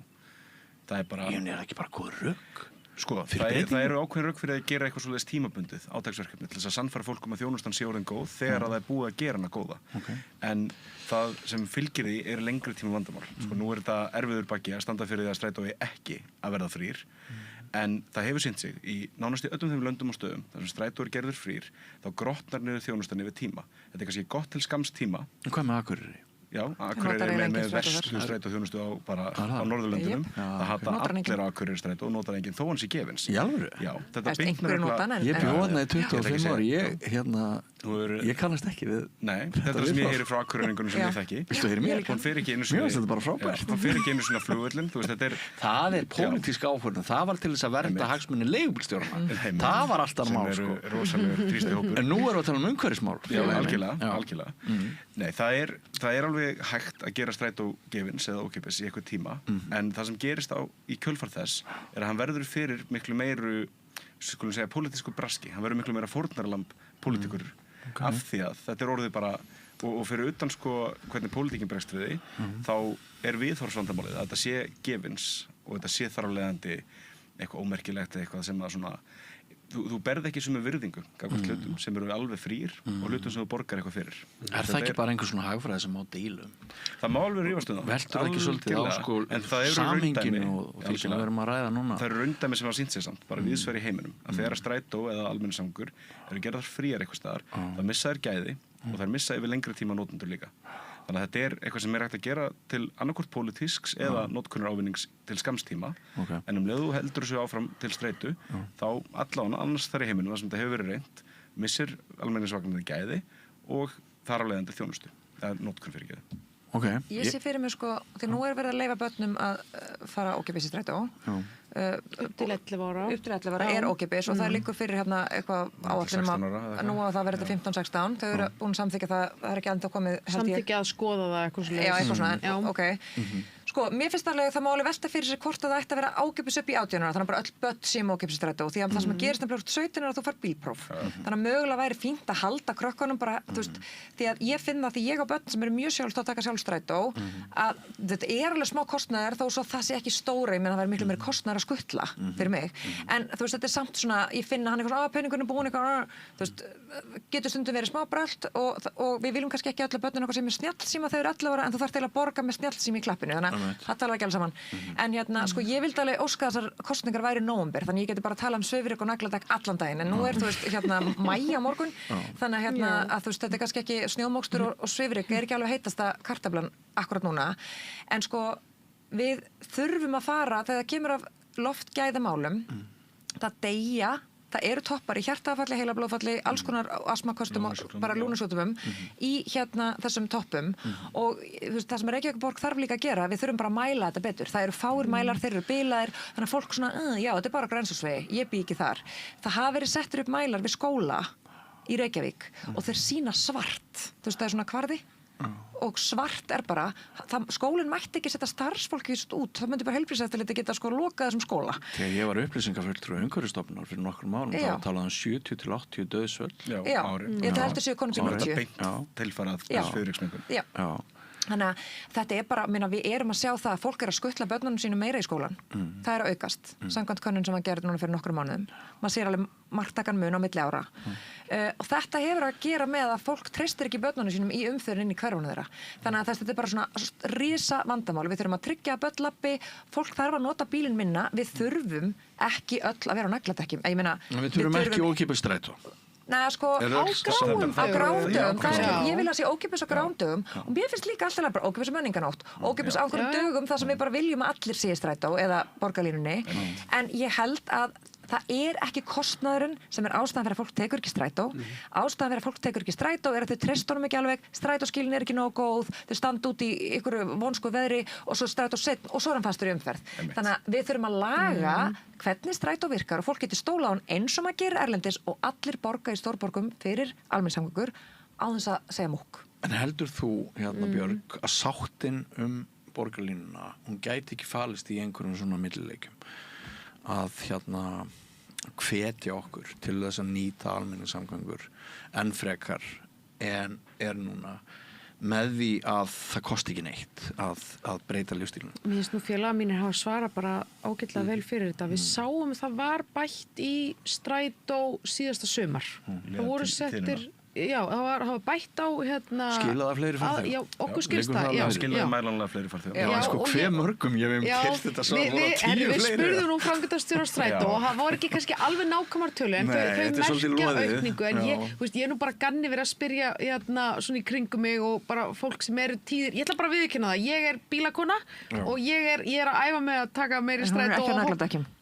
Nei, en sko, mér heyrist að það hafi verið mjög jákvæð breyting og mér finnst það mjög gott að heyra það. Það var bætt í tíðnina á þessum aðaleiðum sem fara greiða leið milli sveitafélaga og stóra vinnustáða og svona. Þannig að það finnst mér mjög jákvætt.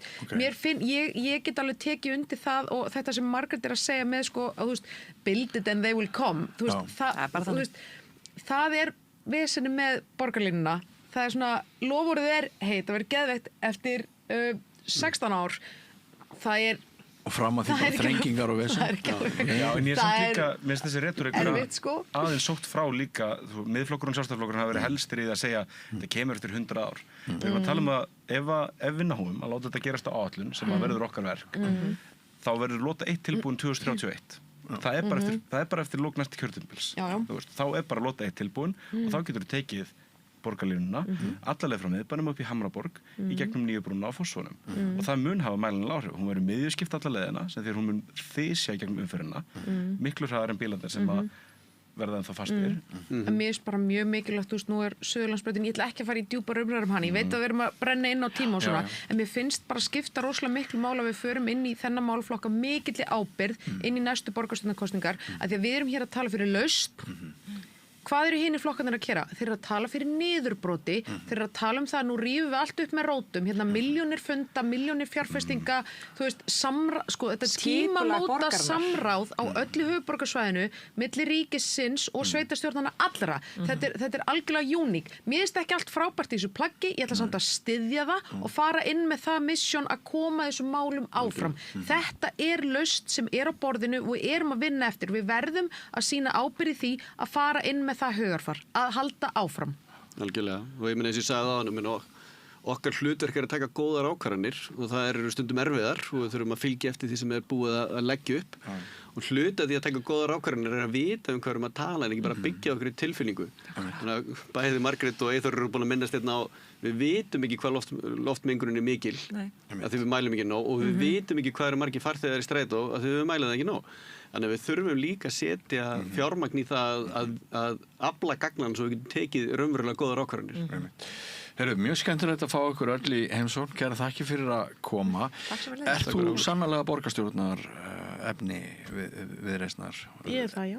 Hún heitir Björg borgarstjóri Símon mínum, sko. En ég myndi treysta öllum hér, sko. Verður ekki toga milli eitthvað tveggja því þú ert svo vanur að... Nei. Já, það er nú það. Ég myndi treysta Robba og ég... Hvað ætlaðu að gera við hann? Robert verður svo kallaður MVP í öllu borgarkerfinu. Ég myndi treysta þessum manni í hvaða verkefni sem er. Mjög vanur að vinna með fólki og aðstoða og koma góðum málum til leiðar, sko. Og ég veit að það er mikil öfund í öllum flokkum yfir því að Róbert Ragnarsson sé á lista hjá Viðreisn. Að þetta er reyndasti maður í sveitarstjórnum á landinu. Ég ætla bara að leyfa mér að segja þetta. Maður getur flett upp í honum. Já, það er geggjað, sko. En við vinnum bara mjög vel saman eins og fram hefur komið. Þannig að við munum verkaskipta afar vel. Einmitt. Kæra þakki fyrir komin öll. Eyþór Máni, Margrét Rósa, Björg Magnúsdóttir og Róbert Ragnarsson. Búið gaman að fá ykkur í heimsókn. Gangi vel. Takk fyrir okkur. Og áfram göngum við göttuna, kæru hlustendur, ekki fara langt, nýr kafli eftir andartak. Góðir fjölmiðlar eru mikilvægur partur af því súrefni sem sérhvert samfélag þarf á að halda. En góðir fjölmiðlar, þeir þurfa ekki endilega að vera hlutlausir, en þeir verða að vera sjálfstæðir. Alveg eins og góðir háskólar og traustir dómstólar þurfa að vera sjálfstæðir. Þeir þurfa að þjóna fólkinu, ekki valdinu. Ég heiti Þorvaldur Gylfason og ég styð samstöðina. Hvar skrái ég mig í áskrift? Samstöðin.is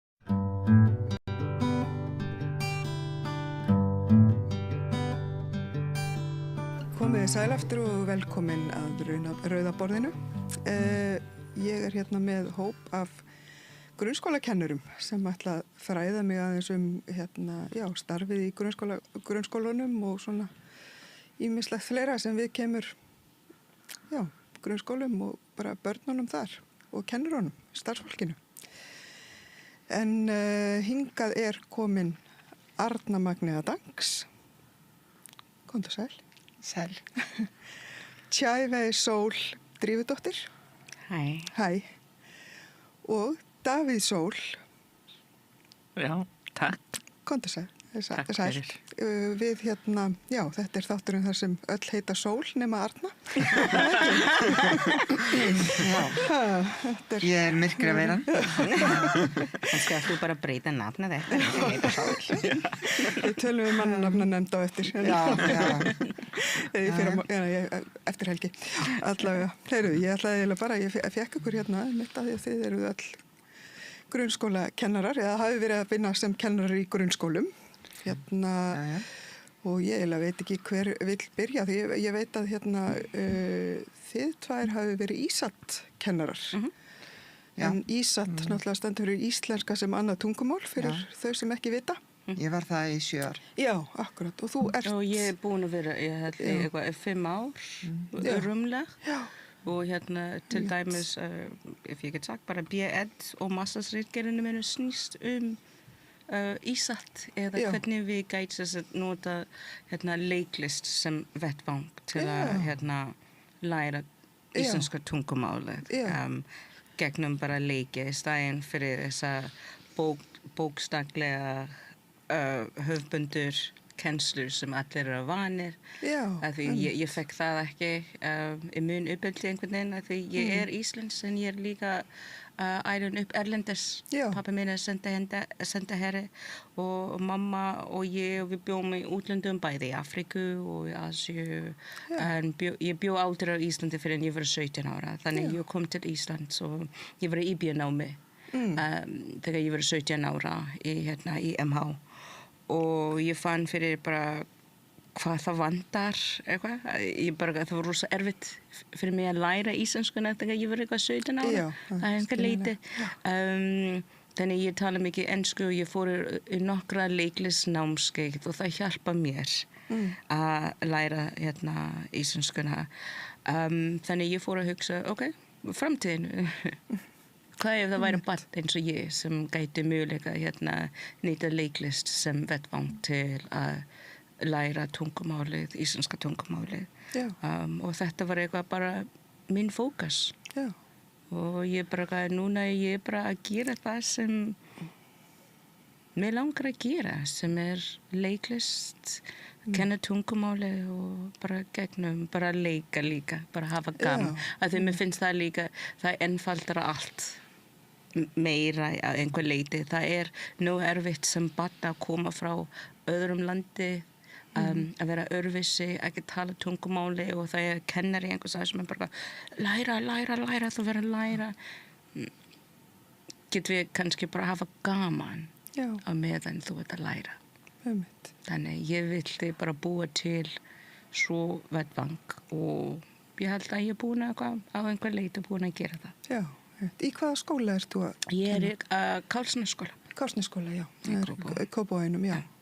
Einmitt. Eru fjölbreyttur nemendahópur þar eða hvernig? Jú, við erum ég held að eins og staðan í dag, það bylgjur af bara mismunandi krakkar sem eru að koma á Íslandi, bæði frá Venezuela og líka Palestínu og Úkraínu, þannig við erum að sjá þessar bylgjur sem að koma inn og við erum að bragast við á einhver leiti, bara á rétta leiti. Allavega fyrir mig, mér fannst bara Ísland. Ég sá fyrir 10 árum, 15 árum bara þetta að gerast og ég vildi bara ekki að koma veg fyrir en samt bara vera part á þessu. Þessar breytingar. Samanlega því. Vera partur af lausninni. Ég kem náttúrulega, ég kenni í Mýrihúsaskóla, búin að vera þar 8 ár. Seltjarnarnesi, við erum með 3 sveitafélög og þar ekki stór hópur af nemendum erlendum uppruna, en þau hafa verið svona jafnaði, þú veist, á mið- og yngsta stigi.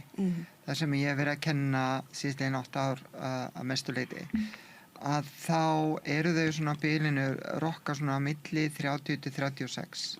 Það samt með við skóla sem ekki nema svona tæplega 400 börn. Þá það samt ágætis hlutfall.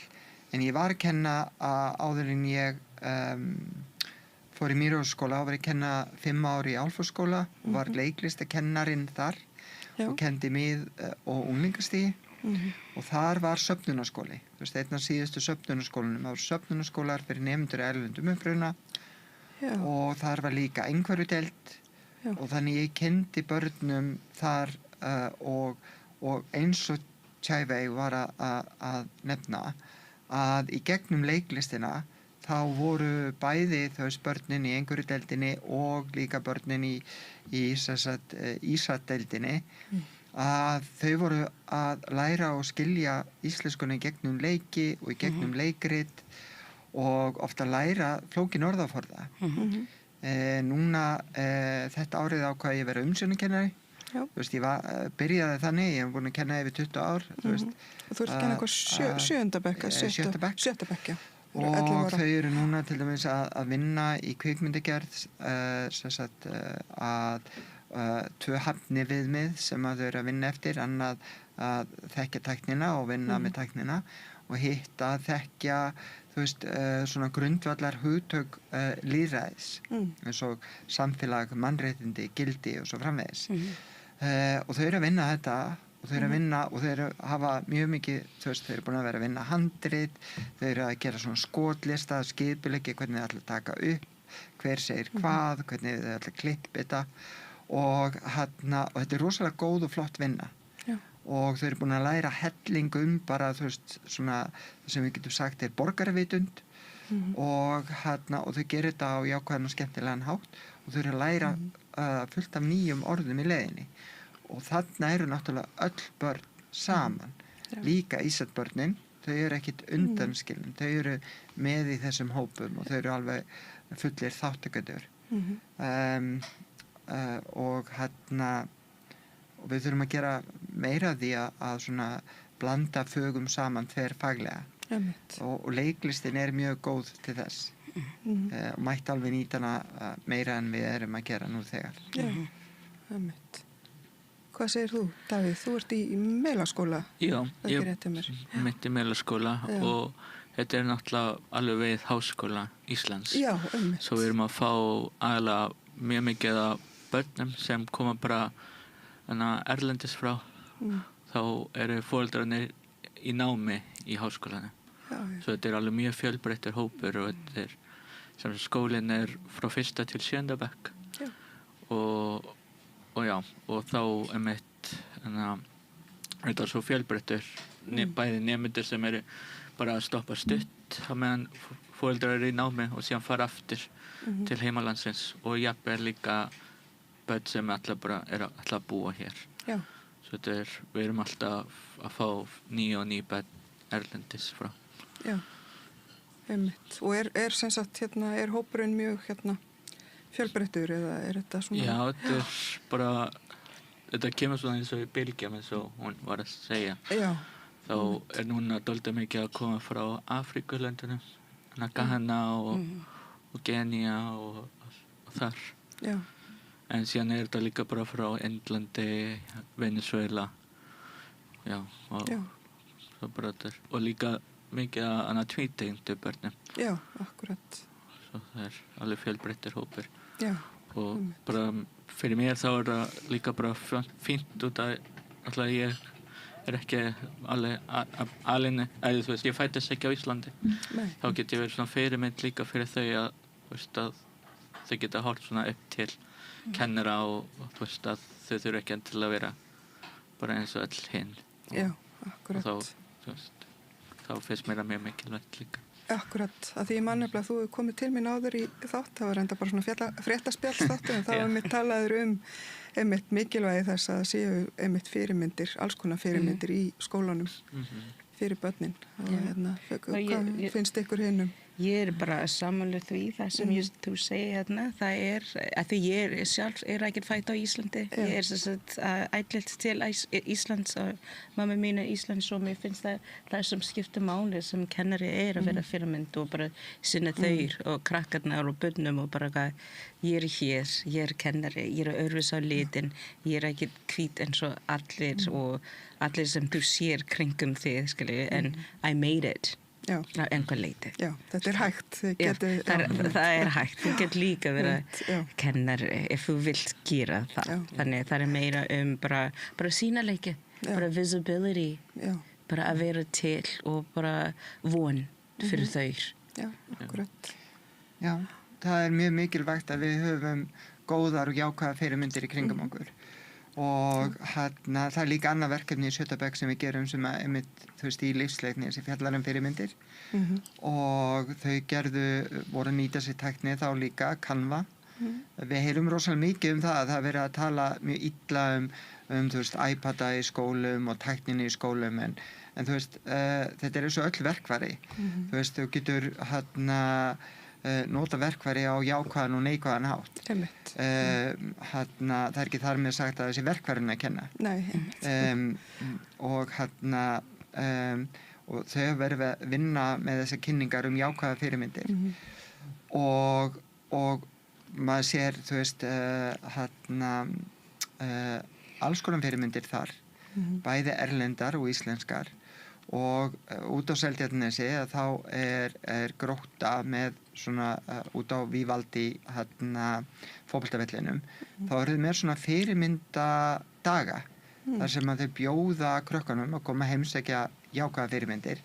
Þú veist, þeir eru með meistaraliðið sitt og meistaralið kvenna bauð öllum bekkjunum núna í 7. bekk koma heimsækja sig og þá hitta þau ungu konunar sem eru þú veist, frábæra fyrirmyndir og þær eru þú veist, alls konar og sumar eru meira að segja ráðnar erlendis frá og hafa spilað kvippin og kvappin út heiminn og þetta tengir náttúrulega þessa krakka líka betur við þú veist íþróttastarfið og þau eiga sína fyrirmyndir í nær samfélaginu.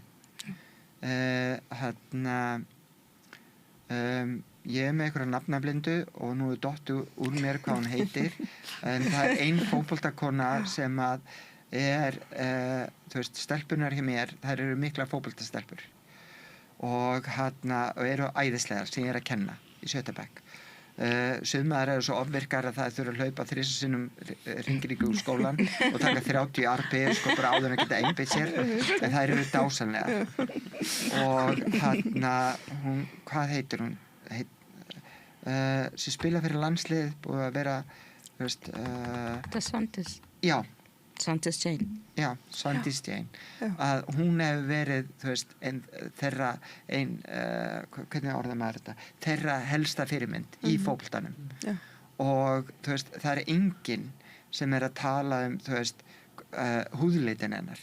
Og það finnst mér bara mjög jákvætt. Þetta er fyrirmynd, hún er æðisleg, hún er frábær og hún er bara hvorki meira ni minna Íslendingur en við öll. Því að við erum náttúrulega öll innflytjendur eins og ég hef svo oft sagt nema rjúpan og refurinn og alvar og huldufólk og tröllin en þú veist þannig að sko svona jákvæða fyrirmyndir og sérstaklega að því að okkur hefur svo oft vantað þessar sterku kvenfyrirmyndir okkur hefur ekki vantað heldur þeim hefur bara ekki verið haldið eins mikið, hvað ég segja, á lofti.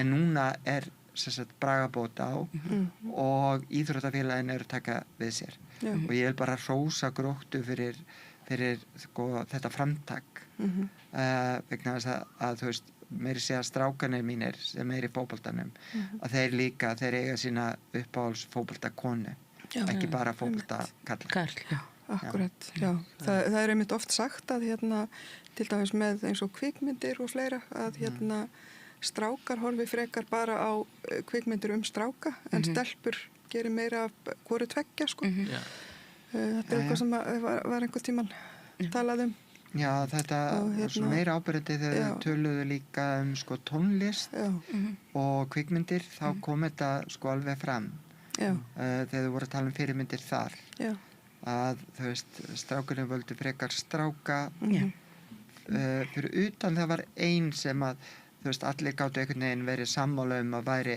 æðisleg fyrirmynd og það var Laufey nafna mín þannig að hún er greinilega nátið þeirra allra Sónu minn er rosalega hann er mjög mikið til að setja til lovers í lagin þannig þegar hann bara maður DJ bílnum og það hann er bara Laufey og það bara kemur og mér finnst það bara geggja en þetta er líka bara samræði sem við áttum að hafa í samfélaginu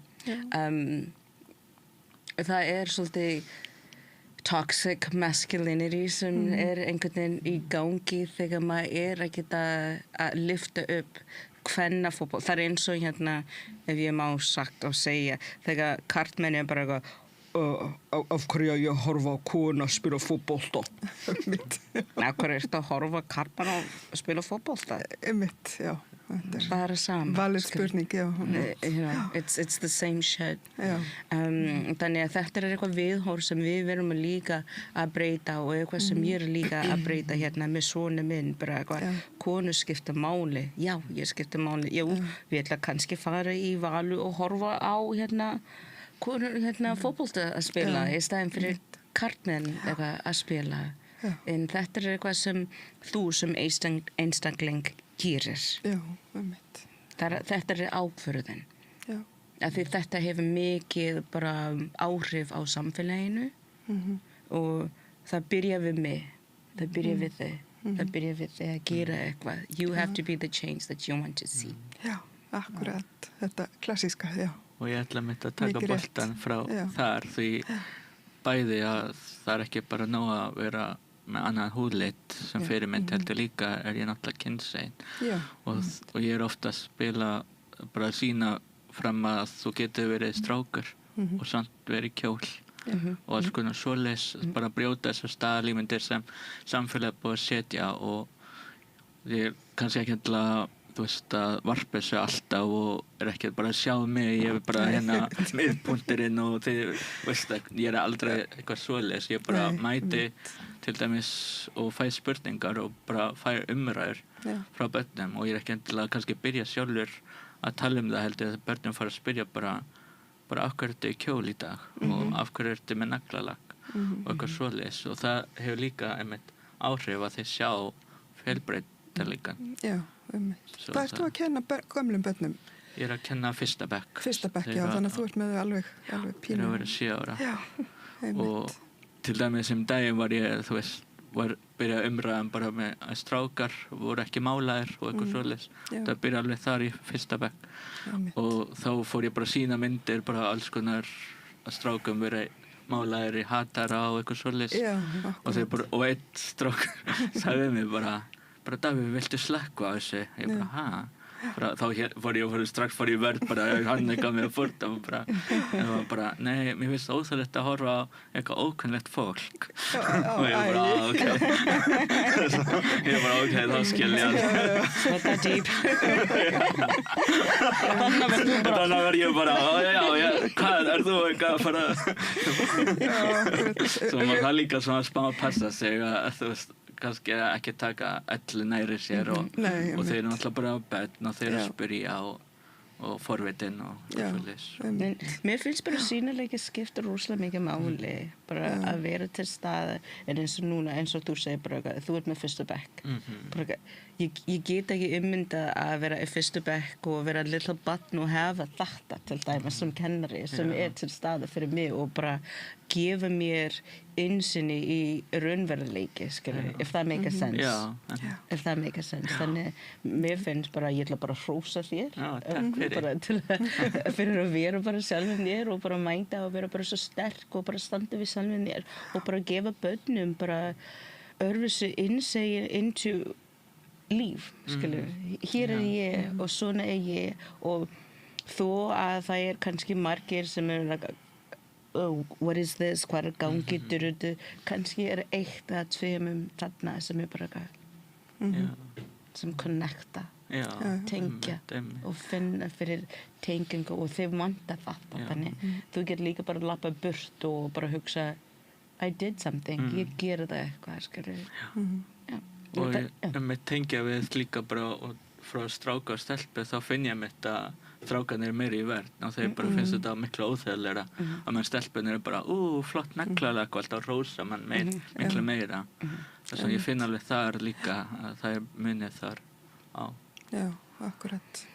Við segjum bara takk fyrir þig líka og þig og takk en auðvitað hafa kennarar áhrif á börnin og þetta alltaf samstarf milli kennara og foreldra og barnanna sjálfra þetta smitast vissulega og krakkarnir mínir í bekknum mínum þeir þykja oft vera mestu villikettinir og það kannski vegna að ég sjálf algjör villikettur svona kattur sem vil fara mínar eigin leiðir og börnin mín en þau eru að ná öllum hæfnum við mig þau eru að standa sig frábælega og ég svo stolt af þeim og þau eru bara æðisleg en þau eru svona svolítið óstillát og ég fæ alveg að heyra það að ef ég ekki út af einhverjum ástæðum að þá bara bekkurinn crazy. En síðan voru þið að fara sko út í Gróttu Vita og þar flóð og fjara og þau fara og gista þar. Þetta svona 7. bekkur, einu sinni ári. Þá gistaðu með foreldrum eina nótt, þú veist, allir í bekknum og bara nokkri foreldrar með og þau get ekki farið af því að það náttúrulega flóð. Þannig get ekki farið fyrir daginn eftir. Þau eru föst út í Vita. Þetta mjög spennandi, segja draugasögur og svona. Og stelpunar ákváðu síðan að þær eru byrjar að hafa áhuga á förðun og alls konar svona, eiga alls konar dót, að fá farða strákana. Og það var eiginlega engin strákur sem sagði nei. Og mamman sagði, þú veist, áður en þú tókst í þessum bekk, þá hafðu allir strákarnir sagt nei. Þú veist, og þetta bara, ég með inclusive pride-fánan upp á vegg. Ég tala við þau opinberlega mannréttindi, þú veist, mannréttindi minnihlutahópa, mannréttindi í víðum skilningi. Ég tala við þau hvaðan við komum, ég tala við þau til dæmis líka því að nú ég með stelpu að blönduðum uppruna og reyndar 2 sem ég að kenna. Þá tala ég að fyrir 10.000 árum þá var allt mannkynið með brúnaugu. Þá var til einhver stökkbreyting og var til bláu augu og seinna grænu augu og svo framvegis. Þannig að það svona fullt af upplýsingu sem að þau fá og mér finnst, og þetta mín skoðun, því meiri upplýsingar sem þau hefur, því meira sem þau lest þeir til í sambandi við mannfræði og söguna og hvernig við erum öll til, því minna er rauninni hægt að vera, og fyrir ekki árbræði, fáviti. Þú veist, það bara fáfræði, þú veist, að vera með fordóma. Það er bara, þú ert rauninni bara að auglýsa eigin heimsku með því að vera með fordóma. Og mér veist bara, þú veist, börnin mín með, þú veist, allar þessar fyrirmyndir núna í kringu sig, líka í fótboltanum og annars staðar, að þú veist, að þau eru framtíðin og bara svo á jákvæða nótum, framtíðin er ekki hræðileg. Nútíminn er kannski svolítið hræðileg núna í augnablikinu, en framtíðin er æðisleg. Já, við má gripa eins boltan hérna, það er bara exposure, það skiptir máli bara, og það er eitthvað sem er að gerast á Ísland en er ekki að gerast nú hratt að eitthvað leiti en samt að gerast rosalega hratt. Ísland er að breytast. Ég flytti til Ísland fyrir ég var 2001 eða eitthvað og það var ég kannski eina brúna manneski. Ég man hvernig það var að vera í skólan í MH, bara ein í brúni, bara galið, skiljum. Þannig í dag við höfum bara mismunandi alls konar aðlið sem er að koma sem er öðruvísi en það er meira ef fólk er opið og hef kannski búið erlendis, ef að farið á gera það eitthvað, farið útlanda ekki bara í Akureyri skilju. That's also the difference. Munurinn á milli bara að fara út í Spán að hverju sumar. That's not international. Það er ekkert að gefa manni neitt og þú kemur tilbaka á Íslandi og heldur bara ég er mjög lært, ég fer út að Spán í Tenney, ég fer út að nei. Er ekki bara Íslendingar á Tenney? Þannig ég er meira að hugsa fyrir like branch out, bara brjóta ísinn, bara hugsa eins meira hvað er að gerast í heiminum og hvernig passa ég inn. Ég held að það sem við sem Íslendingar vanda er að opna okkar augum og eyra og vera opið fyrir þessar breytingum sem er að gerast í heiminum af því það er ekki hægt að koma í veg fyrir. Ísland allar breytast. You can't stop that. It's going to change. En annarkvort ertu með í þessu breytingu eða ekki. Og þá verður þú bara skilin eftir. Fáviti. Þá ertu bara stupid.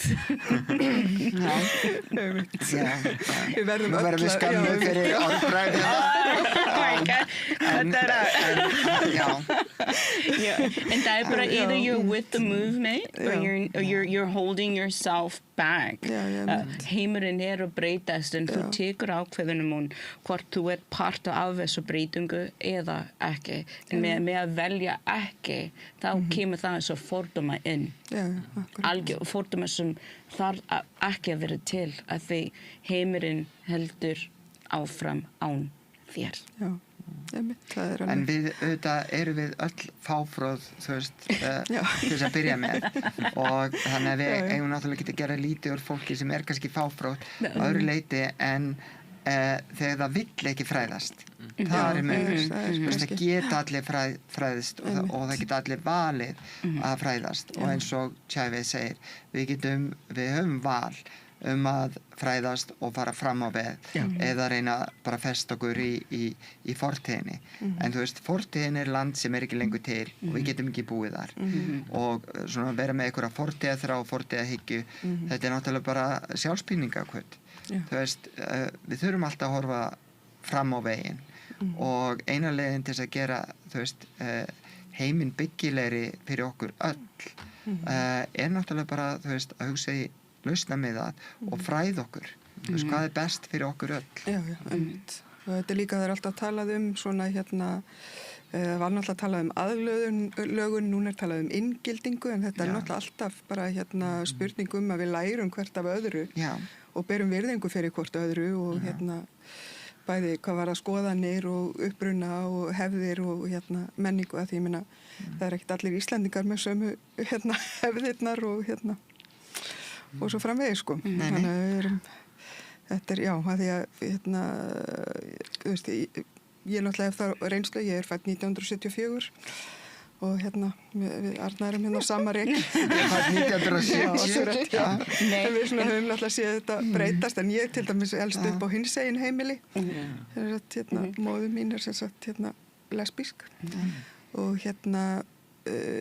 og þá náttúrulega var ekki til sem hét hinsegin fjölskyldur eða svoleiðis. En svo mitt mann ég eftir að þegar að kom einhver umræða sko hvort að samkynhneigðir mættu ættleiða. Þá vorum við einmitt sem ólust upp í svona fjölskyldum bara er þetta þing? Þú veist, er bara samkynhneigðir hafa verið að ala upp börn í gegnum öll þessi ár, þú veist, þetta ekkert, við erum bara fólk eins og öll önnur og ég til dæmis smitaðist ekki af samkynhneigð því bara Já, af því það er líka að tala mikið það bara ef mamma er gay og pabbi er gay þá verður þú líka gay Já, akkurat Skilur, það bara, nei, það virka ekkert þannig en þetta er líka samræði sem við erum líka að hafa í samfélaginu til dæmis, ég veit að bara þú ert móðir og þú hafa 2 strákur og þetta bara geggja og where did the third one come from? Það er sem sagt góður áhverju til þekkjast aðeins. Nei, en samt að ég man líka bara, ég man þegar ég var yngri og ælst upp og allir var bara, that's so gay. That's so gay. It was so normal to say that's just gay. Nota sem svona skammar yrði. En samt þegar ég hugsa tilbaka bara, það meikar enga sens. Það meikar enga sens og það var svo margt í gamla dagana sem var viðkynnt en samt meikar enga sens. Maður bara, hvað meinar að fólk geta ekki allir að batna því þeir samkynhneigð? Hvað þýðir það? A parent is a parent. Allir þeir sjá barnið? Já. Á þeir pening? Já. Á þeir hús? Já. Hvað meira þarftu? Bara hvað viltu? Þannig við verðum sem sagt að endurrifja eða bara endurskoða hvað það þýðir að vera einstakling í dag finnst mér. En ég ætla að segja þetta því ég er ættleidd og þetta er eitthvað sem ég er líka búin að hugsa rosalega mikið og það er bara eitthvað western standards viðmið í vestrænu samfélagi bara hvað er rétt og hvað er ekki hér er ég skilji, ég svört, ok, ég með massasgráður. Já.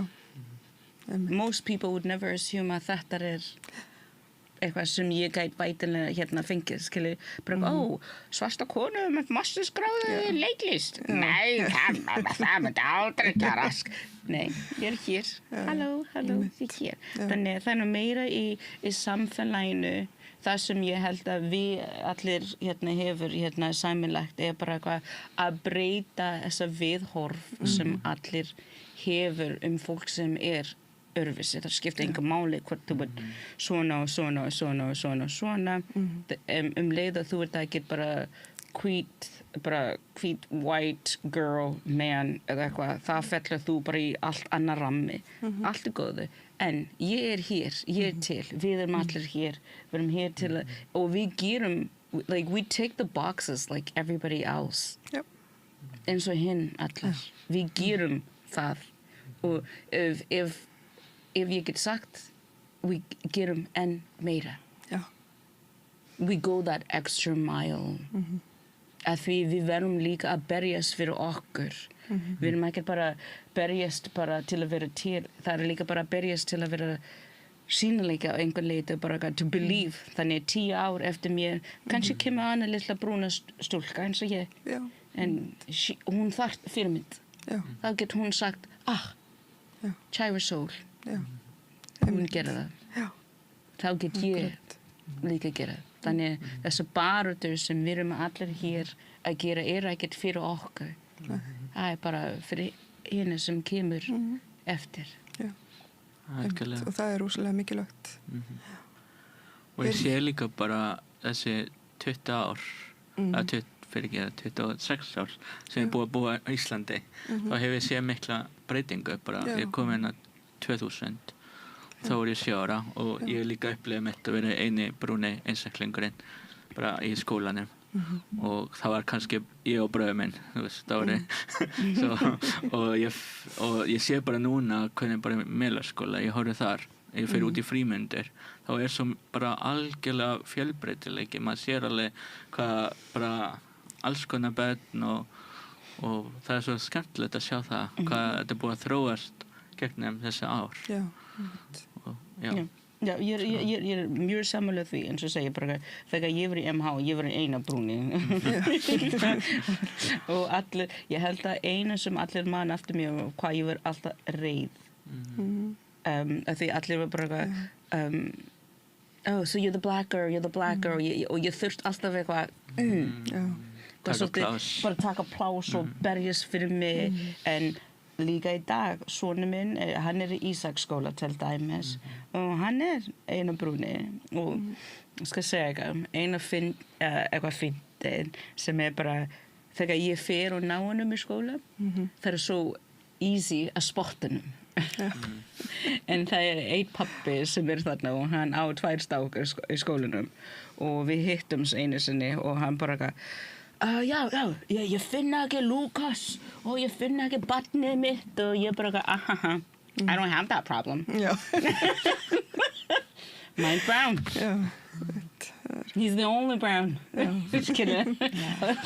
So þarna fór ég bara og til að upplifa þetta var bara ok eitthvað sem ég hef aldrei hugsað skilji að því þetta bara það væri kostur þarna var kosturinn það er alltaf einhver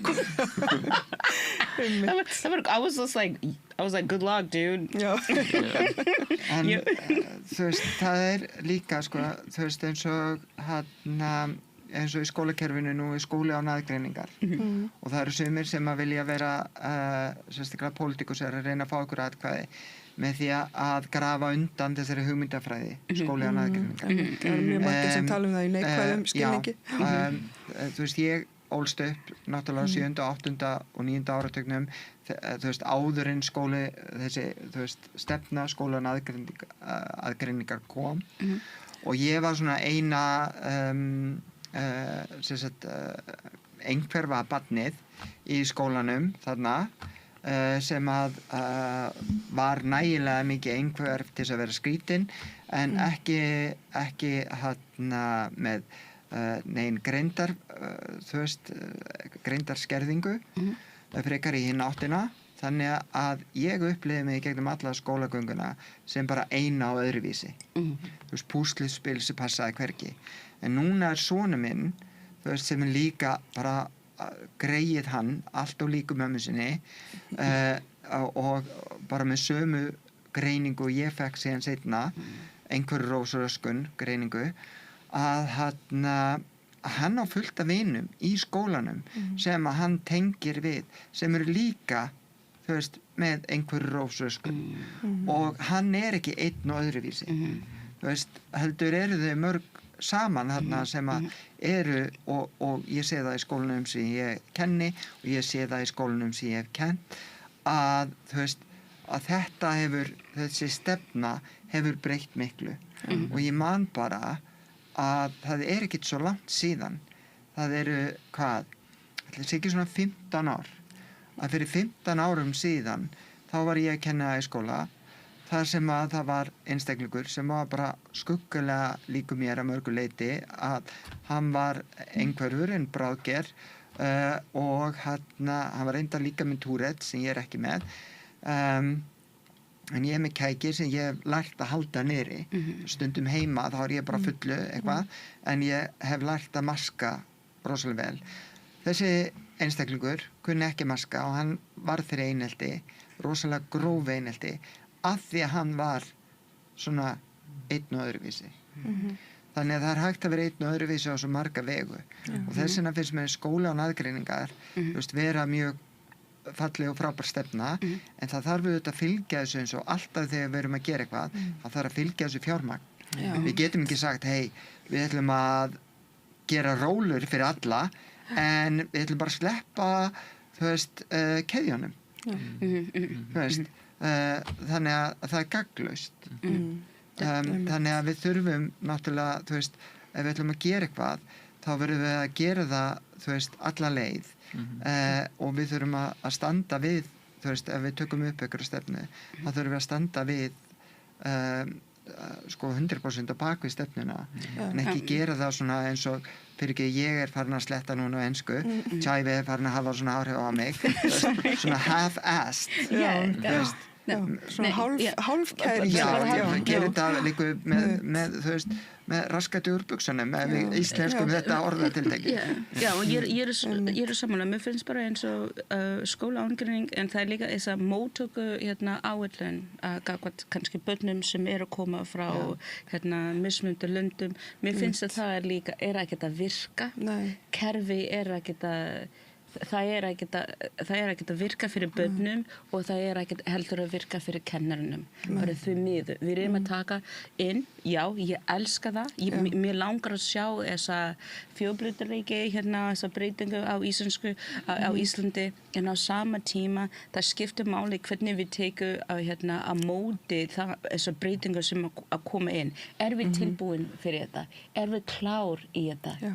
Getum við sinnt þessu börnum það sem þið þurfum en ég sem kennari sem bara kennari og ég fæ kannski barn frá Palestínu sem búin að búa í stríði bara bom here og hvað á ég að gera við þetta hvaða verkfæri þið að gefa mér ég hef ekkert Mohammed bara hlaupandi Já, hann með áfallastreitu. Hann með áfallastreitu bara mikið áfall.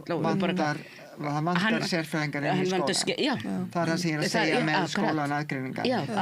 Sérfræðingar átt að fylgja inn í skóluna, en þeir gerðu það ekki. Nei. Það var ekki í staðin verið teknir úr skólanum af því leita sem þeir voru. Viðvera þeirra hefur minnkað og í staðin fyrir erum við með stuðningsfulltrúa sem oft eru... Sem líka bara krakkar. Já, oft æðislegi krakkar. Frábæra manneskjur. En samt ekki náttúrulega með faglega grunn. Þess að vinna með börnum sem að eru jável frá eins og frá Úkraínu.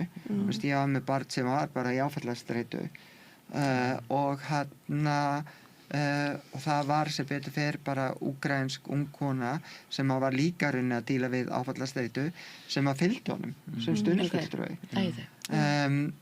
og það hjálpaði mikið til en þú veist sko sérstaklega þegar við erum að gefa okkur út fyrir það að eins og með Úkraínu að taka við stórum hópi af börnum sem eru að flýja stríð, kannski búin að missa allt sitt og eru í bullandi áfallastreitu, að við skulum ekki taka mótið en betur en þetta. Þú veist, auðvitað hefði átt að vera sálfræðingar inn í öllum skólum, bara lágmark félagsfræðingur. Bæði fyrir börnum og líka fyrir foreldra, skilur. Mér finnst bara, og það er líka svo tungumál og vandi sem til skada, skilur. Muhammad, hann vantar sálfræðing sem tala arabísku, bara hvað sem tungumál, skilur. Það er ekki, og líka þú get ekki bara setjum ég í þetta stöð sem kennari, þetta starfinn mitt að vera kennari, en samt ef hann tala enga íslensku, ekki búin að vera í skóla í 3 og 4 ár, hann bara með áfallastreitur, ég ekkert að kenna. Ég nýta mínu tíma til að hugga barnið og bara láta þeim bara líða vel. Þannig þegar þú fer heim stundum að bara, what did I do today? Hvað gerði ég? Stóð mér? Ég kennari? Var ég að kenna? Þú náttúrulega útvegar þessu barni öruggt skjól. Það er stórt skref og það er kannski í fyrsta skipti sem þetta barn upplifir öruggt skjól. Þannig að það er náttúrulega alltaf fyrsta skrefið. Því að barnið sem líður illa, það lærir aldrei neitt. Þannig að fyrsta skrefið er alltaf að láta þeim líða vel og upplifa öryggi. En ég skil það. En samt sem samfélagi, sem Íslendingar, MMS og bla bla bla, móttöku áætlun, they could do more. Þau gæti undirbúið mjög betur. Ég gæti kannski farið í námskeið eða eitthvað, eða fá eitthvað einstakling sem kemur inn bara til að hjálpa aðeins bara til, að því stundum maður bara, hvað er ég að gera? Er ég að standa mér? Er ég nóg? Er ég að hjálpa þessa barn? Sko, það sem ég hef með hana að segja með skólaaðgreiningar, mér finnst það mjög svona flott hugmynd, eins og ég sammála það sem þið verið að segja hérna. Eina sem ég svona áhyggjur af það sem politiker sem að segja að þetta ekki að virka með þetta, að það myndi búa til svona sérskólar. Hérna er skóli fyrir útlensku börnin, hérna er skóli fyrir fötluð börnin.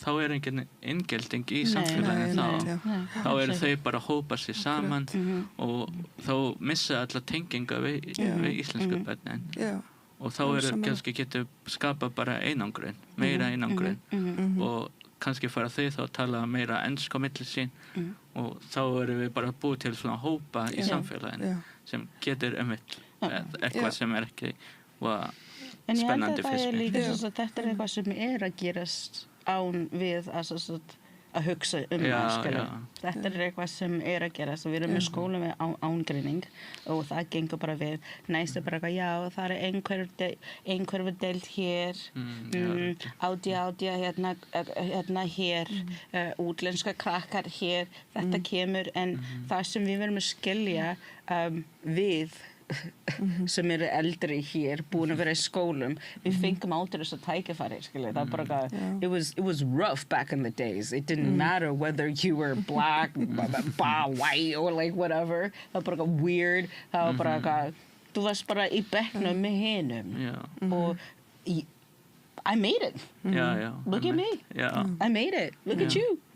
You made it. Skilja, look at you. You made it as well. Þannig að við getum ekki að ramma fólk svona mikið inn. Að bara heimurinn er bara svona eins og hún er. En það er meira sem kannski að gefa bara fólk bara verkfæri til að bara að vera með bakpoka á sér. Þannig að þú getur alltaf bara taka út bara hvað er ég? Ok, ég er hér. Ok, það tek ég bara þetta og haga mér svona. Hvað er ég? Ég er snjó. Ok, bara hvernig get við undirbúa fólk bara betri fyrir samfélaginu. En fyrir þetta, ég meinar ekki útlensk eða minnihlutahópið. I want to focus on the whites, the elite. Þeir verður líka bara að taka til þess sem bara sorry, þú get ekki bara ganga daglega að þú bara queen þegar þú ert ekki queen. Að því mér finnst ég líka queen. Þannig það núna bara problem. Pláss fyrir alls konar drottningar. Og líka bara til að læra það, að það til alls konar drottning. Þú get líka verið queen, en ég get líka verið queen, en við bæði queen og það allt í lagi. Ég ekki til samkeppni við neitt. Nei, ég bara, I show up as who I am and you are you. Gekkja. En það kannski eitthvað sem okkur vantar svolítið líka inn í skólakerfi einmitt að þessi meiri samvinna og meira pláss fyrir alla í staðin fyrir að fólk sé alltaf í samkeppni við hvort annað. En ég bara sé þetta líka svo skýrt út að það til dæmis kannski börn sem einhverf inn í bekkjanum. Ef þau væri alltaf tekið afsíðis þá myndi ekki mynda sig vinatil sem þau hafa í dag. Og til dæmis ég sé strák sem rosa vinsæll í bekknum. Myndi hann einhver tíma nokkuð tíma ná að kynnast barni sem einhvert og hann var alltaf tekinn bara frá. Og núna þau bara rosa góði vinir. Þau bara ná að finna samlegan svona áhugamál. Og hann ekki endilega bara þessi öðruvísi, það kemur ekki neitt í umræðinni. Ég kannski tek upp, hvað finnst ykkur einhverjuna umræðuna sem búin að vera í lagi? Má ég tala einhverjuna? Já. Að því að sko nú eru sumir foreldrar sko einhverfa barna sem eru líka með þroskaskerðingu. Að það eru ekki fá nægilega þjónustu í skólanum að því að sérfræðingarnir fylgdu ekki með. Nú eru þessi hópur að rauninni vilja fá sérskólanum tilbaka. Þannig að ég myndi segja við þurfum að fara að blanda leið.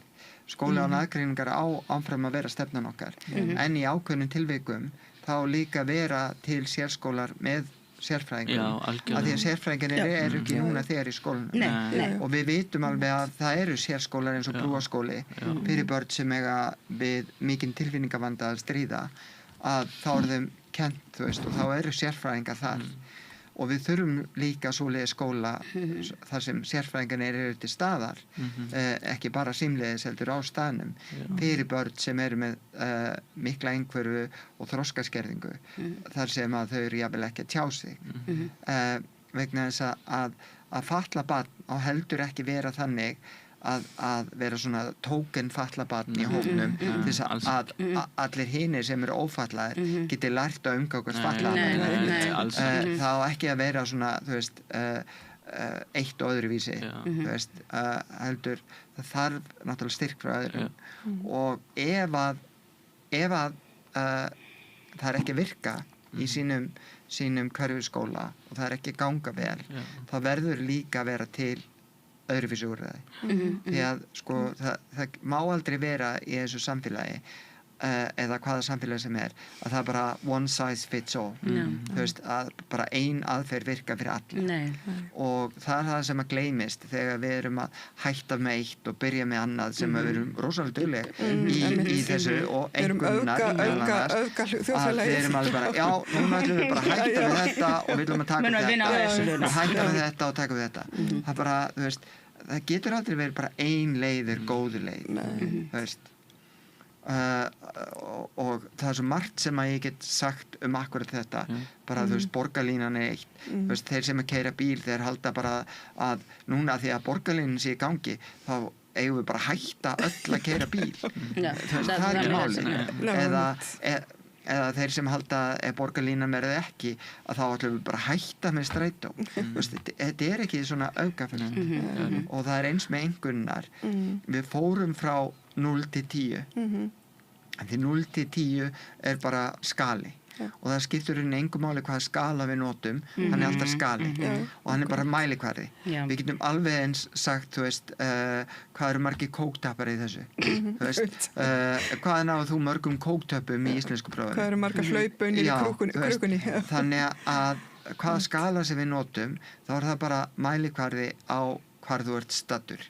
Núna erum við með hæfni náð, nú erum við með á góðri leið, við erum með framúrskarandi hæfni, við erum með, í sumum skólum erum við búin að bæta við þarna mjög góð hæfni á milli, við erum með, þú veist, þarnast þjálfunar eða hæfni ekki náð. Það rauninni segir miklu meira heldur en 0-10. Ég er sammála það. Það segir rauninni mikið meira hvar barnið er raunverulega statt og síðan fylgir umsögn og síðan reglulegir foreldrafundir þar sem er farið yfir þetta. Sko, en síðan er bara hitt. Eigum við að vera að meta börn á yngsta stigi og miðstigi? Þú veist, er ekki númer 1, 2 og 3 að kenna þeim akkurat samkennd og samvinnu? Ég vinn mikið með samkennd og samvinnu og með alls konar eineltis verkefni. Ég er með til dæmis verkefni núna í lífsleikni sem að ég bjó til fyrir börnin þar sem að þau eru að gera plakat sem ástendur ekki gera ekki neitt. Sem snýstu það að ef þú ert annarkvort ekki gerandi eða þolandi og ert þar fyrir utan að annarkvort ertu með því að gera ekki neitt þá ert að styðja gerandan. Þú ert óvirkur þáttakandi í eineltinu. Þú ert ekki hlutlaus. Það er ekki neitt sem heitir hlutlaus í einelti. Þú veist, ef að þú horfir á einhvern vera að níðast á einhverjum og þú bara leifir því að gerast, þá ertu óvirkur þáttakandi í eineltinu. Og við erum að vinna með þetta, við erum að vinna með samgeti, við erum að vinna með samvinnu. Ég meina vídeóverkefni, þau eru yfirleitt 6 saman í hóp að vinna og gera handrit og annað. Umræðunar, við erum með gegnum barnasáttmála Sameinuðu þjóðanna erum við reglulega með barnaþing í skólanum. Þar sem við erum að rífast alls konar svona bara mjög pólitísk mál, hittamál þar sem þau eru að vinna sig niður á niðurstöðu.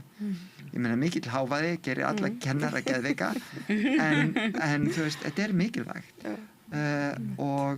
og þú veist, og rífast einhvernir og gera það pólitísku bitbeini þú veist, til hvers til þess að fá einhver atkvæði frá reiðafólkinu. Nei, en mér finnst bara líka bara að einhverju make enga sens. Ég man bara hvað það skiptir líka rosalega mikið máli þegar við vorum kannski að ælast upp og bara fekstu bara 68 eða 85 eða það skiptir enga máli hvort það er 8-10% á móti 8,5 eða 6. Þetta er bara tölur, skilur. Þetta er bara number. Við erum alltaf að reyna að finna út eitthvað vandamál, finnst mér. En ég er sammála það sem þú segir, bara eitthvað barn í leikaskóla. Af því ég sjálf er móðir, skilur, og ég fer inn mentor og ég veit að þetta er eitthvað sem myndi fylgja svona minn og bara framskurandi í að túlka bla bla bla. Og hvað? Eða góð sérstaklega hér á Ísland þetta er líka bara profil, like a profile that follows you. Þetta er ekkert svoleiðis hérna í útlöndum til dæmis en hér þetta er eitthvað sem sticks. Fólk bara hefur bara ágang og bara hvernig er þetta manneskju? Já, ég sé hann þegar hann var í 5. bekk og þá hann kann að standa sig í þessu. Það skiptir enga máli, bara hvernig líður barnið í dag. Er hann læs? Já. Mætir hann í skólan? Getur hann gert smá staðfræði? Já, geggjað. Við erum að búa til vandamál sem we're looking for problems where there's no problems. We're just creating problems. Það eins og þeir að gefa okkar kennarunum bara meira vinnu sem ekkert einu sinni. Það bara ég er búin að vera bara búin að vana mér að segja bara eitthvað lokið, en núna er ég bara Kalli, er hann meira 7 eða 8? What are you doing? 6'7". 6'7". That's 6'7". Það meira vinna fyrir mig og það bara barnið liða líka ekkert vel, skilja. Að því foreldrar líka fyrir þessu samræðu bara já, fekk þú bara 6 í þessu. En síðan eru líka bara vinnureikendur ekkert að spyrja enganir. Þess að þú ert bara annarkvort kanti hlutin eða ekki. Did you get your master's degree? Það enginn sem spyrja mig með mastersgráðunum minn og hvort ég klára með 6,5 eða 9. Hvað fyrst í einhvern? Og bara kanti þetta eða eftir góð í samskiptum. Þú veist, það það sem skiptir máli og líka bara velíðan. Við sjáum bara börn sem líður vel, eins og Arna var að segja, þeir bara gengur vel í náminu. Börn sem líður illa, þá þurfum við bara að stíga þar fastar. Svo þetta náttúrulega líka svo breytilegt bara með þú veist, hvernig fólki gengur á prófum til dæmis. Sumum bara gengur ekki vel í prófum en eru kannski einmitt. Það bara svo margt sem kemur bara inn. Ég góð námsmaður, en þegar próf kemur, kannski fyrir ég bara í algjör bara kvíðakasti og bara ég sýna ekki minn besta hlið. En mér finnst líka rosalega ósanngjarnt að við erum að dæma börnum á próf. Ég hugsa alltaf skóla án ángreining að við erum með möguleiki fyrir krakka ekkert að taka próf. Okay? Vilt þú gera próf? Já, það virkar fyrir þau. Okay? Hvað vilt þú gera? Vilt þú búa til myndbönd? Vilt þú bara skrifa ritgerð það sem við erum búin að læra síðustu 3 vikur? Hvernig vilt þú útfæra þetta? Bara, what do you want? Who are you? Þessa gamla dags próf. Sorry, þetta bara svo galið og bara það virka ekki því miður. Sérstaklega í dag, hvernig krökkunum í dag, sérstaklega í dag, mér finnst bara fólk meira, við erum farin að fatta að fólk með ADHD og með einhverfu. Það svo margt sem við erum að hugsa þegar maður að hugsa annarkvort í próf og bara í skólakerfi og bara að koma meira til móts á einhver leiti. Já, en hvað ég sammála þessu. Það einmitt vandar og þetta börn bara fjölbreytt og þau bara þarf sumir kannski finnst lettara að tjá sig og nota orð, munnleg próf. Viltu syngja? Viltu syngja með það? Viltu skrifa ljóð? Viltu dansa gegn þetta meðan þú I don't know, but the test, þessa próf, þessa klukkutíma og halva, hljóð, nei. Kvíðahnútur í maganum. Nei, takk. Það reyndar í ákveðnum fögum, eins og starffræði. En þá þarf maður líka að gera það þannig að þetta sé sem minnst kvíðavaldandi og eins og við hefum gert það í teiminu okkar að því að við kennum saman í 7. bekk, við erum 3 umsjónarkennarar og við erum teimi og við vinnum allt saman og þá bara reglulega starffræðikönnun og við köllum við könnun og þú færð bara hvað þú náðir ekki og síðan fara að taka það aftur. Þú fara að taka könnuna aftur. Þetta snýst að kenna færnina. Þetta snýst ekki að senda það heim með einhvernir. Þetta snýst að þau hafi leiknina og færnina og hæfnina sem til þar þess að halda áfram. Þannig að þau fá bara, og ef einhver þarf að fara yfir þetta og taka þetta 7 sinnum, þá fær viðkomandi tækifæri til að gera það. En flest öll eru að ná þessu í fyrstu eða annarri tilraun og námsefninu gert skila á margan og mismunandi hátt og við erum líka alltaf með svona þrautatíma, alls konar þrautir og starffræðiþrautir á föstum þar sem að súdókó og ýmislegt bara til þess að efla rökhugsun líka. Þannig að könnun sem sett fram í þessum tilgangi ekki slæm. En svona próf sem svona upphaf og endir alls þar sem að annarkvort þú búin að ná og farið að vera gildur þjóðfélagsþegn eða bara þeirri hendi í rusli það náttúrulega bara eitthvað gamaldags fyrirbæri og það enginn að fara að spyrja þig og ég sagði þetta líka þegar ég var að kenna mikið unglingastígi þegar þau voru með prófkviða krakkarnir minni þar það enginn sem ætlar að spyrja þig í framtíðinni hvað finnst þú í 9. bekk í starffræði hvernig stóðstu þið í ensku í 10. bekk það var enginn sem spyrði það bara enginn og ég held að það þróunin eins og þú ert að segja þetta bara þróunin að vera meira mannleg í þessu og þetta ég man þegar ég var í skóla þá man ég íslenska kennari minn og hann sagði bara það enginn fullkominn ég gef aldrei 10 það bara kann enginn að vera það enginn allt. Það kann enginn allt. Ég hataði það. Og mér fannst bara... Ég fekk 9,9 bara því að hann gaf aldrei 10 og ég reykst og skammaðist að það er brjáluð. Bara hvað er þetta að segja? Þú veist, hvað er það? Ef bara getur þetta bara... Af hverju er til 10? Þess að mér finnst þetta mjög flott. Þetta var einmitt á svona íslensku prófið. Þetta reynda kom nokkru sinni fyrir á mínu skólaferli og ég var alltaf jafn svegt. Þú veist, í eðlisfræði og svona því sem ég hafði gaman fekk alltaf 9,9 og ég skildi ekki Where's the one? Já, bara, hvað er þetta? Og það var eitthvað, já, þau glemdi kommu hérna eitthvað. Það var bara, þetta var svo fáránlegt. Alveg, bara. Þetta voru svona kennarar sem gáfu aldrei 10. Já, en ég þekki nokkra svona kennara. Ég myndi aldrei, ef ég sé eitthvað bara gott í mig, krakkanu mínu sem þá er ég bara, oh my god!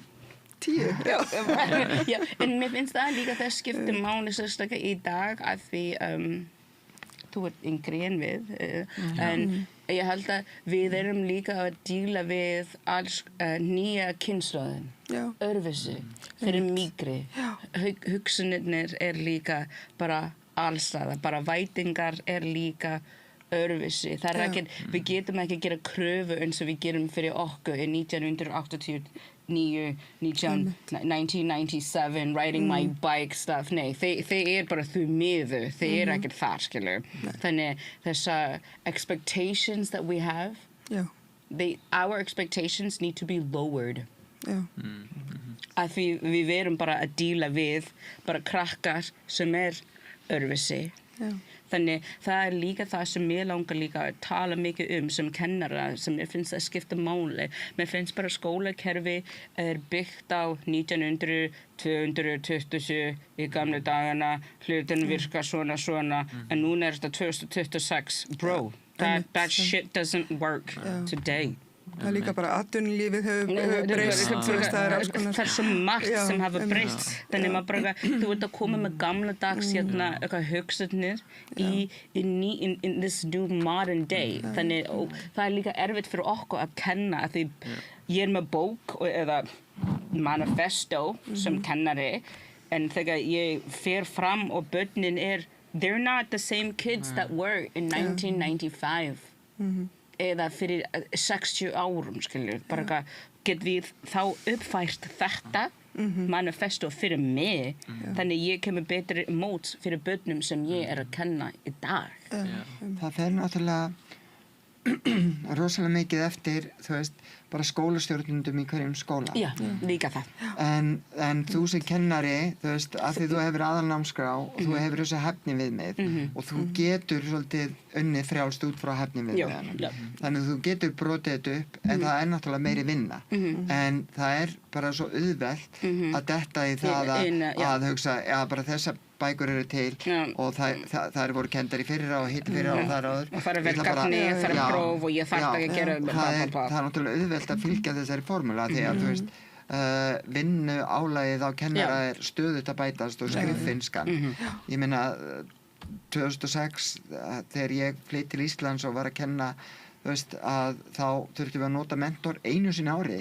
Það var mjög og skólastjórinn þar sagði já þetta við verðum aldrei með þetta mentor lengi og hérna núna erum við bara stöðut bara 5 sinnum á daginn á mentor og bara þessi foreldri stöðut með mentorappið í símanum og hérna þannig að við erum búin að búa til miklu meiri vinnu en ég sko, mér finnst æðislegt að hafa hæfni við mig mér finnst æðislegt að vinna út frá þeim vegna þess að rauninni þá get ég verið skapandi og ég get unnið mjög skapandi út frá hæfni við mig ég þarf ekki að fylgja einhverjum þröngum ramma ég hef ákveðið frelsi það bara krefst þess að ég þarf að leggja ennþá meiri vinna á mig og það kannski það vonda að það ekki verið sko okkar undirbúningstími hann svo sami og 1874 okkar undirbúningstími hefur ekki haldist í hendur það líka með öll greiningaferlin og svona sérstaklega umsjónarkennararnir náttúrulega sem þurfa að endalausi fundir oh my god maður alltaf að fundast maður bara fund en hvað við að tala um þessi fundi? Ekkert Já, ég myndi ekki segja það. En mér finnst líka bara einstaklingsbundið bara viðmið. Mér finnst það líka dálítið svona áhugavert fyrirbæri. Og þetta, þú ert ekki að bera saman töpet bara alveg nákvæmlega eins. En svo ég hef verið dálítið mikið að vinna með bara að þegar ég sé einhver framför hjá einu barni, það bara ákveðis, bara sigur fyrir sig. Það er kannski bara, þú veist, ef ég ber saman frá hausti og í dag eru bara búin að lesa og læra að lesa, það er bara stór sigur. Þess vegna ég held að það skiptir líka máli að við erum ekki með einhver bara checklista bara, þessi getur þetta, þetta getur ekki. Við erum ekki að bera börn saman, sama leveli. Við þurfum að meira svona, eins og þú veist að segja, bara einstaklingsbundið. Já, mér finnst bara áætlun skiptir líka rosalega mikið máli og það er eitthvað sem ég er að hugsa mikið með í ísakennslu, að því ég get ekki bera ísak nemendum við íslenska krakkar, það er bara þannig málið er líka með hæfnismiðun þegar þeir líka að upplifa í samfélagsfræði eða í sögu og bla bla. Why? Hann er nýkominn til Íslands, hann get varla tala orð á íslensku en samt bara vætinga fyrir hann bara hann á að, no, hann er ekki þar. Getum við þá bara vera með eitthvað sem er bara hvað, ég er ekkert að reyna að segja hvað Íslendingar eða útlenskrakka en samt bara getum við vera aðeins meira sveigjanlegt í að taka til móts krakkar sem með annað tungumál, nýkomin til landsins. Þú get ekki verið með sama vætinga fyrir barn sem á 3. og 4. bekk sem hefur alltaf búið á Íslandi, gagnvart barn sem nýkomin. Auðvitað barni sem nýkomin, hann fær ekkert lokað af því hann tala ekkert íslensku. Hann er ekkert að haga sér, hann er ekkert að tímanum, hann er ekkert að mæta, hann er með svo mikið áfall, það er svo mikið í gangi og þetta er eitthvað sem fylgir honum, þetta er eitthvað sem fylgir barnið, þetta er eitthvað sem í mentor, þetta er skráð niður, þannig það á að vera smá 6-7, eins og þú segir, bara smá 6-7, smá sveigjanleiki hvernig við taka til móts og bara the expectations of a child. Af því mér finnst bara, ég man þegar ég flytt til Íslands, ástæðan fyrir ég með mastersgráðu til að kenna íslenskum annað tungumál gegnum leiklist ég flytt til Ísland og ég bjó aldrei á Íslandi og það var enginn sem kennt mér íslensku þegar ég kom á Íslandi og ég þurfti að finna leið til að læra tungumálið og ég fór í leiklist. Ég fór bara það var bara gaman. Þannig, gegnum það var ég bara B.Ed, leiklist, við gerum það, masters, þannig ég fór að skrifa hvernig við getum nota leiklist sem áferði til að kenna tungumál og mér finnst það bara frábært, en það sem ég vil fyrir skólakerfinu bara að hugsa öðruvísi. Hugsa út fyrir bóksið. Bara fyrir utan ramman, getum við kannski endurskoða okkar, bara áferði sem við erum búin að nota í x marg ár, það að virka? Já, það virka fyrir Jón, Kalli, Palli, But does it work for Paulina from Poland? Does it work for Muhammad? Nei. En hvernig, að því við erum líka að opna okkar brú, bara, komið til Íslands, en hvernig ætlum við að taka... það þarf að gera ráð fyrir fólki. Hvað hefur við að gera? Og bara koma til móts við börn þar sem við erum stödd. Það er ekki nóg að við bara be grateful to be in Iceland. No. Nei, en samkvæmt aðalnámskrá, þú veist, þá þetta þannig að börn á erlendum uppruna, þau hafa rauninni 4 hæfnistig sem þau þurfa að ná áður en þau eru fær til þess að fara inn í bekk. En í öllum sveitafélagunum þá það þannig að það er bara, og það er jöfnunarsjóður sveitafélaga sem rauninni borga fyrir þetta, þá það skorið þannig niður að þau fá yfirleitt ekki nema 2 af þessum 4 hæfniviðmiðum uppfallt hjá ísætkennara, að því að líka ísætkennarnir eru, þú veist, þeir eru með það marga skjólstæðinga en það er samt ekki fjármagn til að bæta við öðrum ísakennara, þú veist, í litlu sveitarfélögunum. Þannig að þeir eru oft bara mjög einir. Þannig að kannski bara einn kennari með öll börnin. Já, og þá það bara þannig að börnin fá ekki nema bara 0. stig og 1. stig, þú veist, og síðan þetta 2. og 3. stig, og þannig að þau eru að fara inn í bekk á þess að vera með fullnægjandi kunnáttu og lenda þessina oft í því, þú veist, að þurfa akkurat bara annarkvort að synda eða sökkva sjálf, sem mjög erfitt. Þessina og námsefni að mjög skortnum skammti og ísakennarar hinga til hafa þurft að bara finna upp allt námsefni sjálf.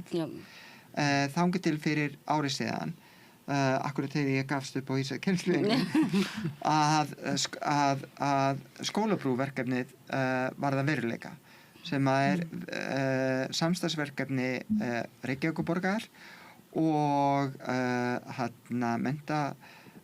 menntamálaráðuneytis Ríki og borg og síðan allra skóla í Breiðholti. Og ég held að það heiti bara skólaprúf.is. Þar námsefni og alls konar gagnabankar og tenglar og annað sem getur nýst mjög vel ísakennslu. Og þar rauninni, þú veist, hafa þau grætt á því að Breiðholtið svona fjölmenningarsamfélag, þar sem að hallast orðið reyndar, þú veist, ég var í Fellaskóla, besti skólinn fyrir mig var Fellaskóli og ég var í FB, Fjölbraut Breiðholti og þykir mjög vænt Breiðholti ólst þar upp frá 12 ára. Það bjargaði mér, þú veist, að mörguleiti því ég kom úr Kópavogi þar sem ég hafði verið akkurat í skóla þar sem að ég var einu öðruvísi og meðan í Breiðholtinu var ég bara eina mörgum sem var öðruvísi. Þannig að en það þyrfti náttúrulega að dreifa þessu álagi upp á það að gera vegna þess að það heldur ekki gott að við erum að setja alla innflytjendur okkar á einn stað.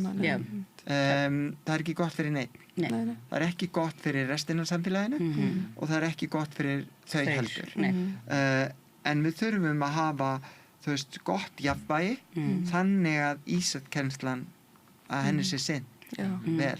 Þess vegna ég reyndar hlynnt því að í svona smærri sveitarfélögum að hafa söfnunarskóla þannig að ísadeildinar séu öflugri. Þannig að fólk sé búið undir skólanum. Já, það mjög erfitt að vera eini ísakennarinn í einhverjum skóla og finna það að öll ábyrgðin á þér og ef þú ert veik eða ert í einhverjum öðru verkefnum þá enginn að sinna þessu barni. Enginn. Það er allt út.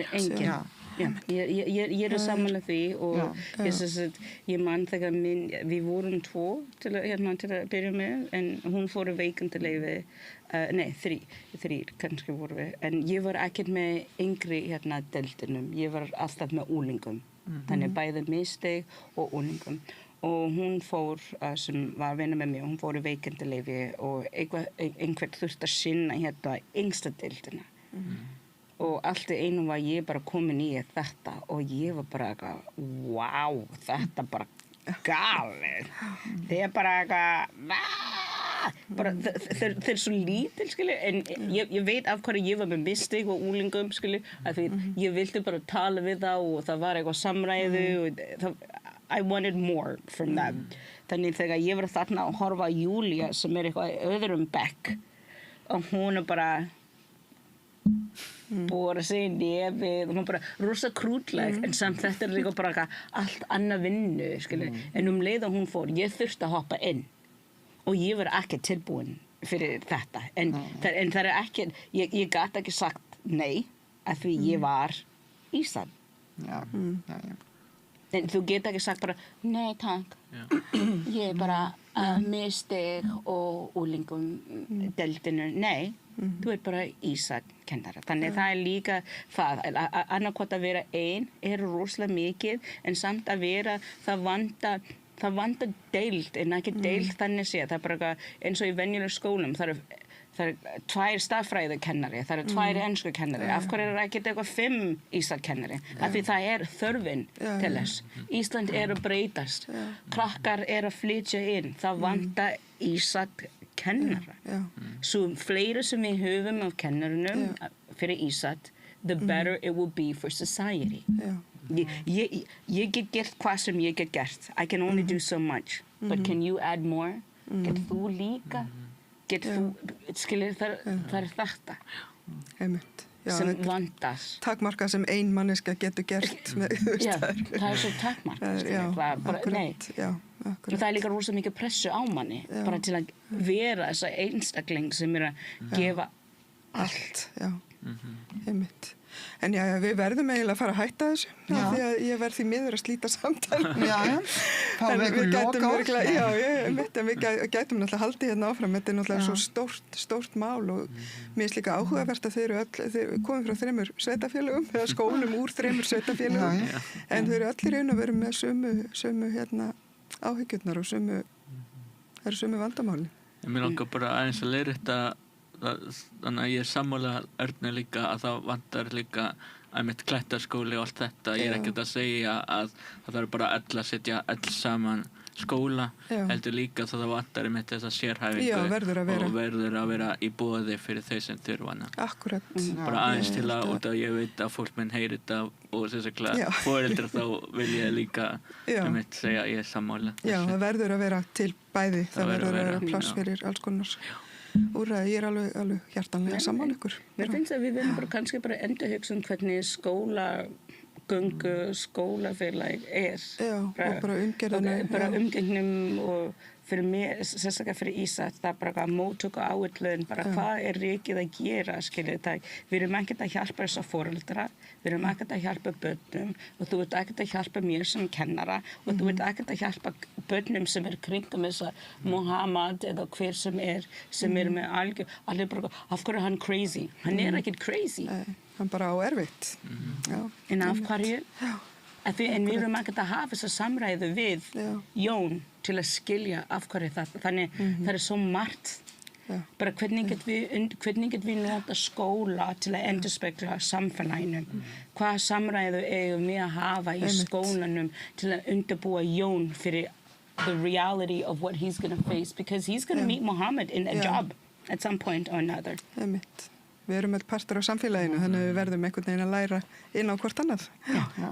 Samfélagið regnboginn. Já, akkurat. Svo við komum inn á það. Hann allir mikilvægur. Ég vil líka segja það. Það bara, þú veist, svo ég svona aðeins segi það bara að mér finnst skólakerfi í dag vera bara svo miljónsinnum betra heldur í skólakerfi sem ég álst upp. Við erum stöðugt að bæta okkur og við þurfum að vera kannski duglegri líka að hrósa því sem vel gert í skólanum. Algjörlega.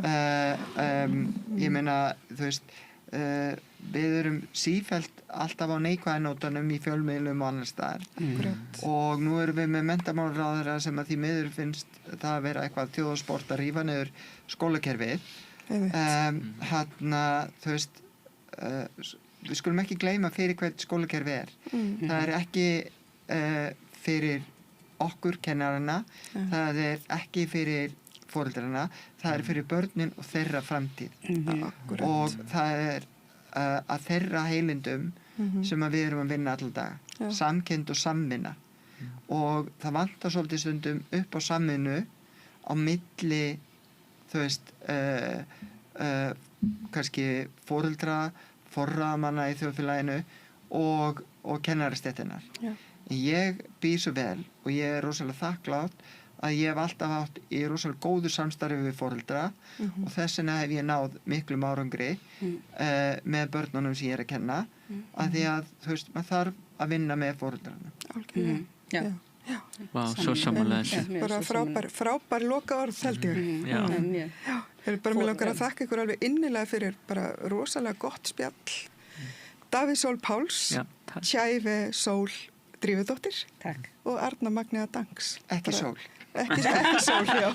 Sól á morgun. Það var bara taken. Það er spáð sól á morgun. Ég finnst Inga og...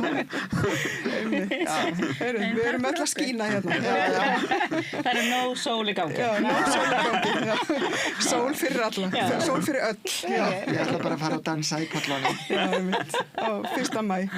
Bara takk ykkur kærlega fyrir. Takk fyrir. Og ég þakka ykkur innilega fyrir samfylgdina í kvöld. Ég þakka fyrir hönd samstarfsfólks míns og tæknifólks og allra hérna á samstöðinni. Þakka ykkur fyrir kvöldið og ég vil minna ykkur á að það er hægt að gerast áskrifandi með því að fara inn á samstöðin.is og ég ætla líka að minna á að það er hægt að finna okkur allstæðar. Það er á YouTube og Facebook og númer 5 á sjónvarpi Símans, FM 8,91 afsakið í útvarpinu. Við erum orðið mjög þreytt hérna við Rauðaborðið. En hérna, já, en það bara bið ég ykkur góðrar nætur og við bara sjáumst hress eftir helgi. Eða verður reyndar helgispjall hérna á laugardaginn. Afsakið, það er náttúrulega 1. maí á morgun. Þannig að hérna, en það verður helgispjall hérna á laugardaginn, Synir Egils á sunnudaginn og svo kemur Rauðaborðið aftur eftir helgi á mánudaginn klukkan 8 kvöldið. Takk fyrir.